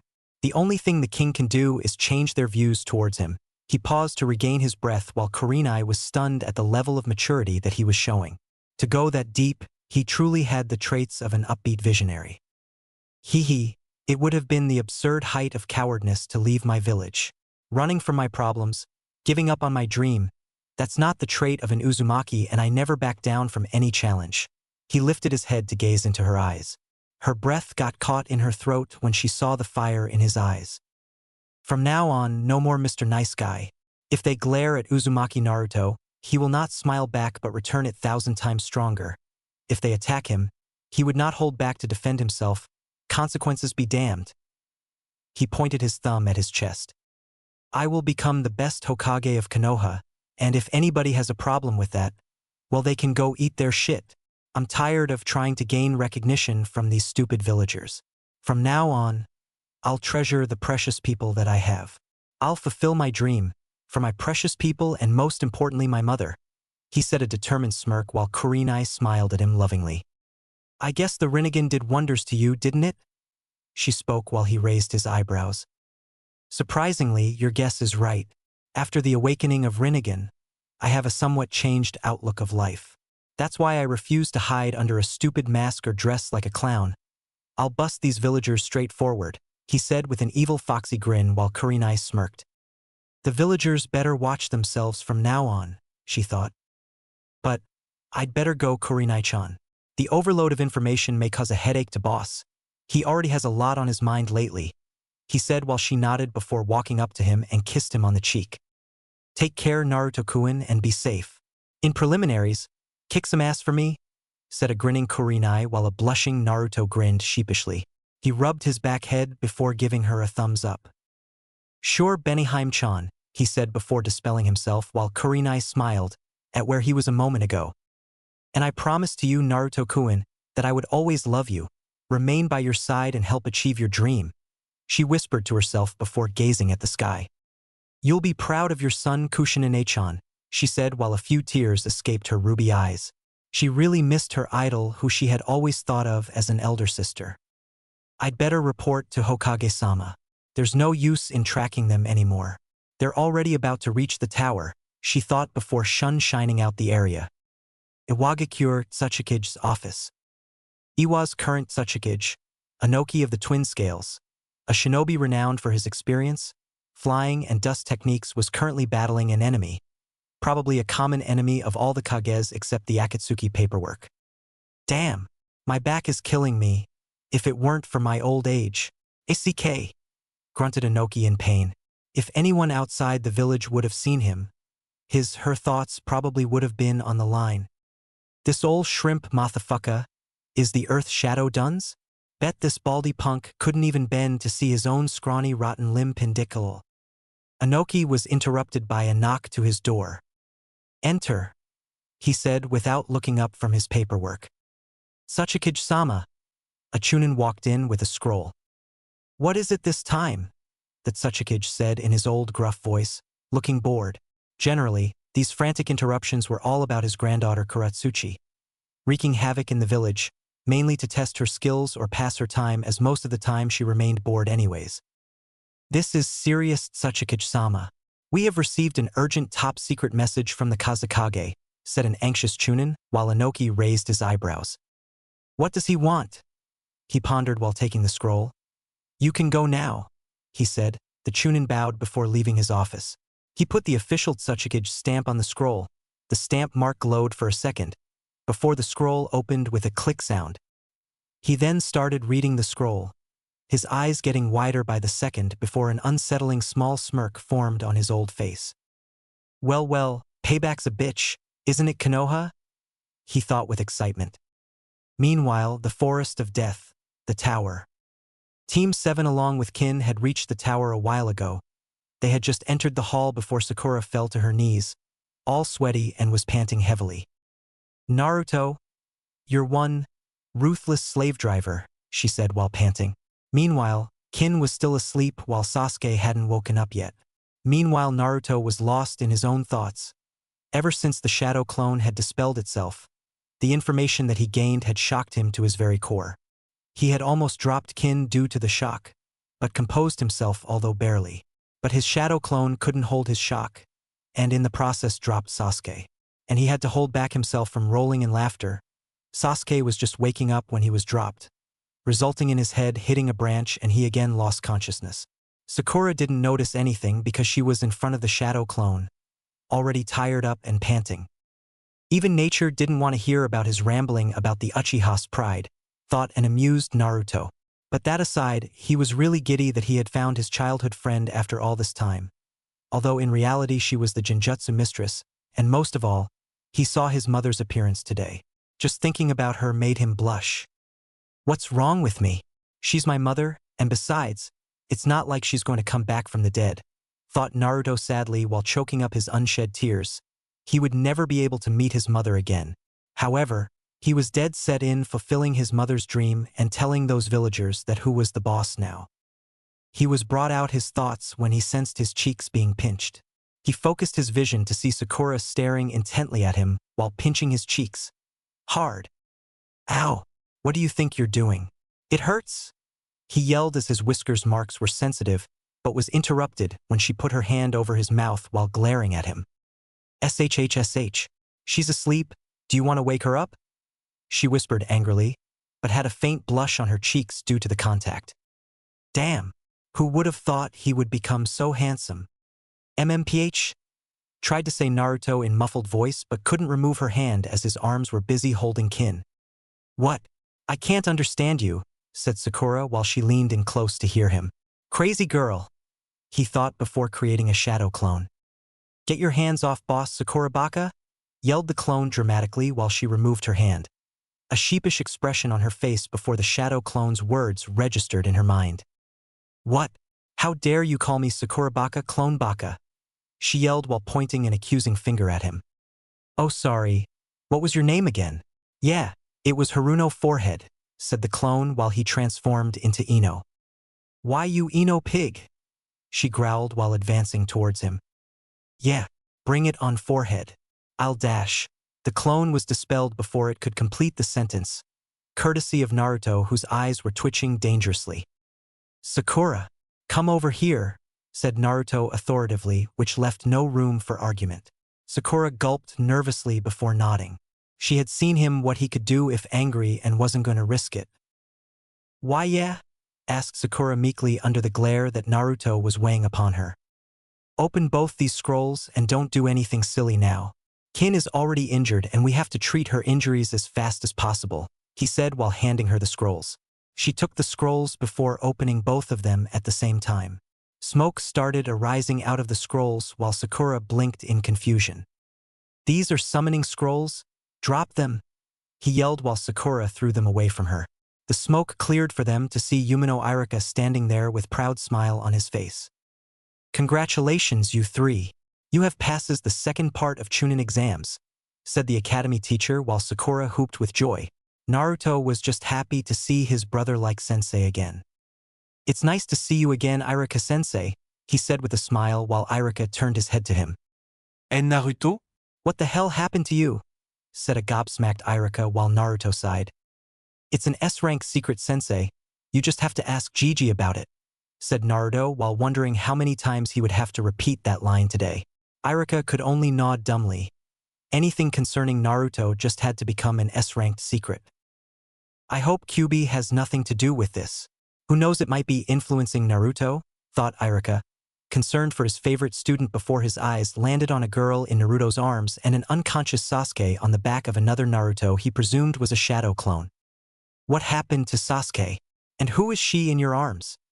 Asked a confused Irika, but on the inside was proud that his brother-like figure was becoming a man. Sakura glanced at Naruto, not sure about what to say about Sasuke's condition. He got exhausted in a fight we had with another team for the scroll, but is otherwise all right and only unconscious. He then glanced at a sleeping Kin with a small smile on his face, which didn't go unnoticed by Irika. We found her injured on our way here. She was alone, so we took her with us for treatment, lied Naruto calmly while Irika nodded. Sakura was amazed that Naruto could deceive an experienced Chunin.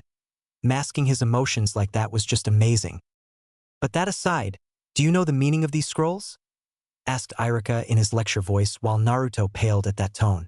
He really wasn't in the mood to listen to any lecture right now. Sakura would have listened intently to Irika, she being the book smarts and all, but was tired as hell and wanted nothing more than to hit the bed.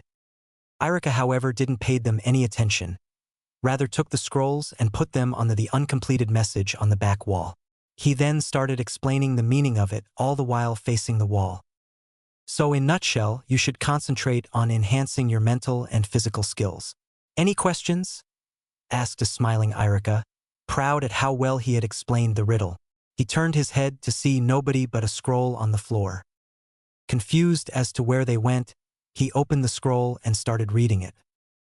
Sensei, I already know the meaning of those scrolls, but thanks anyway for wasting your 10 minutes explaining it. Boo-ha-ha-ha-ha. Spirits are always with you. Guess where I took that line from? Future Hokage of Konoha. Irika-sensei, thanks for explaining whatever you did. We'll always remember it, although we didn't hear it. Ha-ha-ha-ha-ha. Shinaro. Naruto. Sasuke is unconscious, but I know him pretty well. So according to me, servant, HN, you should be honored to be my sensei. I've got my Sharingan to master and a traitor to kill, so I don't have any time to listen to your fucked up lectures. However, as your reward for your good-for-nothing efforts, I allow you to watch me fight like the elite I am. The great Uchiha-sama, leader of the Emo clan. Silence, pin-drop silence followed after Irika had read the scroll. Those bloody ingrates, he hissed angrily with gritted teeth, his face red and his eyes screaming murder for Team 7. Naruto. Meanwhile, Team 7 along with Kin had found an empty restroom which were for the passing teams. The room was nothing special, but contained 3 single beds and the regular necessities which you find in a cheap hotel room. But in Naruto's opinion, it was much better than his apartment. All right, you can rest here, Sakura, while I call for medical treatment, said Naruto while the doppelganger/shadow clone put Sasuke on the bed and dispelled itself. Naruto, on not receiving any answer, turned his head to see a loudly snoring Sakura on the bed, her arm hanging limply on the side of bed and drool escaping her mouth. He sweat dropped before chuckling lightly to himself. I guess I really worked her to the ground, I don't know what caused you to change so much, Sakura. Maybe Orochimaru's interference, but I'm glad you did. Hopefully, just maybe, we still can be friends, thought Naruto as he reviewed her behavior in the Forest of Death after his training. So far, she had done nothing suspicious, but still. He then turned his gaze to Kin, who was starting to wake up and slowly opened her eyes. The first thing she saw was Naruto's oceanic blue eyes and his warm smile sending vibrations through her body. "Morning, sleepyhead," he said while she shyly smiled back, making Naruto just want to kiss her and never let her go. She then noticed her surroundings. "Did we reach the tower?" she asked while he nodded. "How are you feeling, Kin-chan?" asked a concerned Naruto while she again blushed at Chan part to her name. Nobody had ever addressed her with so much kindness and concern in her village. "I'm fine, Naruto-kun, thanks to you," she said with a small smile while Naruto looked away with a small blush. "Man, I gotta control myself, but she's so cute, so irresistible," he thought while mentally slapping himself. Alright, I think it's mainly due to my chakra. Now I'm gonna slowly stop the flow of my chakra on your rib region. Then tell me what you feel. I have a theory to confirm," he said as he slowly lowered the amount of chakra he was constantly giving to her. He watched as her face scrunched up until he completely stopped the flow. "So, any difference from before?" he asked expectantly. "I'm suddenly feeling tired. My body is still sore from the injuries, but surprisingly there's very little pain in my ribs, which was damaged the most. But how is that possible?" she asked in confusion while Naruto's eyes widened. "Great. Looks like apart from acting as a painkiller, it enhances and accelerates the body's immune system and healing factor. Guess there are some abilities of my Jujutsu and chakra which I have to find on my own," he thought, excited that he could somewhat treat injuries with his chakra, although much slower than a medic could, but still it was damn useful. It's the exact opposite of Yuki nature, which is harmful to our chakra coils, but still as much strong and potent. "I can't tell you much, but just that my chakra accelerates healing factor of one's body. You can refer it as a sort of a bloodline," he said while her eyes widened in surprise. "That's so cool," she exclaimed excitedly while Naruto grinned at her. He noticed that some of her personality traits matched his, mainly when she was excited about something. "Alright, I think you should rest up a bit as we have 2 days until the second exam ends. Meanwhile, I'll look for a medic to completely heal your injuries," he said as he laid her on the third bed. "Not that way, you perverts." While she nodded, albeit a bit sadly on losing his warmth, Naruto, on seeing her gloomy face, bent down and kissed her on the forehead. "Don't worry, Kin-chan. I'll be back as fast as you can blink," he said while grinning as she blushed a scarlet red. "Hi," she said happily before Naruto left the room. Several minutes later, he found a medic Nin before sending her to their restroom for treatment of injuries of Kin, Sakura, and Sasuke, while he decided to roam for a while. "Oh man, I forgot my cape with Kin-chan. I think I look kinda cool with it," he thought while walking before he bumped into someone round a corner of the corridor. "Ouch. Hey, watch where you're going, idiot. Like you were watching. Hey, you're that girl from the sand team. What was your name? Tamari, right?" he said while helping her to stand. She looked up and immediately blushed furiously upon seeing him. "Holy mother of pure wind. I mean, wow," she thought while covering her cheeks with her hand to hide her blush, leading to Naruto having a sweat drop. "Hey, are you alright?" He had just offered to help her stand, and she was blushing like he was demanding her virginity. Did he do something wrong? "It seems I have a knack for meeting weird people today," he thought dejectedly. Yeah, thanks. "But, who are you?" she asked in confusion while Naruto blinked in surprise. "We just met some days ago. I'm Uzumaki Naruto, remember?" he asked expectantly while she pondered if she had heard that name before. She did. But where? After some time of racking her brain, her eyes widened in surprise. "You mean to say that you're that idiot? Annoying, loudmouth ninja wearing that kill-me orange jumpsuit?" she asked before quickly clamping her mouth shut with her hands while his eyebrows twitched. "Was my acting that natural? Well, I did dig my own grave. I'm sorry. I didn't mean to." "Don't worry, it's cool. Sometimes I do tend to act like an idiot," said a grinning Naruto. "But what the heck happened to you?" she asked. That's a secret, Temari-chan, he said teasingly while she blushed. But where's that clown paint and blood-thirsty brother of yours? He asked jokingly while she giggled. Hee, Kankuro is sleeping right now in Gaara. Well, just trying to sleep, she said nervously, not wanting to reveal her brother's secret while Naruto nodded. He had sensed the evil aura of Yuki that Gaara seemed to be radiating constantly. Thus he knew that Gaara too was a Jinchuriki like himself. Oh well, I'd better be going. It was nice to meet you, Temari, and good luck for the preliminaries, he said while walking past her. See you soon, Naruto, and… Hey wait, what do you mean by preliminaries? She asked frantically. You'll see, he yelled over his shoulder as he rounded the other corner and disappeared out of her sight, leaving a perplexed Temari. Time skip, 2 days. After his meeting with Temari, 2 days passed quickly for Naruto. Kin was perfectly alright after the medic had treated her, and Sasuke too awoke after some time. The first thing after waking up he did was attack Kin, and surprisingly for Naruto, she was easily able to hold her own until he arrived and stopped Sasuke. And not so surprisingly, the Emo King started demanding that Naruto teach him those jutsus that he used in the Forest of Death. The result being Naruto kept ignoring him, something that enrages Sasuke even more than his brother's presence.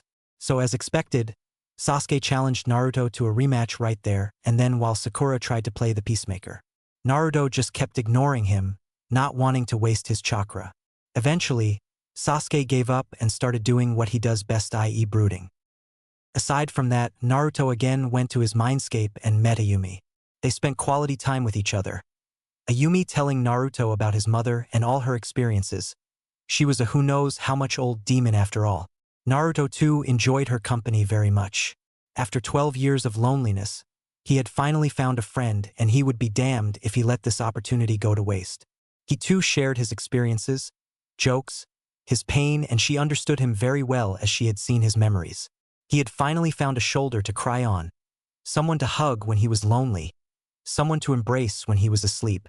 He also changed his mindscape from that of a sewer to that of a beautiful landscape with lush green grass, dense forests, mountains, and anything in nature that you could relate to peaceful and beautiful. To ensure that she wasn't lonely when he wasn't there, he created several animal species in the forests, especially foxes. She always played with baby kitsune and several other animals. To see her this happy, his heart leaped with joy. She had also informed him that they could contact with each other telepathically when he was not in his mindscape, but the seal was still strong for them to do that. But there was a solution. If he could find the key for the seal and weaken it just a little bit, not only would they be able to talk with each other telepathically, but Naruto could access more of her tales. This led him to take a mental note to ask Gigi about it, but he had to tell him about Ayumi first. However, he wasn't going to forgive the old man so easily for keeping his friends away from him. Oh, he will pay for it. Believe it. He also learned that the time frame was displaced whenever he was in his mindscape, but not on the level of Tsukiyomi. So he had spent more time with her than he expected, and you could say that they were close to each other now. Naruto had also spent time with Kin, getting to know more about her, about how she was treated in her village. He was shocked at how similar their life was up until now, and he too told her about his life, though not about him being a Jinchuriki. She too was surprised at how he was treated, but eventually they became good friends. Kin also told him about her only best friend in her village, Tayuya. Naruto learned that although Tayuya had a foul mouth, she was a caring person, fierce and brute on the outside but soft and fragile on the inside, and they supported each other in their difficult times. Naruto tried to find Team 8, he was eager to meet Hinata after all. His mask thrown aside, he could finally act normally and at least be friends with her first and get to know each other better. He was also surprised when he heard that Team 10 and Kin's team had passed the test. Well, he certainly didn't expect a lazy and a crippled team to pass. He also noticed that Ino looked a bit down and sad, but he didn't pay any attention. Maybe she was sad because her Sasuke-kun lost to him in the forest. On the final day, with 2 hours left to complete the test, all the teams were led to a big arena having a huge stone-made ram seal in the middle, while there was an elevated railing platform on either side of the arena. Upon reaching there, Naruto noticed that the teams which had passed were Team 9, Team 10, Kin's team, Kabuto's team, and the Sand team.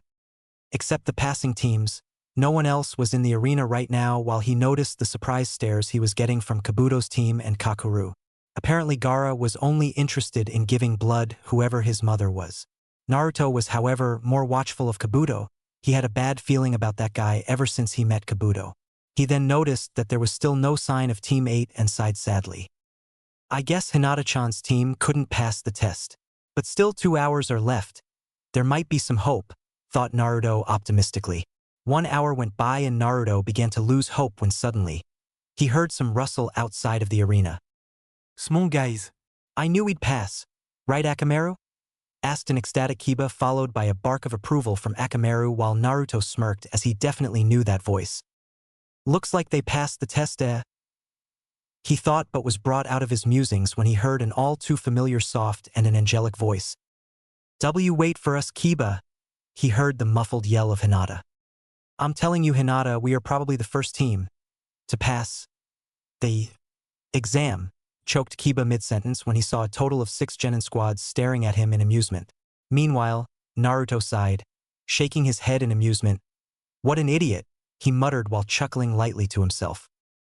Dobe, what are you laughing about? Demanded the Uchiha with his patented scowl, while Sakura frowned at Sasuke's behavior.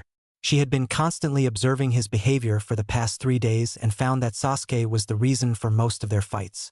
Sakura's admiration for Sasuke was constantly being degraded as she watched him for the first time with a sane person's perspective. Progressively, she stopped taking Sasuke's side. Unlike previously, she still cared for him and thought that maybe the curse seal was affecting him, but sometimes he just got on her nerves.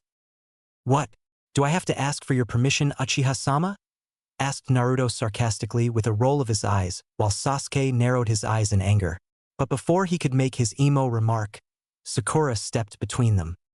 Please, Sasuke-kun, all the teams are watching. This exam is about teamwork, remember? If we're going to have conflicts in our team, then how can we become Chunins? She said, using her smart brain, as she knew he would stop at the prospect of advancing in ninja ranks and gain more power. While Naruto was satisfied with Sakura's interruption, he didn't want to fight now as they would get disqualified. Chen, you better stay out of my way, loser, grunted Sasuke as he went to the wall, leaned against it and started brooding, probably making devious strategies and plans on how to defeat his brother, while Sakura sighed in relief. Thanks, Sakura, whispered Naruto while she nodded with a smile. Meanwhile, all the teams were watching the show in amusement. They couldn't fathom that how a team like that could have passed the second exams, but Team 10 knew all too well. Shikamaru muttered, troublesome, at Sasuke's behavior, while Chuji sighed at their antics.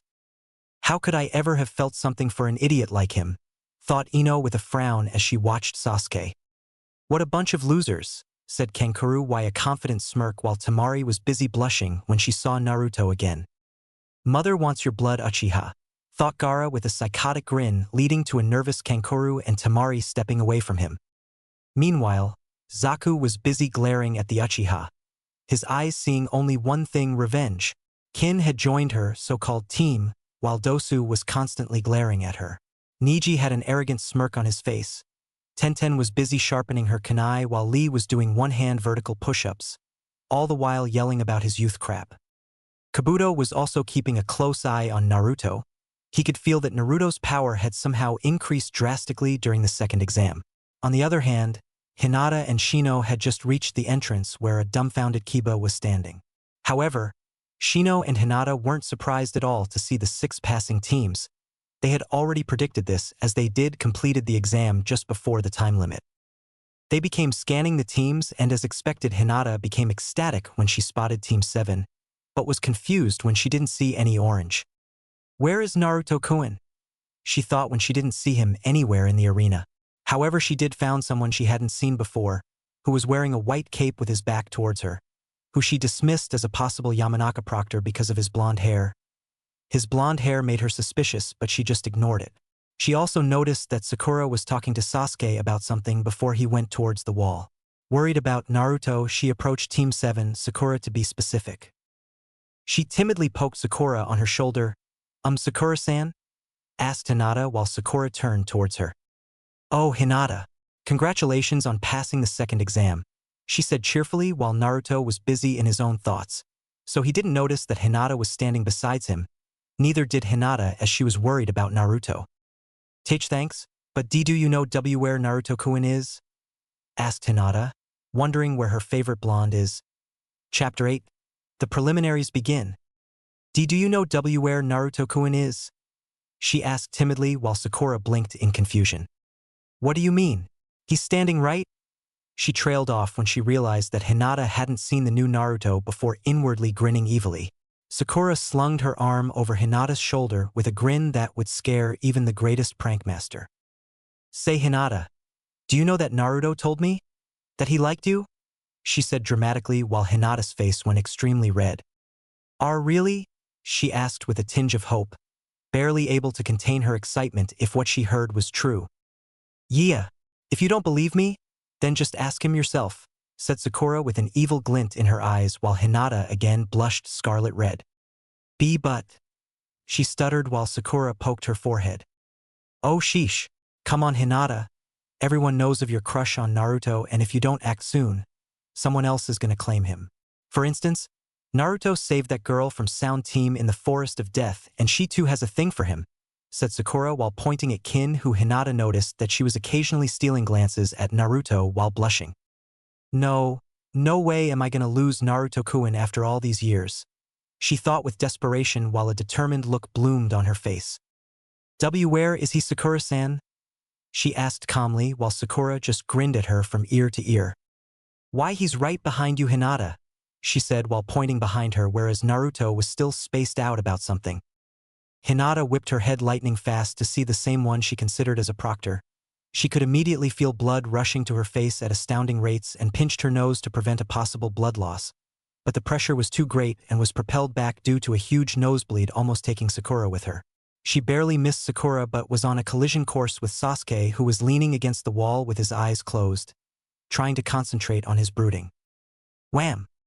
She collided with Sasuke and accidentally elbowed him in the forbidden zone, leading to his eyes popping out of his sockets. Slow motion. He threw some saliva and thankfully for Hinata cushioned her impact before he was immediately on his knees writhing in extreme pain, rolling around helplessly just to get rid of this torture. My. He couldn't say anything coherent but just roll on the ground with a pained expression on his face. He could almost see an image of a laughing Itachi hovering over his head while saying, I told you, foolish little brother, your dick will always be weak. Sasuke-kun? Yelled Sakura as she ran to help him, but had to stop herself from falling into fits of laughter while others didn't bother to restrain themselves. Ha ha ha ha. Oh man. This is great. The Uchiha's production raw materials busted, said Kankuro, who was laughing his ass off while Temari too was trying to control herself and was barely succeeding at it. Meanwhile, Kiba unconsciously closed his thighs when he imagined the impact. Oh man, that must have hurt, he said with a pained expression as if imagining Sasuke's plight while Shino was… Well, Shino. Great shot, yelled Kin and Temari simultaneously. They watched each other awkwardly before grinning to each other, followed by a thumbs up. Meanwhile, Zaku just watched the Uchiha's condition with a proud smirk.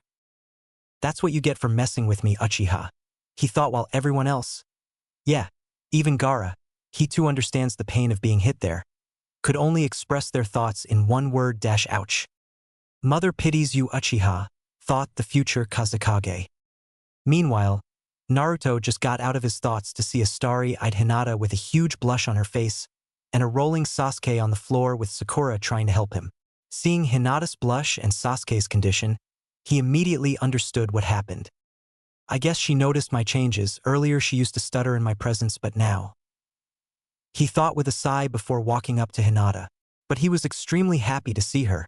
Last time he checked, she was being impaled by Itachi's blade. Oi, Hinata-chan, are you all right? He asked with a concerned expression while her eyes slowly fluttered open to see Naruto bent in front of her.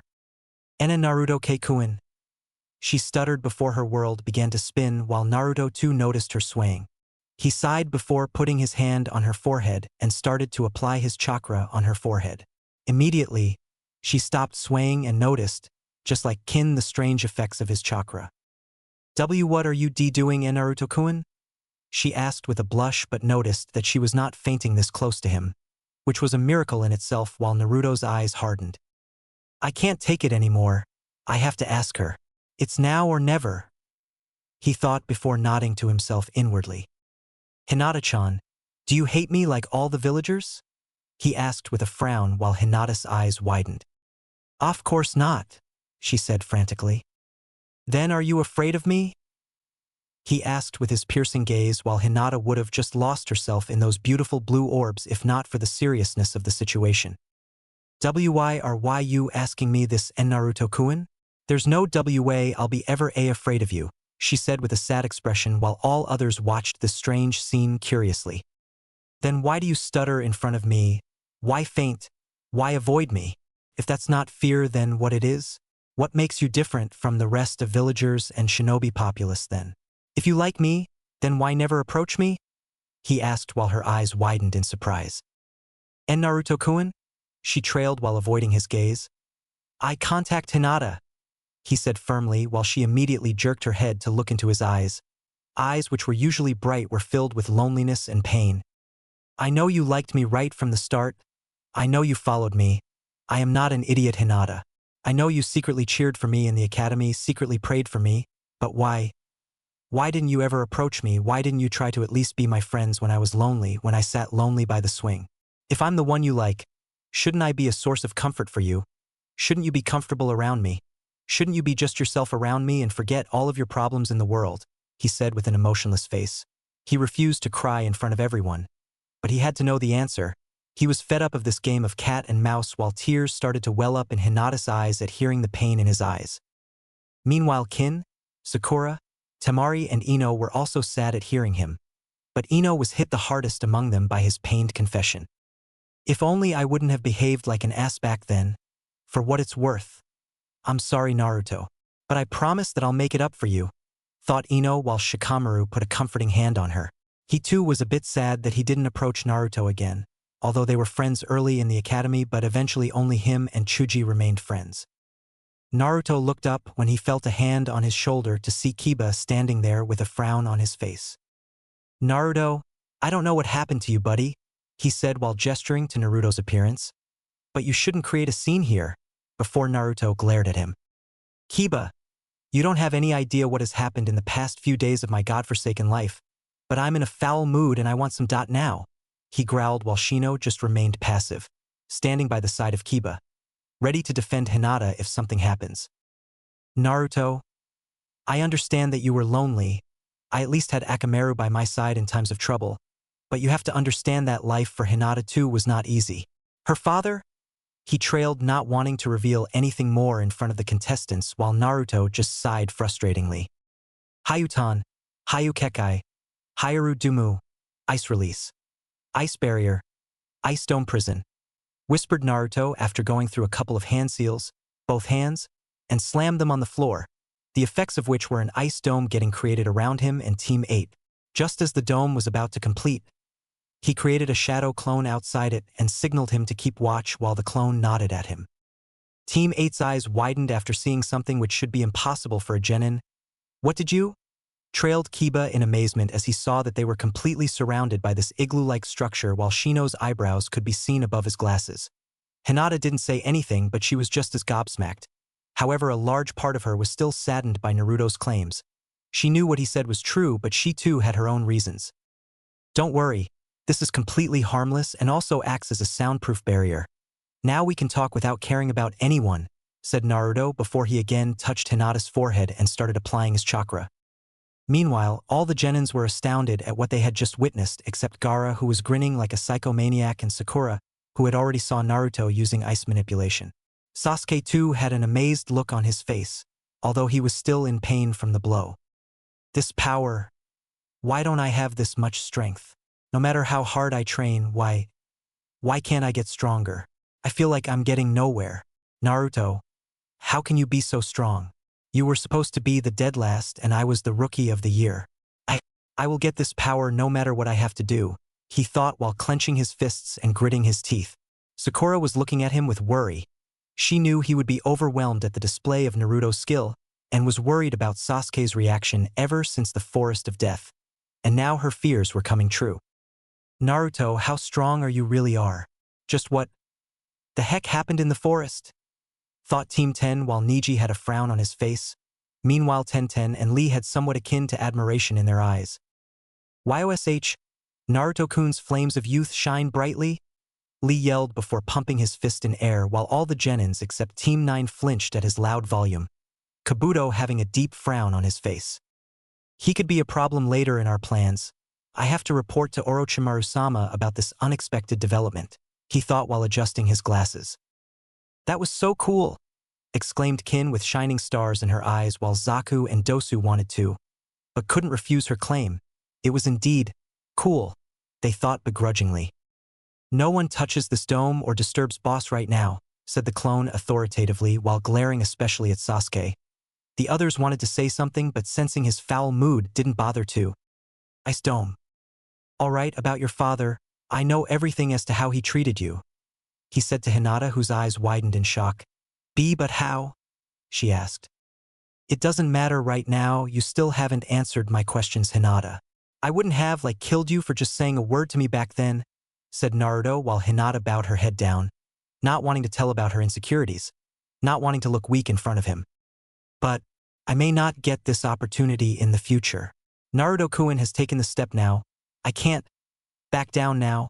It's now or never, she thought before taking a deep breath while Kiba and Shino remained quiet. They knew how much Naruto meant to her. They were constantly trying to persuade her to talk to him, and now they dare not interrupt them. One failure after another. Every time I tried to stand. An even heavier weight was put on my shoulders, keeping me to the surface, she said while her bangs covered her eyes. Kiba's and Shino's eyes widened at how less she stuttered, even in front of Naruto, while Naruto just kept listening to her. After the death of my mother and my uncle, my father constantly put me under harsh training schedules. He never encouraged me for anything but rather spat on me for even smallest of mistakes. Gentle fist style of our clan just didn't suit me. But he never bothered to understand. It's unfair. From the day I was born, I was chosen to be the heiress, the word which I didn't even know the meaning of then. A heavy burden was put on me. Lots of expectations from me. The elders constantly looked down on me because they wanted a male heir. The style suited my sister, so she was proficient in it and constantly beat me in our spars, and IW was forced in the shadow of my sister's light. Tears started falling from her eyes and onto her lap. Naruto's heart ached at seeing her in such condition, and although he knew about the way she was treated, he had to know how she felt about all of this.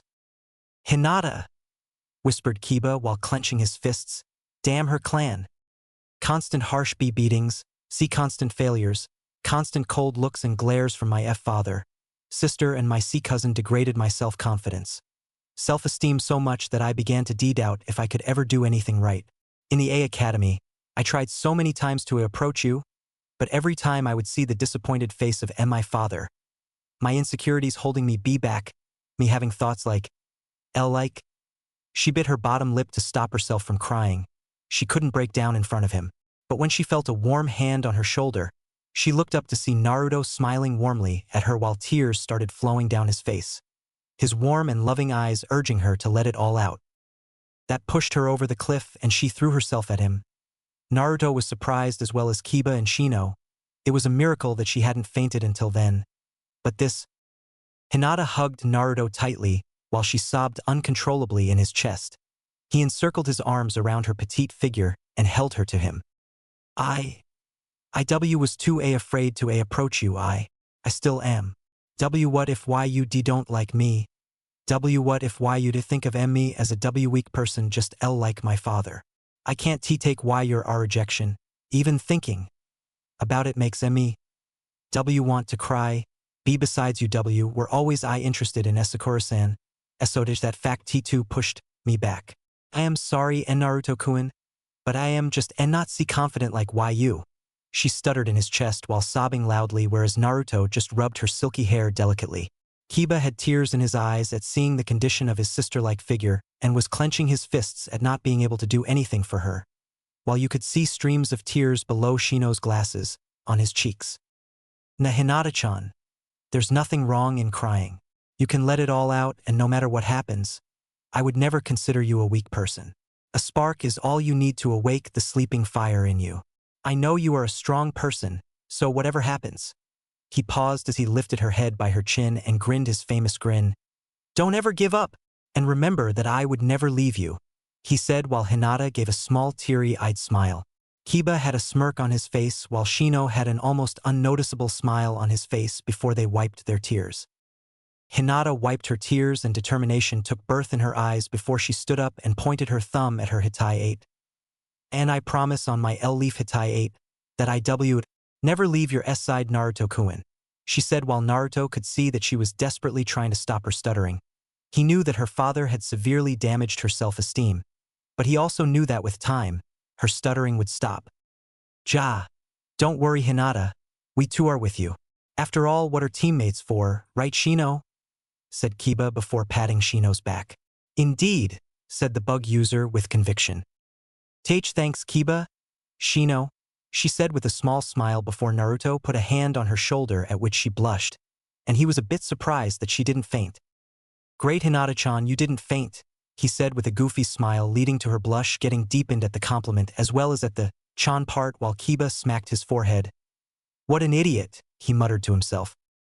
Now, seeing as you're my friends and comrades, I just wanted to tell you guys that the preliminaries would start in a couple of minutes, he said offhandedly while Kiba just blinked before bursting. What? He exclaimed while Hinata and Shino watched Naruto with confusion, albeit a blushing Hinata as she was still not used to this handsome Naruto. The reason will be explained by the proctors or by the Hokage himself. Just wanted to tell you so that you can at least mentally prepare yourself, he said with his hands in his pockets. But we still haven't recovered from our forest voyage. This is unfair, yelled Kiba while Naruto frowned at his outburst. Tell me, did Kurenai-sensei ever told you that life of a shinobi is fair? Was it fair for Hinata-chan when her father made her fight her sister even when she was tired from your team missions and practice sessions? Was it fair for me when the academy teachers trailed Naruto before muttering never mind to himself while Kiba bowed his head? He knew that a shinobi's life was out of the boundaries of fair and unfair. It was the first line they read in their academy textbooks while Shino nodded with Naruto. Meanwhile, Hinata had noticed Naruto's slip-up and decided to ask him later about it. Besides, it was your fault that you came so late, but still you're not the only ones who arrived just now. Shikamaru's team and the sound team came just before you, he said while Kiba nodded a bit hesitantly. No problem, Akamaru and I can beat anybody here, said Kiba confidently while Naruto smirked at him. Watch it, dog boy. Pray that you don't have to fight me, said Naruto jokingly while Kiba laughed. Bring it on, loser, said the Inuzuka before Naruto turned to Hinata. Do your best, Hinata-chan. I don't care if you win or lose, just give it your all, said Naruto with a thumbs up while Hinata nodded with determination. I will not disappoint you, Naruto-kun, she thought before she remembered to ask him something which was on her mind since she saw him. But what happened to why your appearance, Naruto-kun? And how do you know elemental nature and manipulation? She asked while Kiba and Shino too were curious about the answer. It's an S-rank secret, you have to ask the Hokage about it, he said like a car on an automatic transmission. He was getting tired of repeating that line after all. Oh please, do you think we're foolish? How can anything related to you be an S-rank secret? Said Kiba while Hinata frowned at him. Believe what you want to, but I'm not going to tell you, said Naruto while glaring at Kiba before he blinked as the clone outside had dispelled itself and the memories of the Hokage, Jounins, and some people he hadn't seen before arriving via Shunshin in the arena came to him.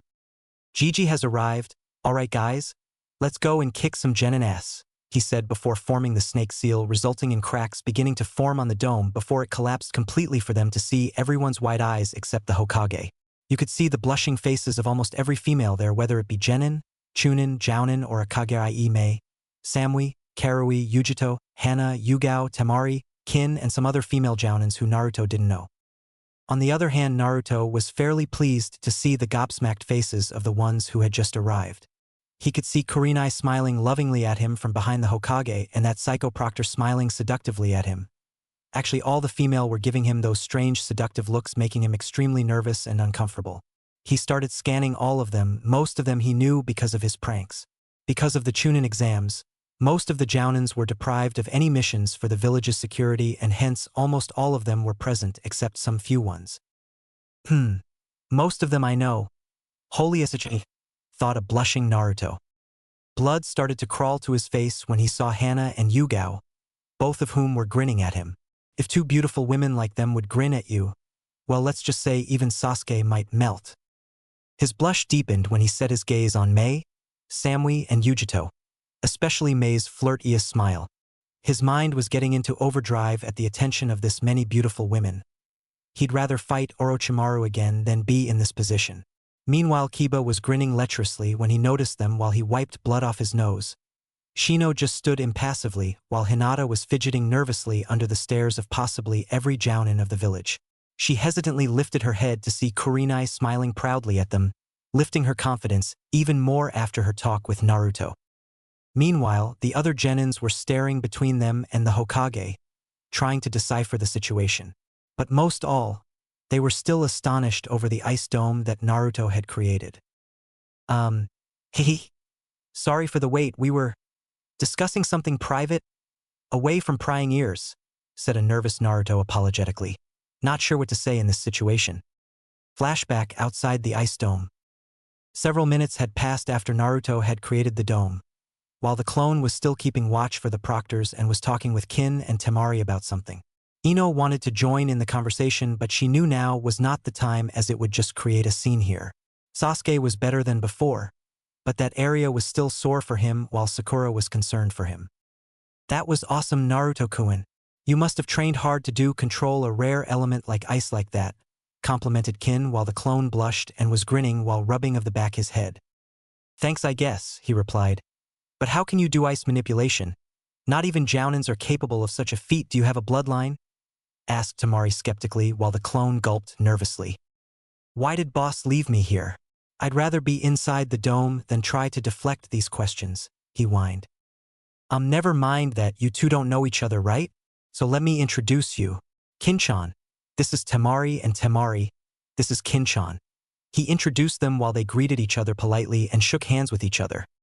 Suddenly, several loud poofs were heard while the arena was filled with smoke, and a booming voice reverberated from the smoke.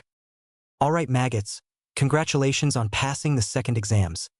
The smoke cleared for the genins to see a brightly grinning Anko Mitarashi, behind whom were almost all the jounins of Konoha.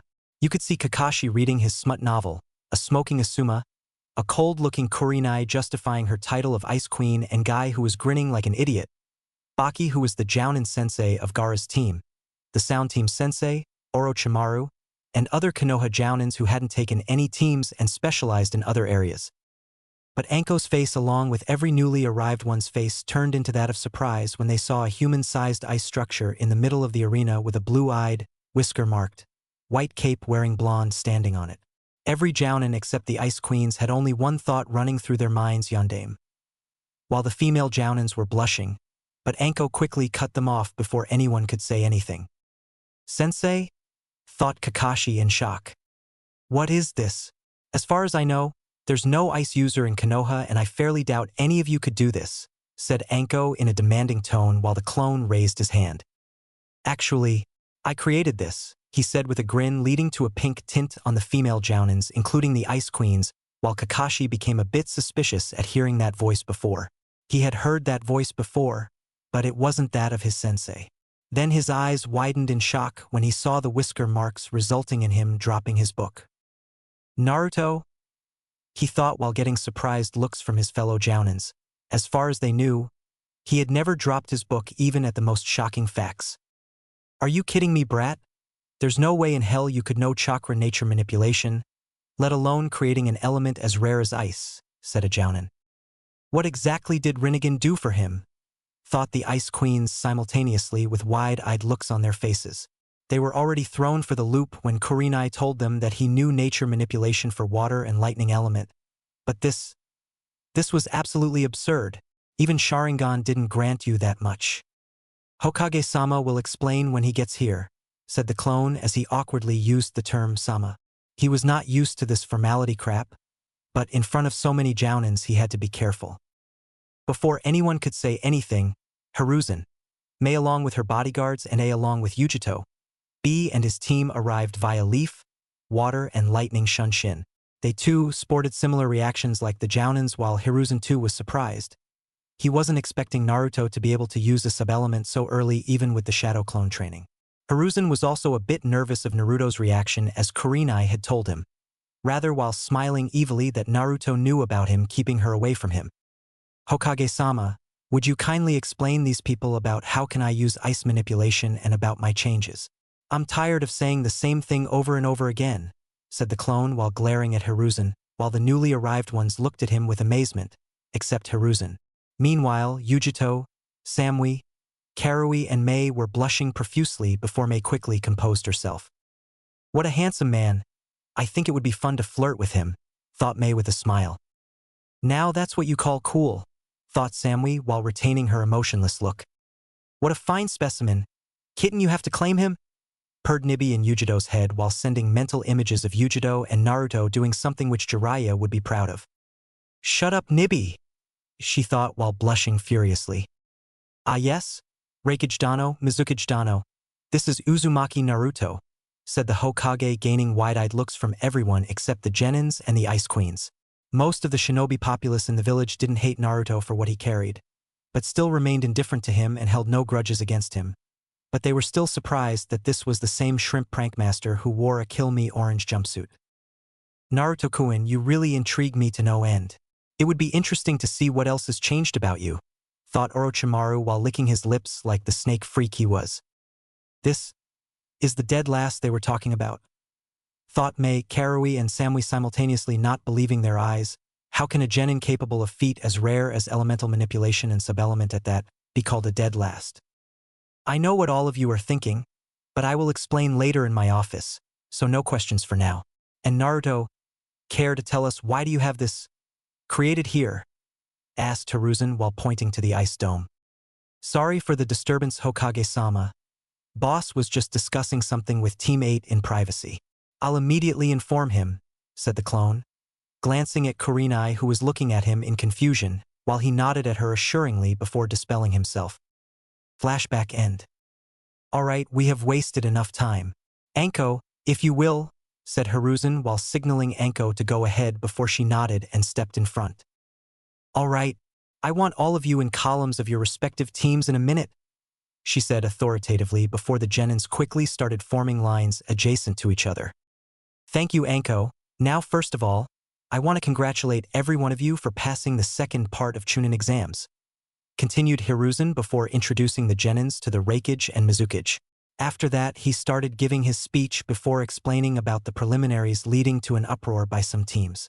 He quickly explained about the excessive number of teams passing the second exam and about the third exam and blah blah blah, which Naruto didn't pay attention to. Now that I have explained everything, if the proctor for the preliminaries would please step ahead and explain the rules, said Hiruzen as Gecko Hayate stepped forward, while typically chewing on his senbon. All right, before I explain the rules, if anybody wants to back down, he can do now or else there's no turning back, he said before Kabuto raised his hand according to the plan and was led outside of the arena, while Naruto watched him suspiciously, also ignoring Sasuke, who had been constantly glaring at him for stealing the attention from him. When no one else raised their hands, he continued. The matches would be triple threats, i.e. 3 contestants would take part in each match and would be pitted against each other, he said before Tamari interrupted him. Hey, I thought the matches were supposed to be one-on-one battles, she complained while Gecko sighed. Being a Chunin doesn't mean you would always get one-on-one matches on the field. Sometimes you would have to handle more than one opponents during missions. But still, it doesn't mean you would be out of the preliminaries if you lose. Likewise, your win too doesn't guarantee a place in the finals. In a match, all the contestants can advance to the finals or none at all. It all depends on your skills. Hokage-sama, Mizukage-sama, and Reikage-sama here would be the judge of that, he said while coughing before continuing. The match can be won by forfeit, or if your opponent is not able to fight, or if your opponent is killed. Beware that if you advance to the finals, you'll most likely make Chunins as in the finals too. The judges would be same.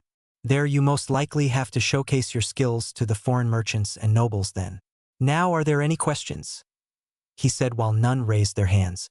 Except a few, all the Genins were nervous. They had almost no experience in fighting multiple opponents, while Naruto was a bit excited at the rules.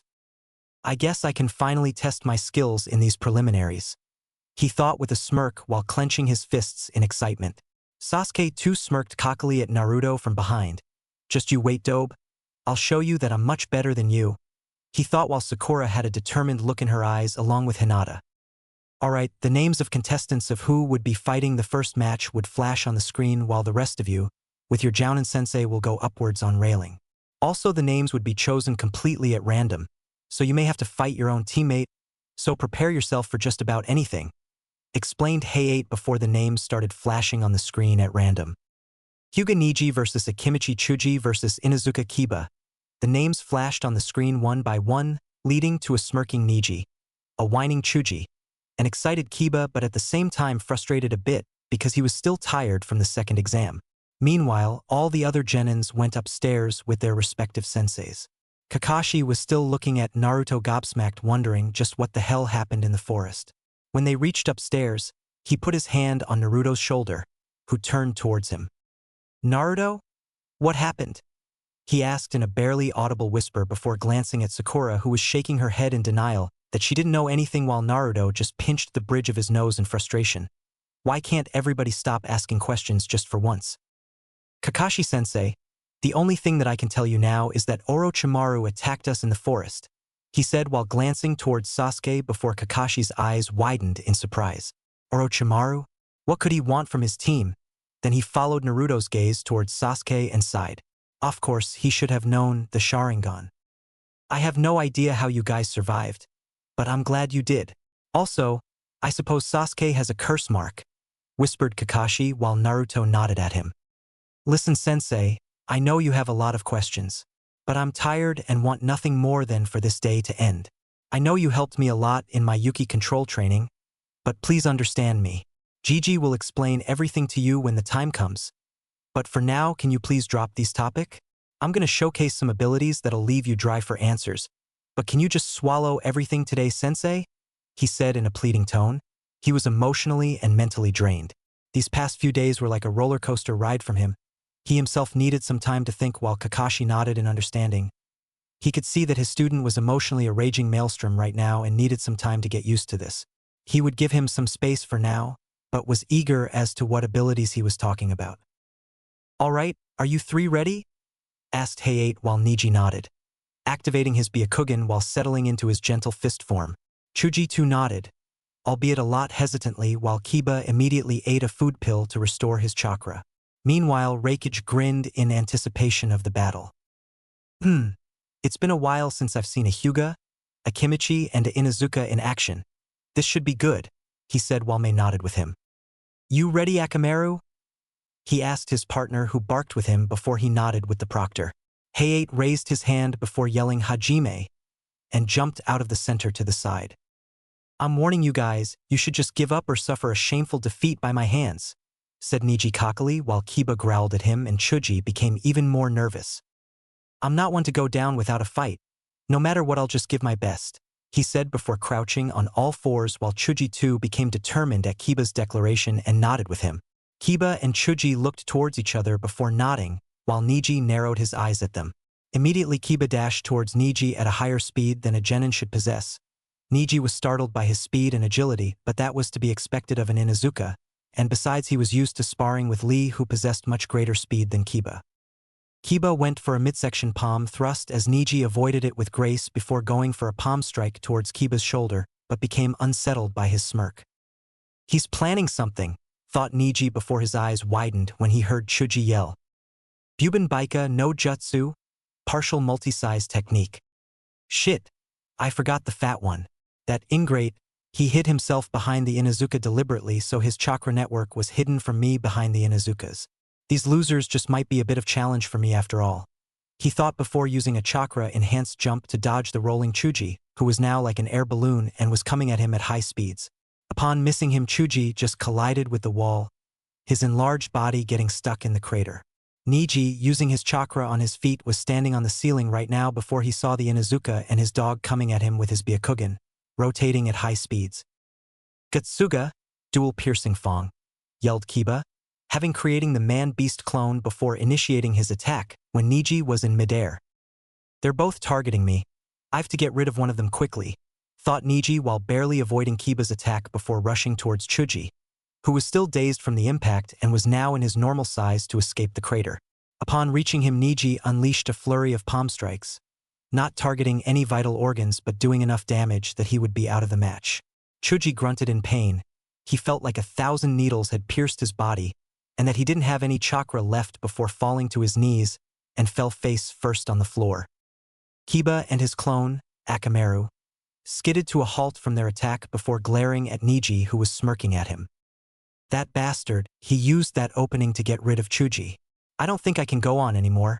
I'm very tired and that last Getsuga took everything out of me, he thought before noticing Niji bending into a strange stance. Meanwhile, one of the Kibas fell on his knees due to exhaustion while panting. They both have the same amount of chakra flowing through their networks, but the standing one must be the real Inuzuka, thought Niji before smirking. This match was now over. I have no intention of prolonging this match any further. You're in the field of my divination, said Niji seriously, while Tenten's eyes widened. He's using that attack already? She exclaimed in surprise while Guy sighed at Niji. Sometimes he was too stubborn and arrogant for his own good. They had already discussed that they wouldn't showcase their main attacks before the finals, but apparently Niji deemed it fit ignore them. Hakro Kujinshu, 8 divination signs, 64 palms. He yelled before dashing towards Kiba at amazing speeds and started delivering flurry of palm strikes with accuracy. The strikes were blur to the genins, while everyone including Hinata was surprised that he could use such a technique at such a young age.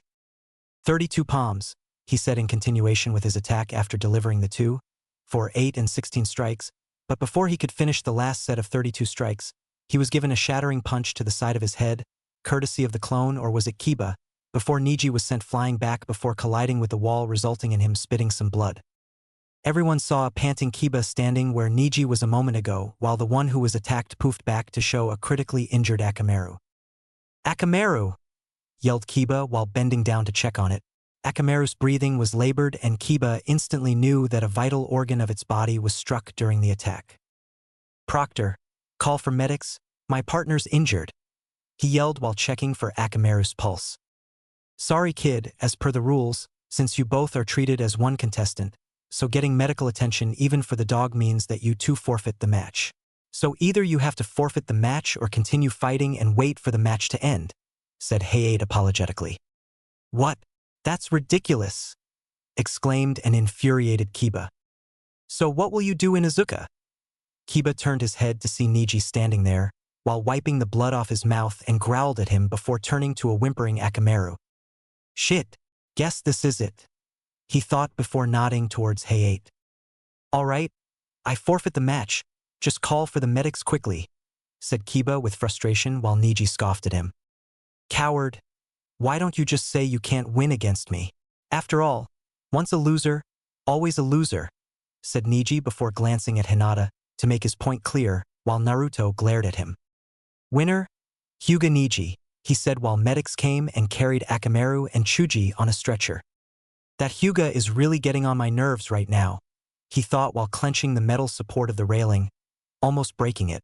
Naruto was also satisfied with Kiba's decision to save Akamaru.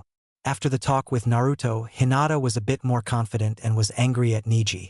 She could tolerate him insulting her, but to openly insult her teammate wasn't something she was going to just choke down.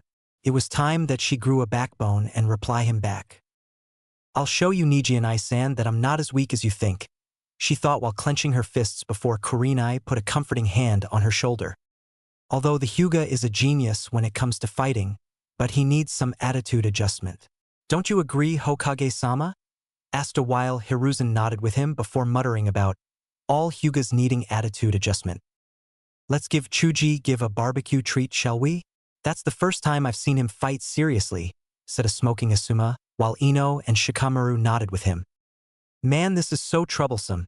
Now I too have to give my best," muttered Shikamaru lazily before Ino hit him on the head.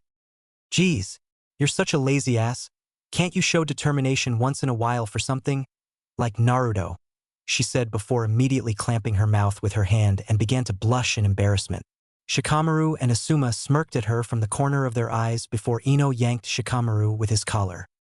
"If you tell anyone about this, I swear I'll tell your mother about how you skipped classes during the academy," she said threateningly while Shikamaru paled at the mention of his mother and nodded fervently with her, whereas Asuma just chuckled at their antics. "HN, that dog boy's such a loser. Just for his mutt, he forfeited the match," said Sasuke while shaking his head before Sakura frowned at him and Naruto glared at him. Kakashi put his hand on Naruto's shoulder to prevent him from starting a brawl right there. I'm proud of you, Kiba. Ka-san would be happy that you put Akamaru before your own interests, thought Hana with a smile while Hinata gave Kiba her healing ointment. All right, the names of the contestants of the second match will flash on the screen now, said Hayate before again names of the contestants flashed on the screen for everyone to see. Sabaku no Kankuro versus Abumi Zaku versus Hyuga Hinata. Chapter 9. The Byakugan blooms. Sabaku no Kankuro versus Abumi Zaku versus Hyuga Hinata. Hinata narrowed her eyes while clenching her fists. This was it. There was no going back. She would prove herself to Naruto, to her sensei, to her father, sister, and cousin, and everyone else who thought that she could never amount to anything. For you, Naruto-kun, I will do this. I will not let your faith in me waver even a bit, she thought before flipping over the railing and landing graciously on the floor, much to the surprise of everyone who knew her except Naruto. Kurenai was surprised to see the fire in her eyes. Those were the eyes of a true kunoichi, radiating confidence and wanting to prove herself, her existence. Meanwhile, Niji was glaring at Hinata's back with hate. Whoa, is that really our Hinata? Asked an astonished Kiba while Shino just adjusted his glasses. He too was surprised by her body language. They were expecting her to timidly twiddle her fingers and slowly walk down the stairs with nervous steps. Although they knew her confidence was boosted by Naruto, but this was still something they weren't used to. Meanwhile, Kurenai was looking at Naruto in confusion and admiration in her eyes. He just possibly achieved what she had been trying to do for some years now. Just what did he do in that dome? Although she knew that Hinata was probably doing this in the heat of the moment, but still even that was impossible before. She knew Hinata had hidden talent. Suppressed by her father and her clan, and confidence was the only thing she needed to become an accomplished kunoichi. Zaku landed on the floor and smirked maliciously at Hinata. Cocky bitch, aren't you Hyuga? He asked with a sneer while Kankuro too landed on the floor with a smirk. Why don't you forfeit, girl? This tournament is for guys like us, not for some weak Hyuga heiress, he said while keeping his smirk on his painted face. Wanting to unsettle her determination, he knew hit a spot with that last comment.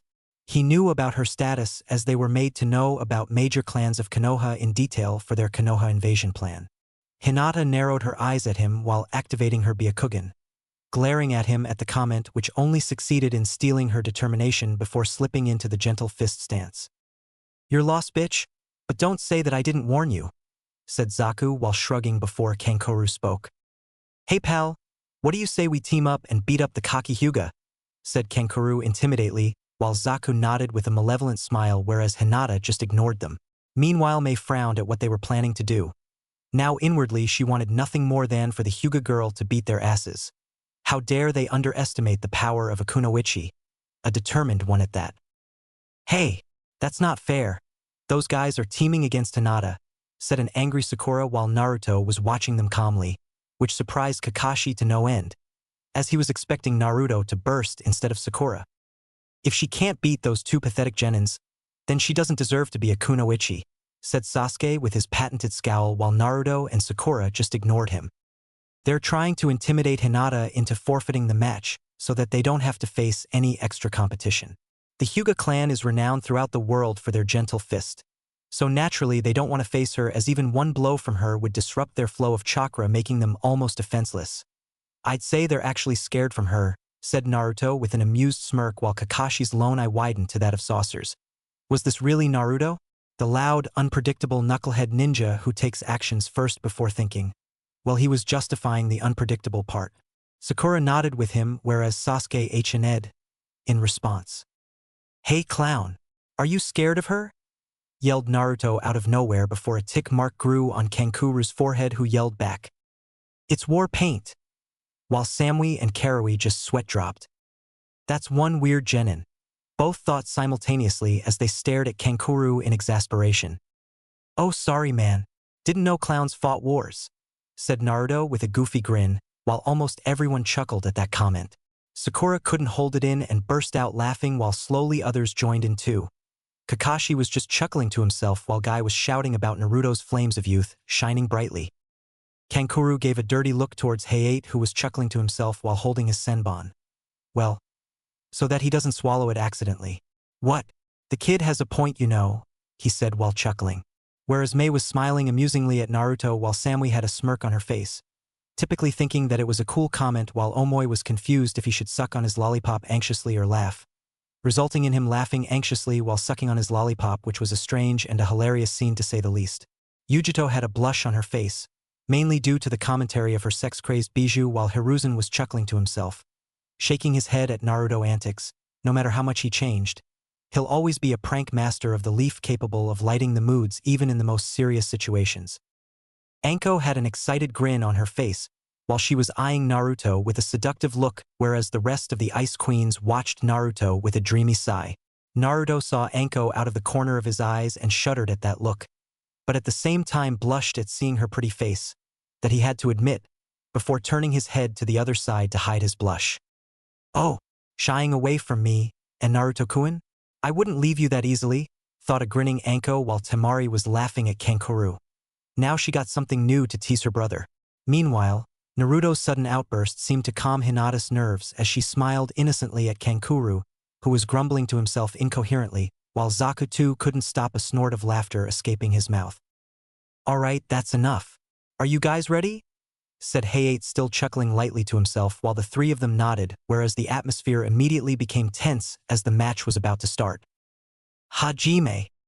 To almost everyone's surprise, Hinata was the one who dashed towards Zaku, chakra flaming her palms as she prepared for a palm thrust midway.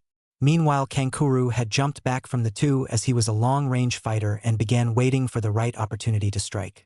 Meanwhile, Zaku put his right palm forward, facing in the direction of Hinata, all the while smirking to himself. Zankuha, decapitating air waves. He yelled before releasing a concentrated pulse of supersonic sound wave, invisible to naked eye, while Hinata's eyes widened when she saw a mass of high-intensity chakra come towards her at high speed. She immediately jumped high in the air with her momentum, using chakra on her feet, and planted herself on the ceiling. Scanning her two opponents, her eyes widened when she saw that Kankuro had no chakra network, but that something had a chakra network which was wrapped on his back. How is this possible? Wait, does that mean the real one is hiding in those wrappings? But how is he controlling chakra threads? So he's a puppet user, thought Hinata, while a deep frown was etched on her face when she realized that she was at a serious disadvantage as both of her opponents were long-range fighters. I have to take care of the sound one first and engage him in taijutsu. That previous attack was deadly, she thought before landing on the floor. Giving up, Hyuga? Said Zaku cockily, while Hinata just ignored him and made a sprint towards him again. Zaku used the same attack again, whereas this time she dodged it sidewards. At least that's what she wanted to do when she suddenly found herself constricted by something and couldn't move out of the way before the attack hit her full force, leading to her flying back before skidding to a halt on the floor. Naruto gripped the metal railing tighter while gritting his teeth, but he had to believe in Hinata. He had faith in her abilities and couldn't give up on her yet. Kurenai was livid at the shameful display of cornering a kunoichi, but the only thing she could do now was have faith in her student. She had never seen those eyes in Hinata. She wouldn't let her hopes dwindle so soon. But even she knew that being hit dead-on by an attack like that must have severely injured her. Hinata was tired from the second part of the exams and was already low on chakra. Meanwhile, Mei, Yujito, Samui, Karui, the other Ice Queens, and almost all the female Jounins frowned at Kankuro, but they knew that it was a part of being a kunoichi and were secretly cheering for Hinata to win the match and show those bastards what a real kunoichi is. Hinata sat on her knees before blood started to leak out of her ears while she coughed some blood. Her whole world was spinning, which she deduced that it was because of her body equilibrium was disturbed. Meanwhile, Lee looked at Hinata sadly. He knew it was over for her now. He had first-hand experienced that attack and knew that there was no chance for her to fight now, even walk properly for at least 2 to 3 hours. Kankuro had chakra strings attached to his puppet Karasu Crow, which had held Hinata in her place when she tried to dodge, whereas the attack didn't affect his puppet at all. Although he was a bit sad at doing this, but he had to progress to the finals for their plan and couldn't take any chances while fighting a Hyuga, whether it be male or female. "Give up, girl, you don't stand a chance now," spat Zaku as he approached her slowly until he was a few feet away from her. Meanwhile, Hinata stood shakily on her wobbly feet before coughing up some more blood. "No way. I wouldn't give you up, ever," she said while panting heavily, while Zaku just backhanded her as she again fell to the ground. "Fine, you slut. I was giving you a chance to get out the easy way, but I guess I'll do it the hard way.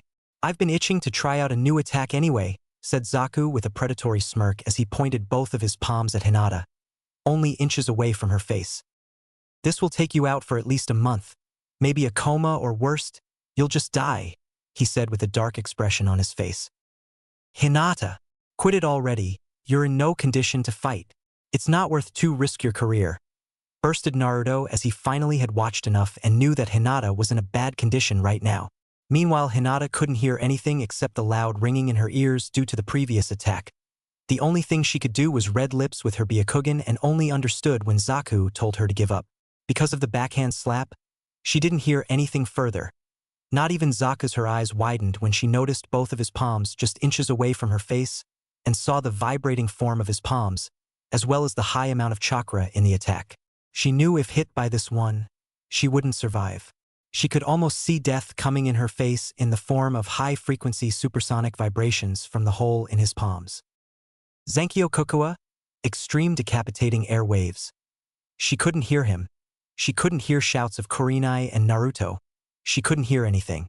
The only thing she could see was the chakra form of extremely dense sound waves coming towards her in slow motion, as if mocking her, telling her that no matter what she does, she would never improve, she would never be able to escape them, that she was weak and was better off if wiped from the face of planet.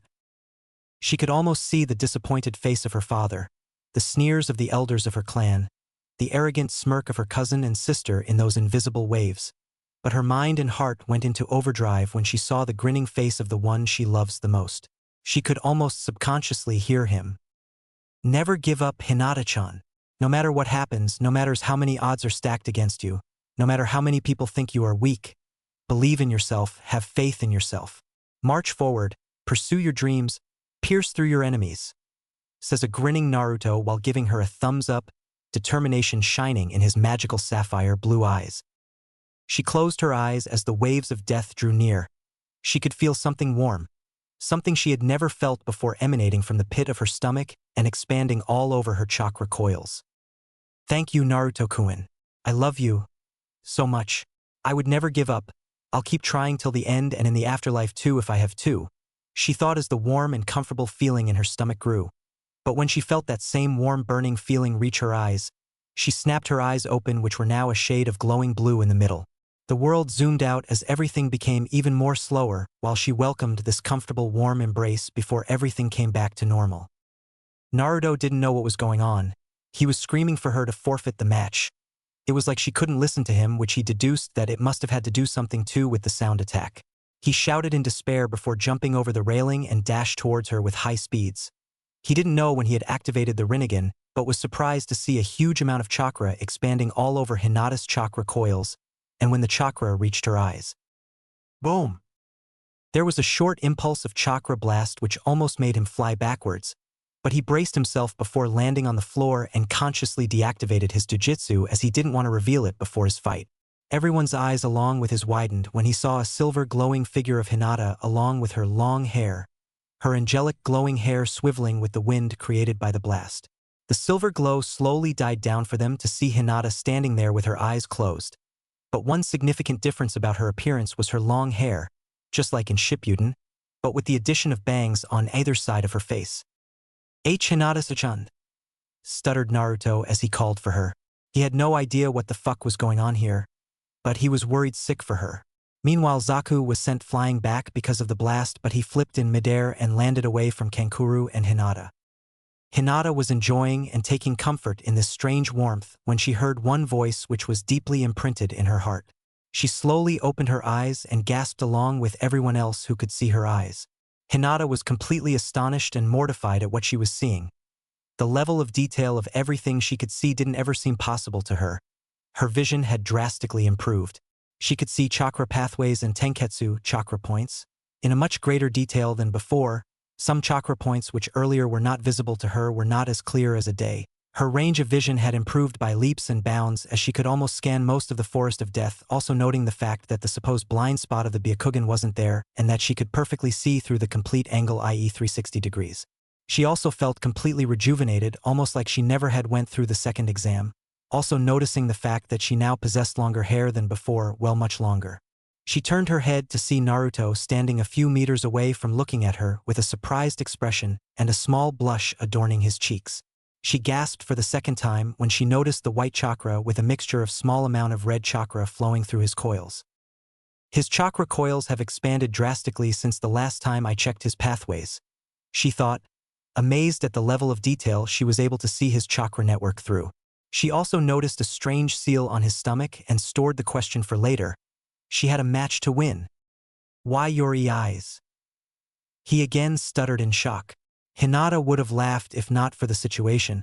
He was acting just like her. What about my eyes? She asked while cutely tilting her head. Meanwhile, Naruto was awestruck as well as mesmerized at the beauty of her eyes. They were still of lavender color, but as you progress towards the center of her eyes, the shade changes to that of sky blue. Surrounding her seemingly sky blue pupil was one small dark pink flower petal adorning her eyes, just like Sharingan's one Tomo's, while her long hair along with her bangs made her incredibly cute. He put the palm of one hand on the other, putting wind nature chakra in one and water natured in another to create a plain ice plate before closing the distance between him and Hinata and handed her the plate. Her breathing hitched when she saw the reflection of her eyes. Beautiful was the only thing she could think before realizing the situation. But what happened to my eyes?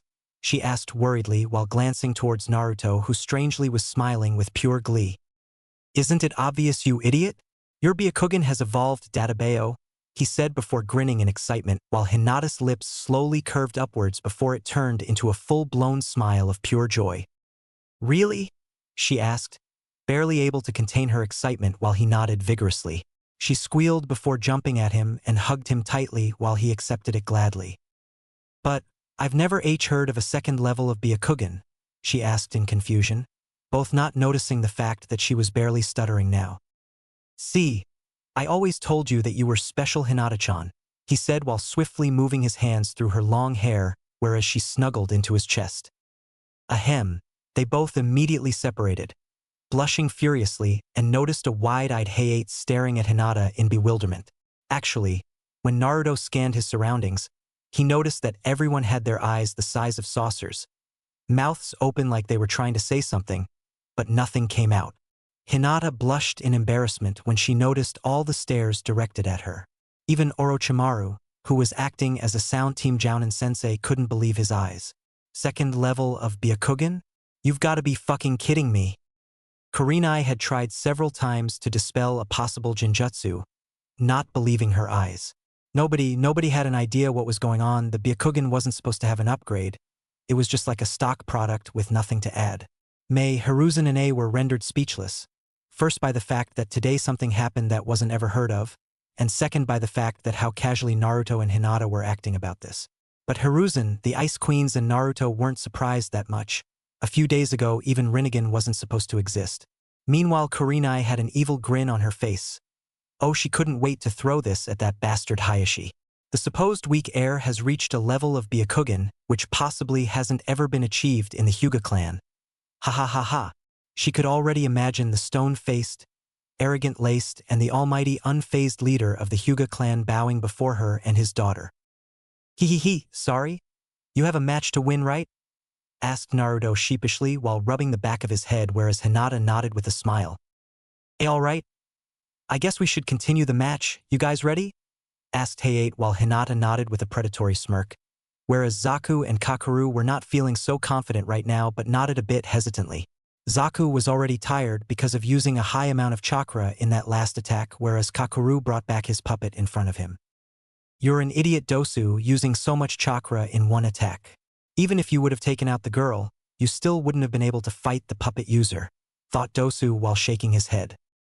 All right, continue, said Hayate while signaling them to start the match again. Don't think that just because of your bloodline you can match up against me, said Zaku, still trying to intimidate her while Hinata took out several shuriken out of her pouch before throwing them at Zaku, who easily dodged the shuriken by jumping in the air using chakra. While in air, he put his palm towards where Hinata was standing, or where she should have been standing. His eyes widened when he heard a soft voice behind him. Looking for me? Whispered Hinata. her upgraded Byakugan still active before delivering a fast and accurate finger strike to a specific spot behind on his back neck.